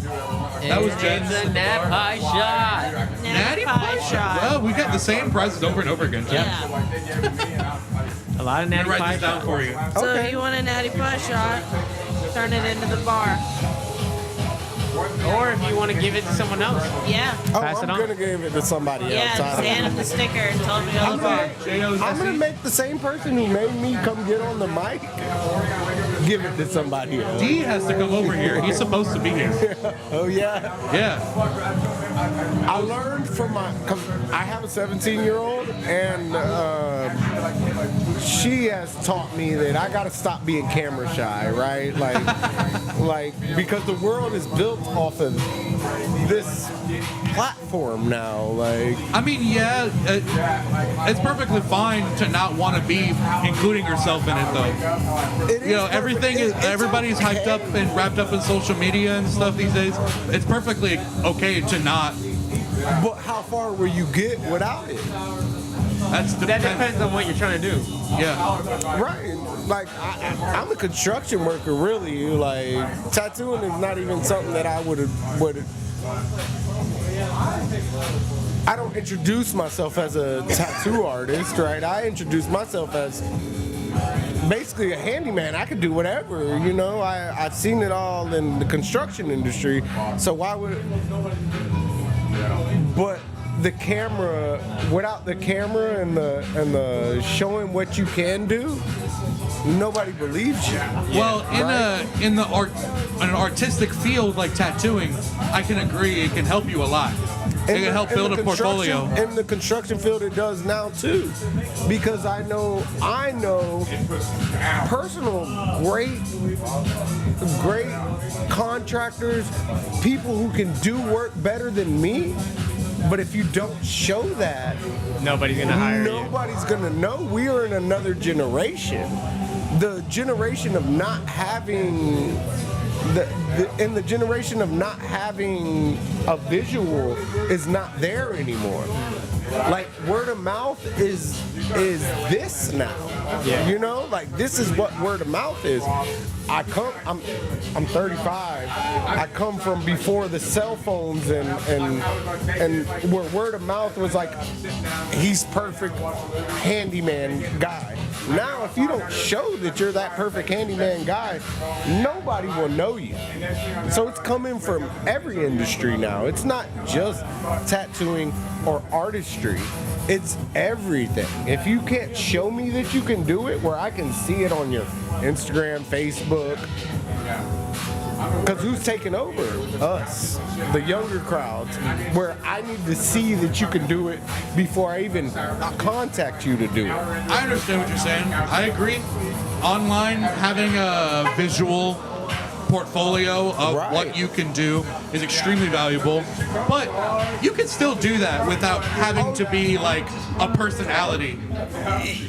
Right. You can still be relatively anonymous. But it has become much harder. That's true. It has become much harder because one guy who did one amazing job became something that everybody thinks they're going to get on their job, and once they start getting paid from all of these platforms, they're not that same guy anymore because they're got another lucrative income, you know, like, and it's more lucrative than working with your hands. So do you have a social media for your? Me? Yeah. Yeah, I do. I'm not gonna put it on the internet though. Like I said, I'm a very just me. I like the little bit of money I make. I like the private people I mess with. Like, I'm not a big on this. I just get more comfortable because my daughter puts me on this. She makes me do things, and she's my baby girl, you know, she's my oldest daughter because I got a 3-year-old too, so that's truly my baby girl. And she will make these cameras go crazy, so she has her own Instagram page too about how we dress her and how we create her, but that's for another story, right? But no, Exotic Empire Tattoos. Shout out. Exotic Empire. Check them out, for real. Especially urban artists. I'm telling you, 25 years in the game, dude.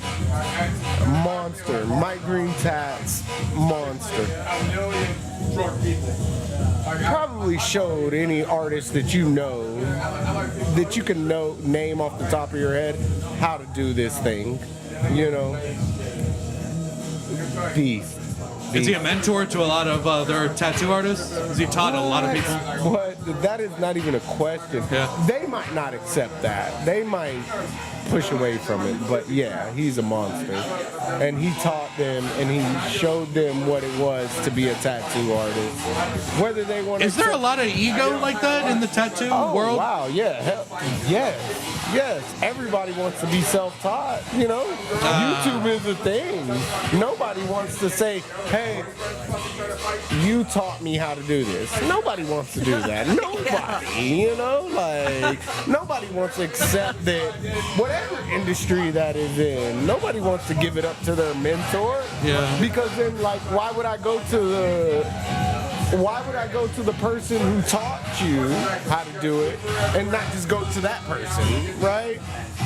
Even though some of them might do the job that you are expecting out of them. You know, not saying that he's not going to do that job, just saying that they might be a better artist for you, because that's where the tattoo thing gets confusing, right? It's you have to look for your artist. Yeah. Because the artist is your personality. What do you want? You know, do you want somebody? Different artists can excel in different styles and different things. And they're more. I connect more with you than I connect more with him, or I connect more with your style than I connect more with that style, right? So you don't want to. And I'm so glad because I haven't cussed not one time, and my daughter has been very adamant on me. You got to stop cussing so much. You got to stop. Real talk. If you ever go on my social media, I'm always talking about this. I have to stop cussing so much because it's the camera, right? And this is what they cut out, and this is what they don't push. And she knows more than I know, right? We ain't cutting anything from this, just so you know. No, I respect that. I respect that, dude. This is actually live right now. Right, yeah, I'm cool with that because I'm not saying anything wrong. I'm not saying anything bad about anybody or any. I love all of you guys, and y'all know that I heart you, whether you heart you from over here. Right, and that's my biggest thing. I air hug from a distance. Yeah, from a distance. No air matter hug from what. a distance. And I would tell this to anybody. Heart you from over here. Whether we like each other or we don't, I have no hate in my heart towards anything. You know. It's awesome. Hell no. I be having fun. I have fun with my life. Everybody else, I don't know. Me. But he is an amazing artist. Yeah. Well, we want to talk to him too. Why won't he come on? that camera shy. Man. You know. We'll get him one day.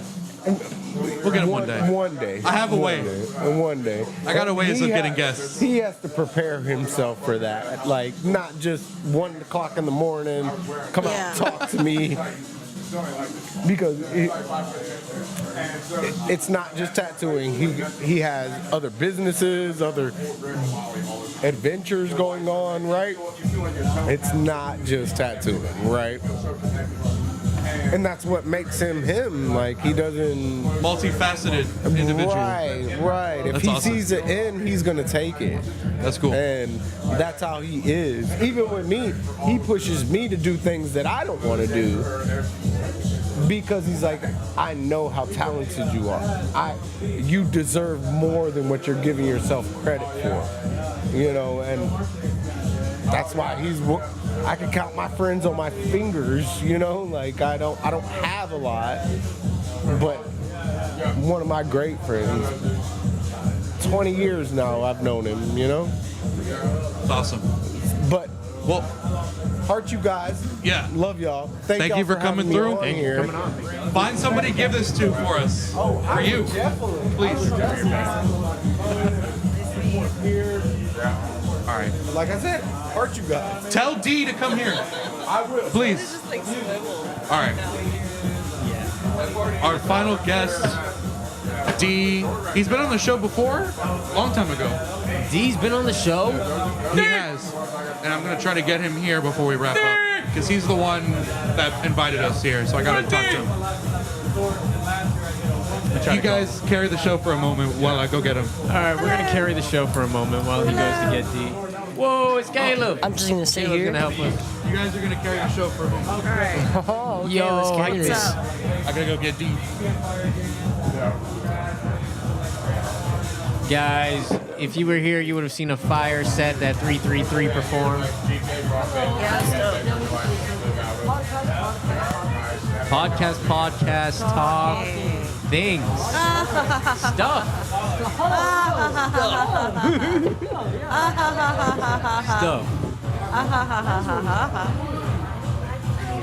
Stop weaseling. Stop. He's trying to weasel out. He's trying to weasel out of coming on himself. Well, I started joining.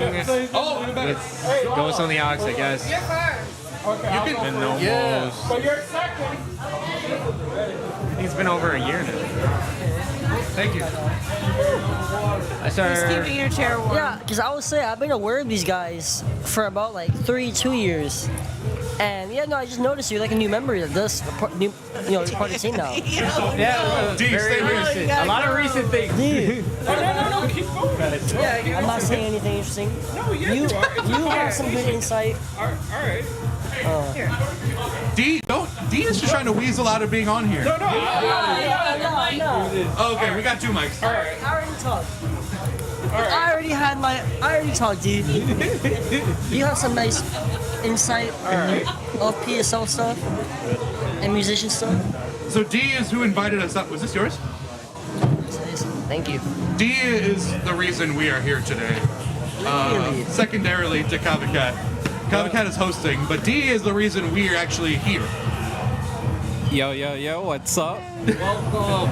We got D in the building. Returning. It's been a minute. It's been a couple years, I think, since you were on the pod. Yup. A We've couple been- times. Yeah, a couple years. It was one time, about like 3 years ago, maybe. Yeah. Lala! We gotta have you back on.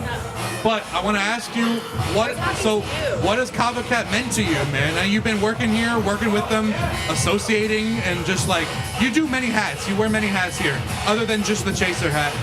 I The switched Chaser other hat, Water. too. Chaser Water. We talked to Al. We're not sponsored. We can be. One day, maybe. We'll ask him. Yes, I do have many hats.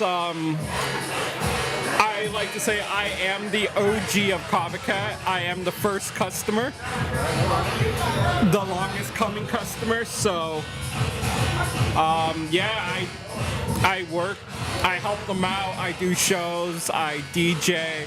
I'm a jack of all trades, and I just try my best to make everyone happy. You're a good vibe enforcer. You're not quite security, but you're a vibe enforcer. You're like, making sure things are going well, and like the wrong people aren't here. People, if there's someone causing a problem. Yeah, I can say that. But, you know, everyone does have that off night. Yeah, it happens. Yeah, it happens, you know. Everyone gets a little, you know, crunk, having a little too much fun, but it is what it is. But we all try to just enjoy the time. So, have you been coming here since day one? You said you're the OG. Yeah, I've been, so technically I wasn't the first customer. I was technically the second customer. Well, you don't have to say that. Huh? You don't have to say that. You can lie. Oh, but I'm too lazy to lie. Because someone's going to call me out on this. Then I'm going to have to make up an excuse. Yeah, and you Man, gotta. I might as well just tell the truth. Yeah. This is way too much work. Yeah, I'm lazy. You don't have to remember I don't anything. gotta remember You just know you told the truth. That's it. Yeah. All It's- done. You know how much work it is to lie? Too much. And you gotta stay on top of the lie. Yeah. And we in the year 2026. These. Still lying? Wait, can I say YN? Yeah. These. I got a censor button if you want it. Yeah. Oh, you got a censor? We all I do. understood Oh, what he okay. said. I understand what he said. You did? I felt I'll it. just keep it. I know what he said. I felt it. Yeah. I wasn't gonna hit the button anyway. But yeah, they're always trying to catch you in lies. Yeah. So, and I'm one of them who's always trying to catch somebody in a lie. So I don't want somebody like me trying to call me out. So I might as well just tell the truth. That's fair. Yeah. Makes sense. So yeah. That's literally what it is. Yeah, people. Yeah, I can't lie. It's just way too much work. That's real. I'm getting stressed out just thinking about lying. I'm like in my head, like, man, should I say a good lie? Should I say good lie?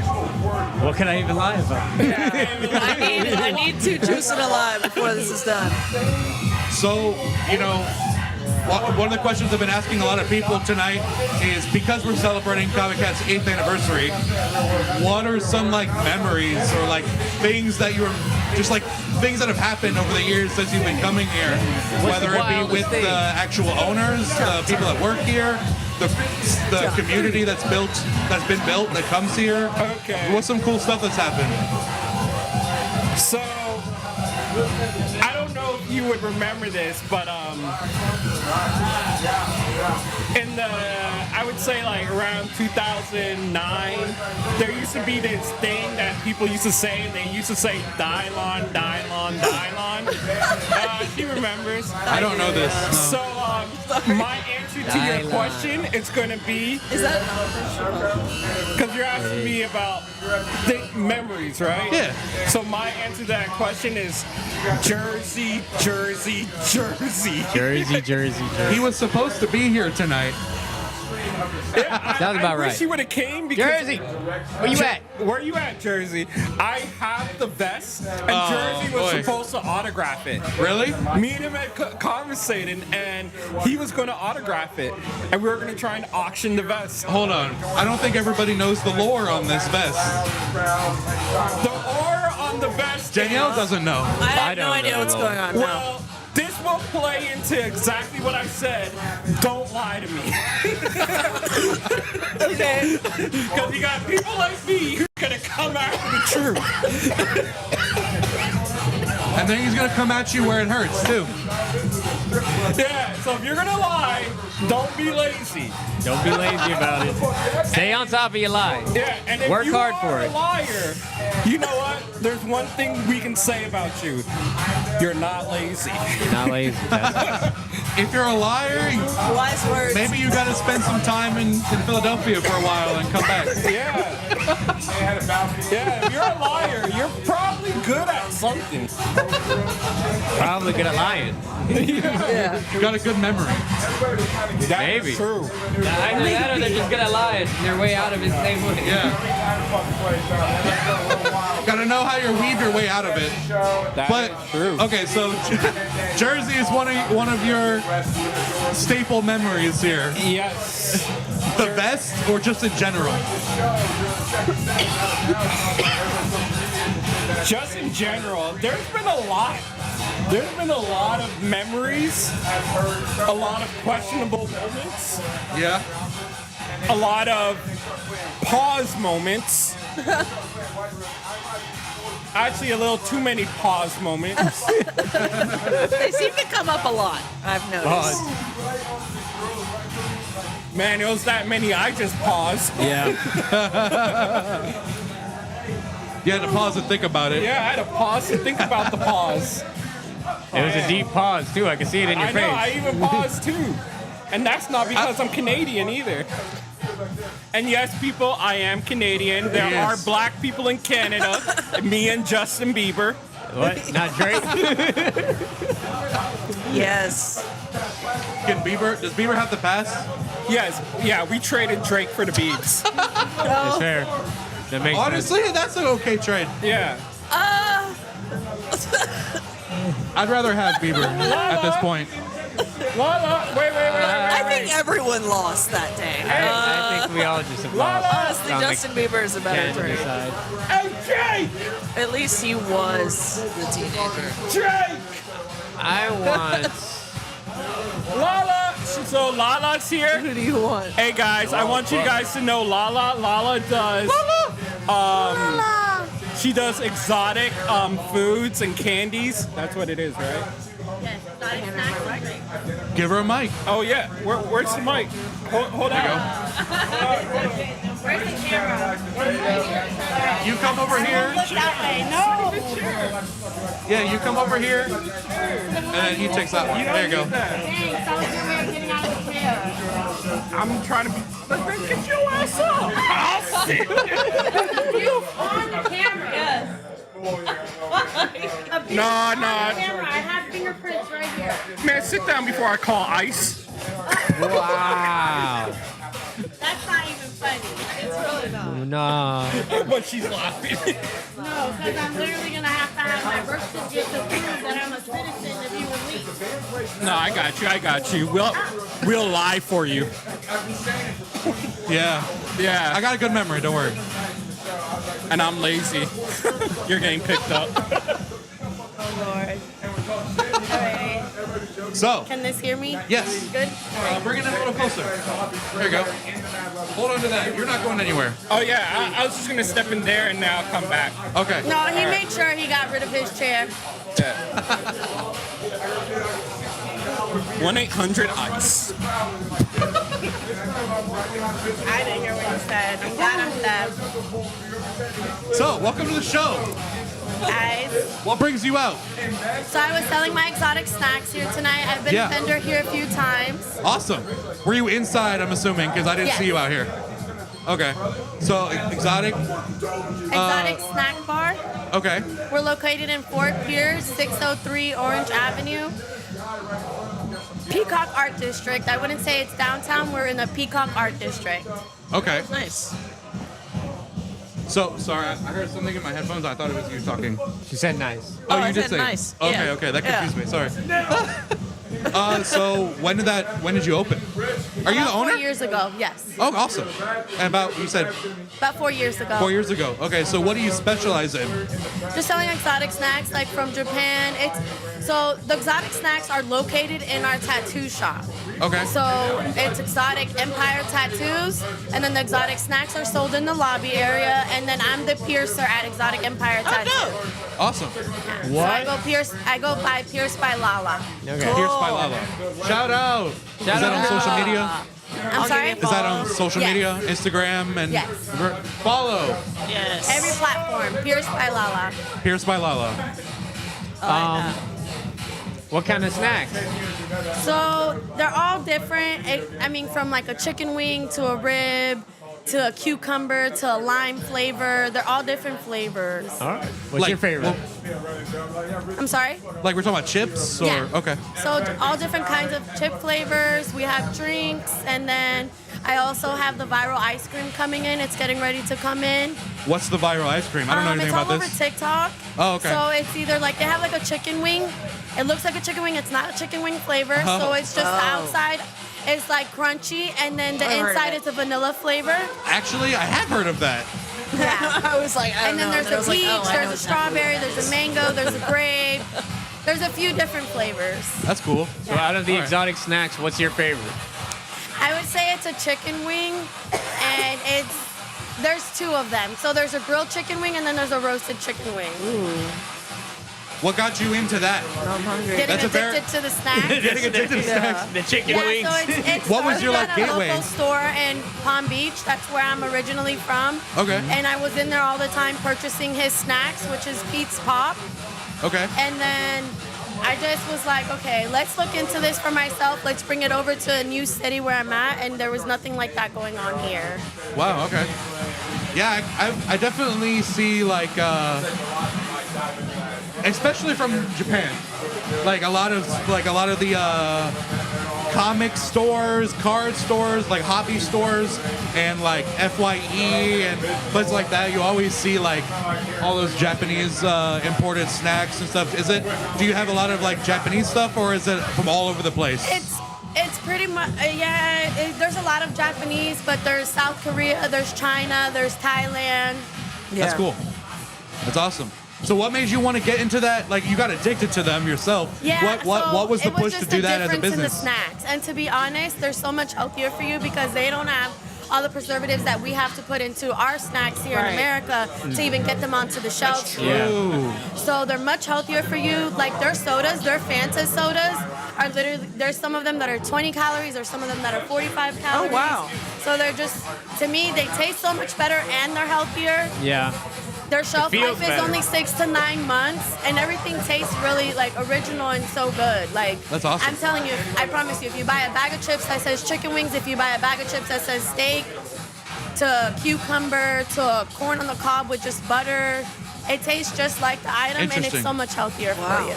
Those are some interesting flavor combos. So you have to have an open appetite. mind. Yeah, like you have, because there is like an oyster flavor, and to some people they're just like eating a potato chip that tastes like an oyster. I mean, It's I like just not. oysters, so why not? It's not it, you know. I've actually never had oyster. Yeah. But what are some of the like more unique, freaky flavor combos? Or I'm sorry? what are some of the weird like flavors you've come across that you've sold? I mean, there's like an avocado mustard. Whoa. To me, they're all pretty weird just because there's a scallop flavor. Scallop Yeah. into a potato chip, oyster into a potato chip, you know, like they're just, I try to stick to the things that I think would sell because it is something that you have to have an open appetite for, unless it's something that someone asks me for, and if I can get it imported, then I do. But I don't know. I can't really think anything off the top of my head that's really weird. You're sort of having to redo the market testing that the companies that make the snacks have already done, where it's like, oh, we think these flavors will work in this country, these ones will work here, and blah blah blah. But you're kind of going against that and redoing that to be like, okay, well, these flavors that are over here, actually, I think these people will really like it here too. And you're Yeah, there's like there's weird flavors. Like there's a ketchup flavor, you know. I hear that's really popular in Canada. Ketchup. Yeah, I don't have any. I did have Canadian chocolate for a while, but I don't have any Canadian snacks right now. No. I have a question. This question pertains to the piercing.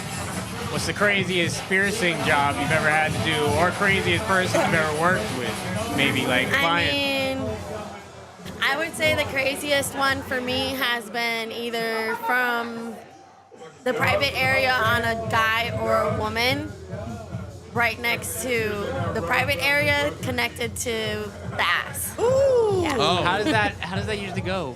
I mean, they're Yeah. both different on both of them. Like for the woman, it's literally through the front. I mean, through the bottom. Yeah. In their vagina to the front of the ass area. And then for We're the an guys, adult it's show. like It's on the okay. You can bottom say of, like, everything. I'm sorry. We're an adult show. You can say Oh, okay. everything. It's okay. Yeah, and then for the guys, it's like on the bottom of their balls, like right where it leads up. Yeah. So, yeah, I would say those Like, were okay, the. you're talking about the actual set. The taint. Yep. The taint?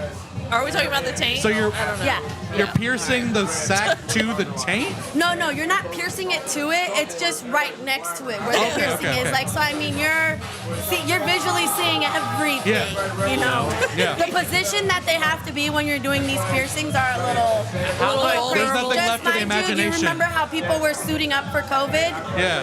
That's how I suit up for piercings. Yeah. So because men, certain piercings, like they literally can just come to it. Oh, wow. So I'm definitely covered. Really? Yeah. And those From piercings, a just piercing? for everybody to know, yes, it hits a certain spot. So He those wasn't ready for piercings, that just for information. everybody to know, they start at $500, and that's for a basic one, and they can go up to $2,000. They pay you to do that to them? Yes. Okay, I have to ask a question. Get me to pay you. When you've performed that type of piercing, Oh my god. you're saying this can happen where they come. Has it happened to you? Yes. What's that? What happens? I mean, at that point, you just kind of like finish it up professionally. You still got to remember I'm in a professional, standard. So I just got to finish it up professional. And thank God I live right by the shop, 10 to 15 minutes. So I just go home and literally take a shower. Even though I'm suited up, I just still feel like, oh my God. You have to shower. Might be somewhere. I understand it. Yeah, You can't just it's not my continue your partner. day. So it's like just a little weird. Yeah. Feels deserve that definitely very shower. uncomfortable. Yeah. So I mean, the price is high. It doesn't. That's not a piercing that comes in on a regular basis. Well, it's a high Maybe not price even monthly. justifiably. Yes. Justifiably. Definitely. Yeah. That's very invasive. You're like, That's insane. Is there any like anti-pain medication involved in this? Because I imagine mean, this. not here in Florida because I'm not a legal doctor, but in the like let's say in South America and everything, I've seen it. I follow a lot of piercers that they do. They inject it and they do their piercings, but I don't personally Like do them. localized Yeah. numbing stuff? Localized, anesthesia. Yee. Well, sorry for the Floridians, I guess. I have zero piercings anywhere, so just the thought of any piercing is a bit cringe-inducing to me. Not that I'm like against them, but it's just I can't imagine piercing myself. I got ear piercings, and Do you that's have about any it. tattoos? Huh? No tattoos No, I don't either? have tattoos. I do want to get one, but piercing. I could probably stomach it doing like my ears, like the normal places, but even beyond that, probably not. But definitely not my nutsack, or my penis or anything. No, that's not happening. Yeah, you're not getting that You weren't Prince thinking about Charles? getting your taint No. done? The Prince. What's it The called? Prince Albert? Is it Albert. Prince Charles? Albert, yeah. Prince Albert. No, I'm not doing none of those. No princes. No princes. princes. None of the princes. No kings. the princes. No kings. Yeah. No kings either. No kings. You're gonna see How me. long have you been You're gonna coming see to me at the Kava next Cat? protest with I'm the sorry? no princes. How long have you been coming to Kava Cat? I met Nikki probably 4 years ago as well. Like when I opened up the tattoo shop and the exotic snacks, that's how I met her. Awesome. She's in the tattoo world as well. She's a come and go artist. Sometimes she has her times where she wants to be an artist and then she gives up for a little bit. So Takes a that's break. how we met. Yeah. So, do you have any cool experiences to speak on or memories just coming here over the last 4 years? Or any cool connections you special made through the moments. community? Any crazy wild moments you've witnessed? I mean, not that I can think off the top of my head. No. Fair. Yeah, usually I come here, get my drink, do a little computer work, and then get out. But yeah, I definitely did meet some good friends here, I would say. So, do you not normally come to the nightly the nightlife we do. type of Like, events? My boyfriend as well has been a DJ here. Okay. So that's how I've always been like a vendor when he DJs. Awesome. But I can't think of any crazy events. No, It's fair. that's fair. Well,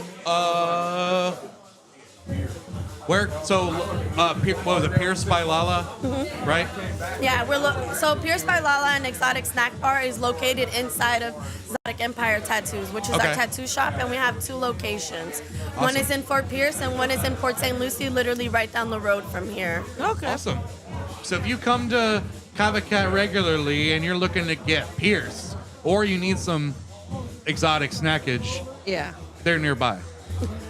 Exotic snackage and exotic tattoos and exotic piercings.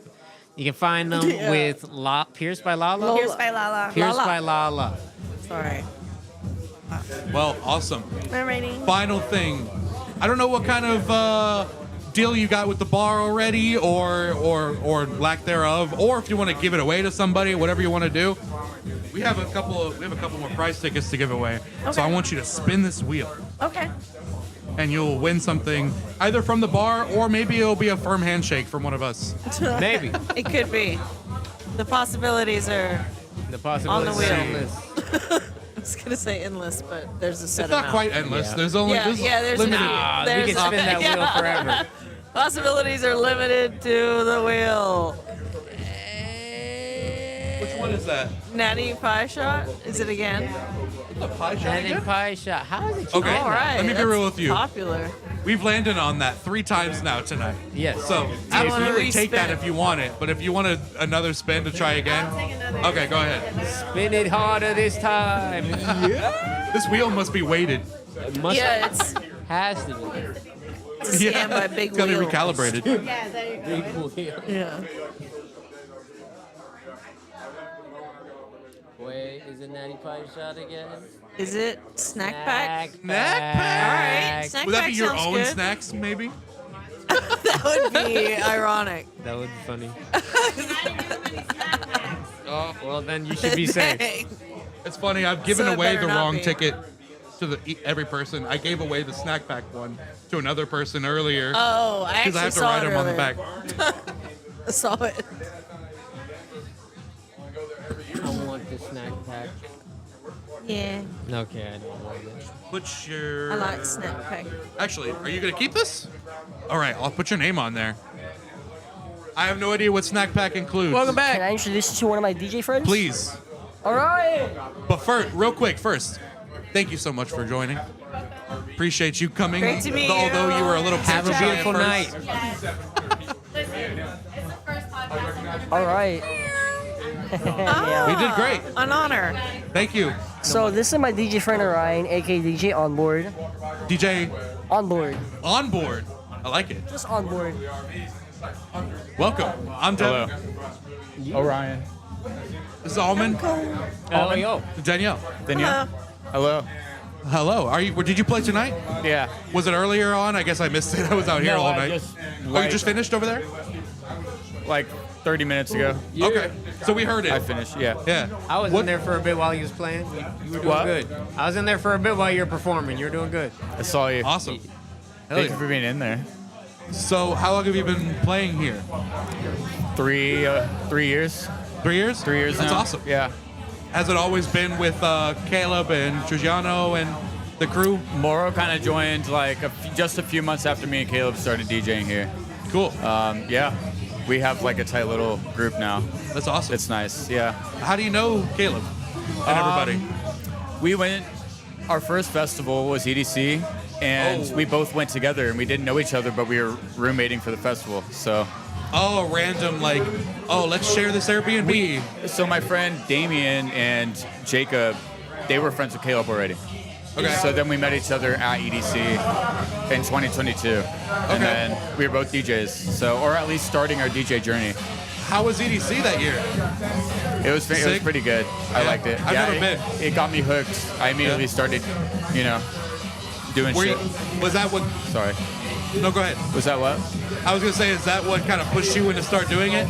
A little bit. My dad was a DJ in the 90s. Oh, he was awesome. a resident DJ at a club for 10, 15 years in Texas, Dallas, Wow. Texas. Yeah. That's cool.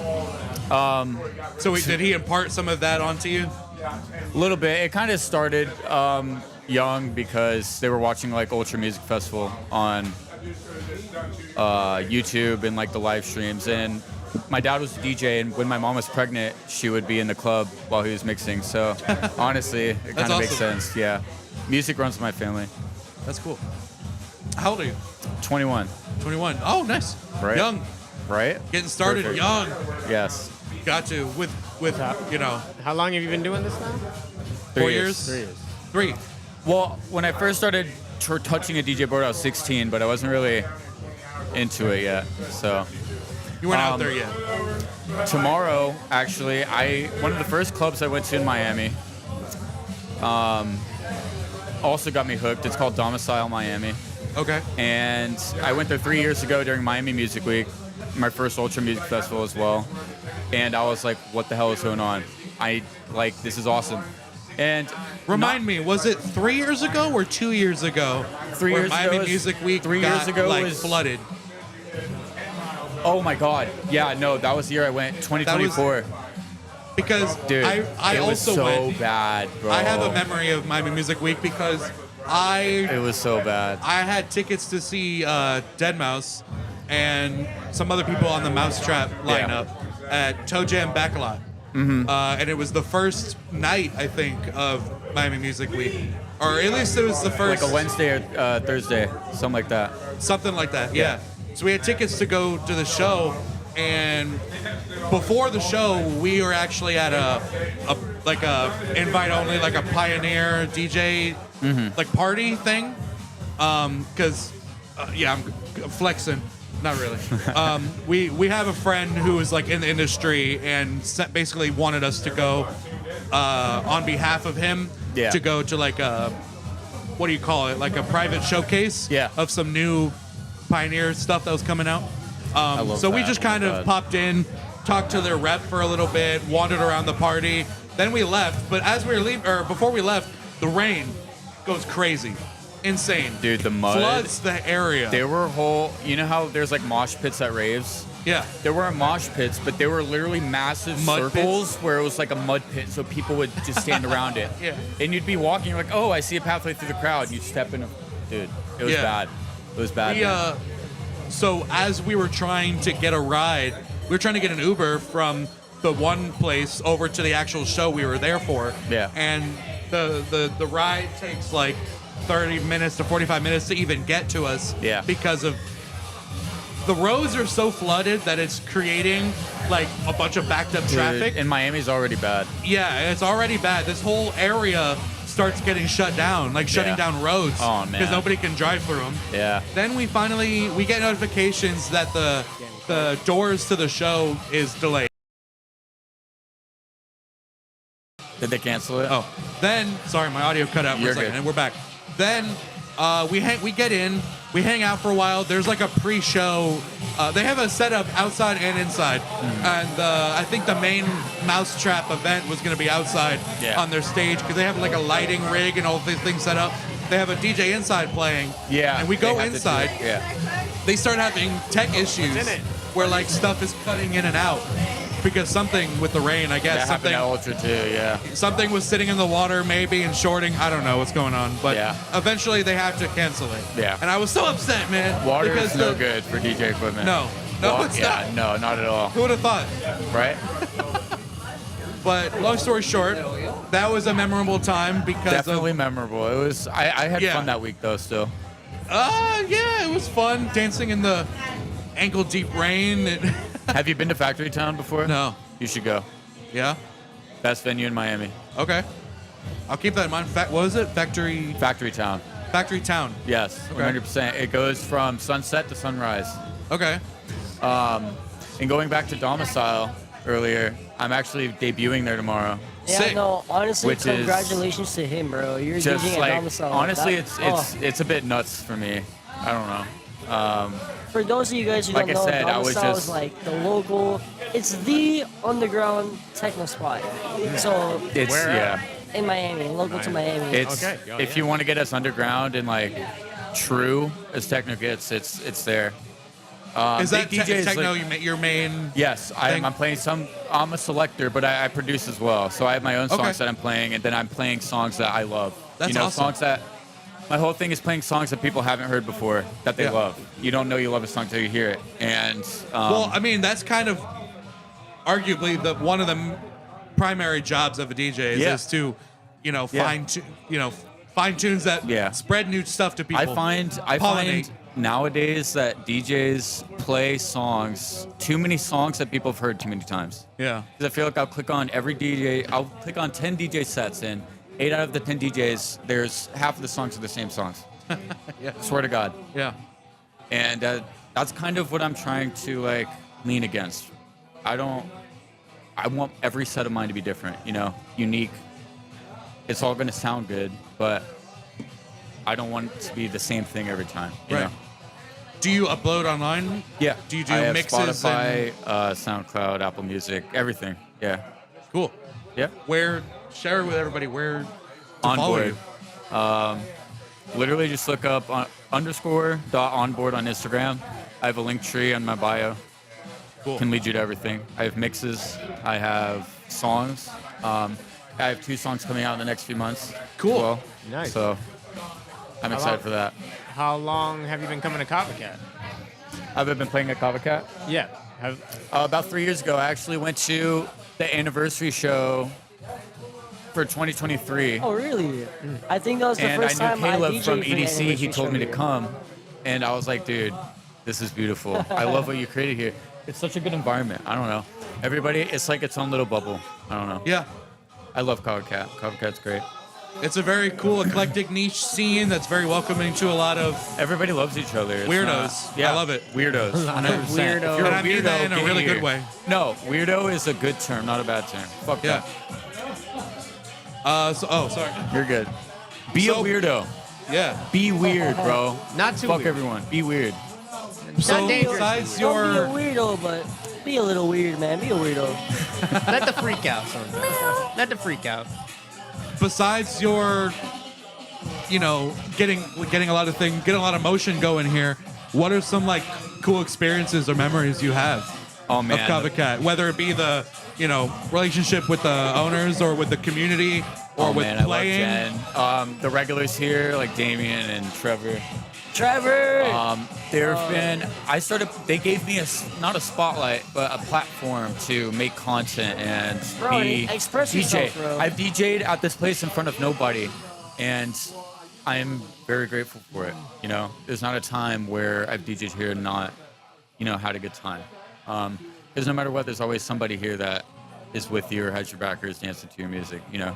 So everybody's a friend here. Yeah. The first anniversary show is definitely a big thing for me because Yeah. I saw my boys Ty Jesus and Yeah. Duck Tart and Ghetto Hippie play. And yeah. We're friends they're with on them. the CDJs. No, Pete and I was Dub-Tart. like, dude, this shit's so cool. I don't know. I was fucking with it, and I was Yeah, already no, like like, starting to get into it, Being bro. a local DJ is cool. Seeing a fucking scene Yeah. like that out here, man. And then this Creating man this right here, 333. Yeah, nah. The second anniversary party, it was probably before that, but he played a song by an artist called Mall Grab. Okay. Oh, I And put you it on. was called. Fuck. Sorry. You can swear. It's okay. Okay. Liverpool Streets in the Rain. Ooh. Yeah. And I heard that song. I was like, who the fuck is this? He showed me a set online later that week. We were producing some shit in his room. And he showed me a set that he did in Australia. My whole alignment for techno, we don't mix the same, but the kind of area that he's in got me into the swing of what I'm doing. And Inspired you. It's so That's good. cool. It's I don't know.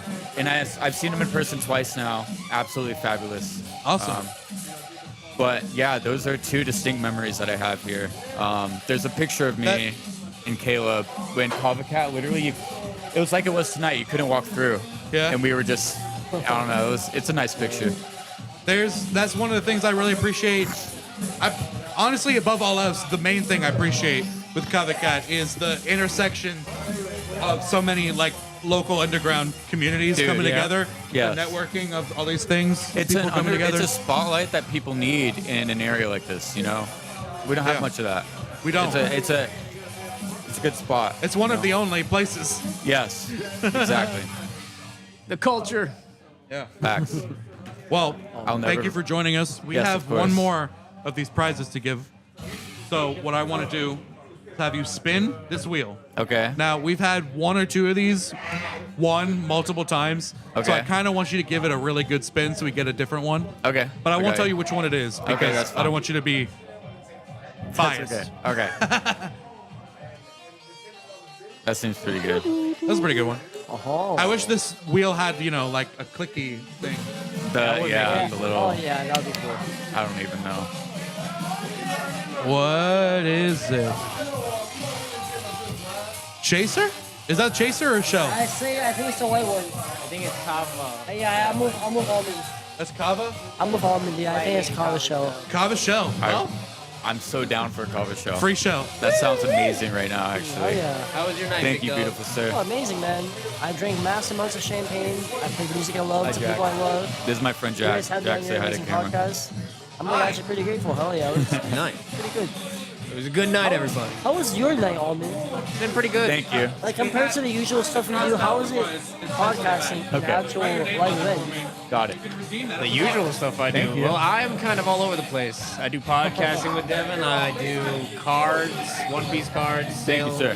Thank you. Oh, yeah, you Good do meeting do you. that, yeah. I'm all over the place lately. Good meeting you, big dog.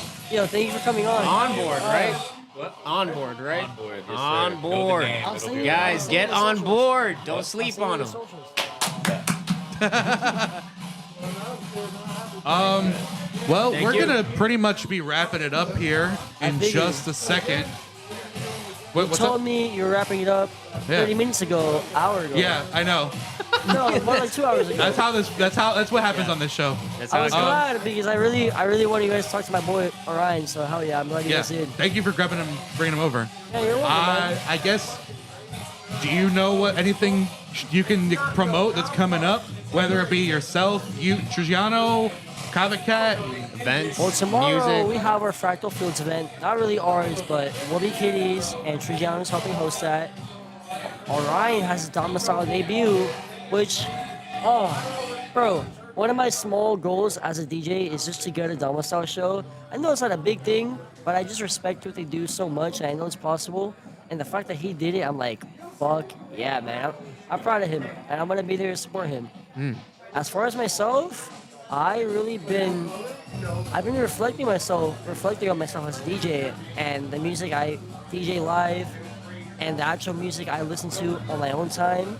And I'm trying to combine both worlds, and honestly, I don't have anything planned. I'm just really working on myself as of now. Self-pursuit, self Bro, yeah, because I realized I DJ all this house music and techno, but honestly, I listen to a lot of chill stuff at home, R&B, maybe like funky shit. Okay. And I don't know, I really, in a way, I kind of want to separate 3 hours from Caleb and be more Caleb, if that makes sense, man. And just DJ the shit I want to, DJ the music I love, also incorporating vinyl, but that's hard. Do you feel like you have to separate that from 333? Or can you I not don't just have to. incorporate that into it? At first, I was really thinking deep about that. Like, damn, should I just go by a different name? Because I know that's a very like pivotal question, because I know some artists will make different aliases for different art, but some people will be like, fuck it, I'm one guy and I do all these different things. I came to the conclusion, you see how my bloody suit, Yeah. I'm not wearing it tonight because I don't feel like it fits what I'm DJing tonight.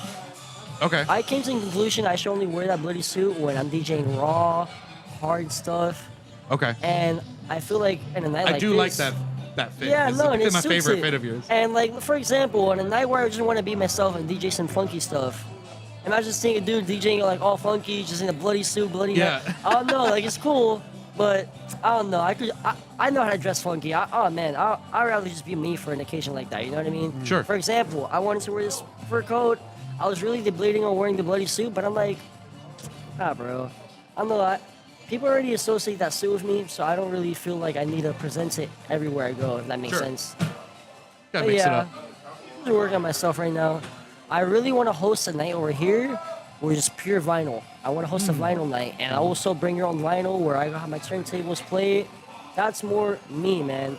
And it's not going to be really focused on real mixing, just playing good music to good people, if that makes sense. I know some people that would want to come and mix some Oh, vinyls. yeah, no, and if you Yeah. have vinyls, bring it out. I'll play it, man. I don't have any, but I know some people that would But want to yeah, mix. no, yeah. And I realized I cater to a lot of the party people in PSL. But since I love music, bro, I want to find out and start catering to the people who actually truly appreciate music.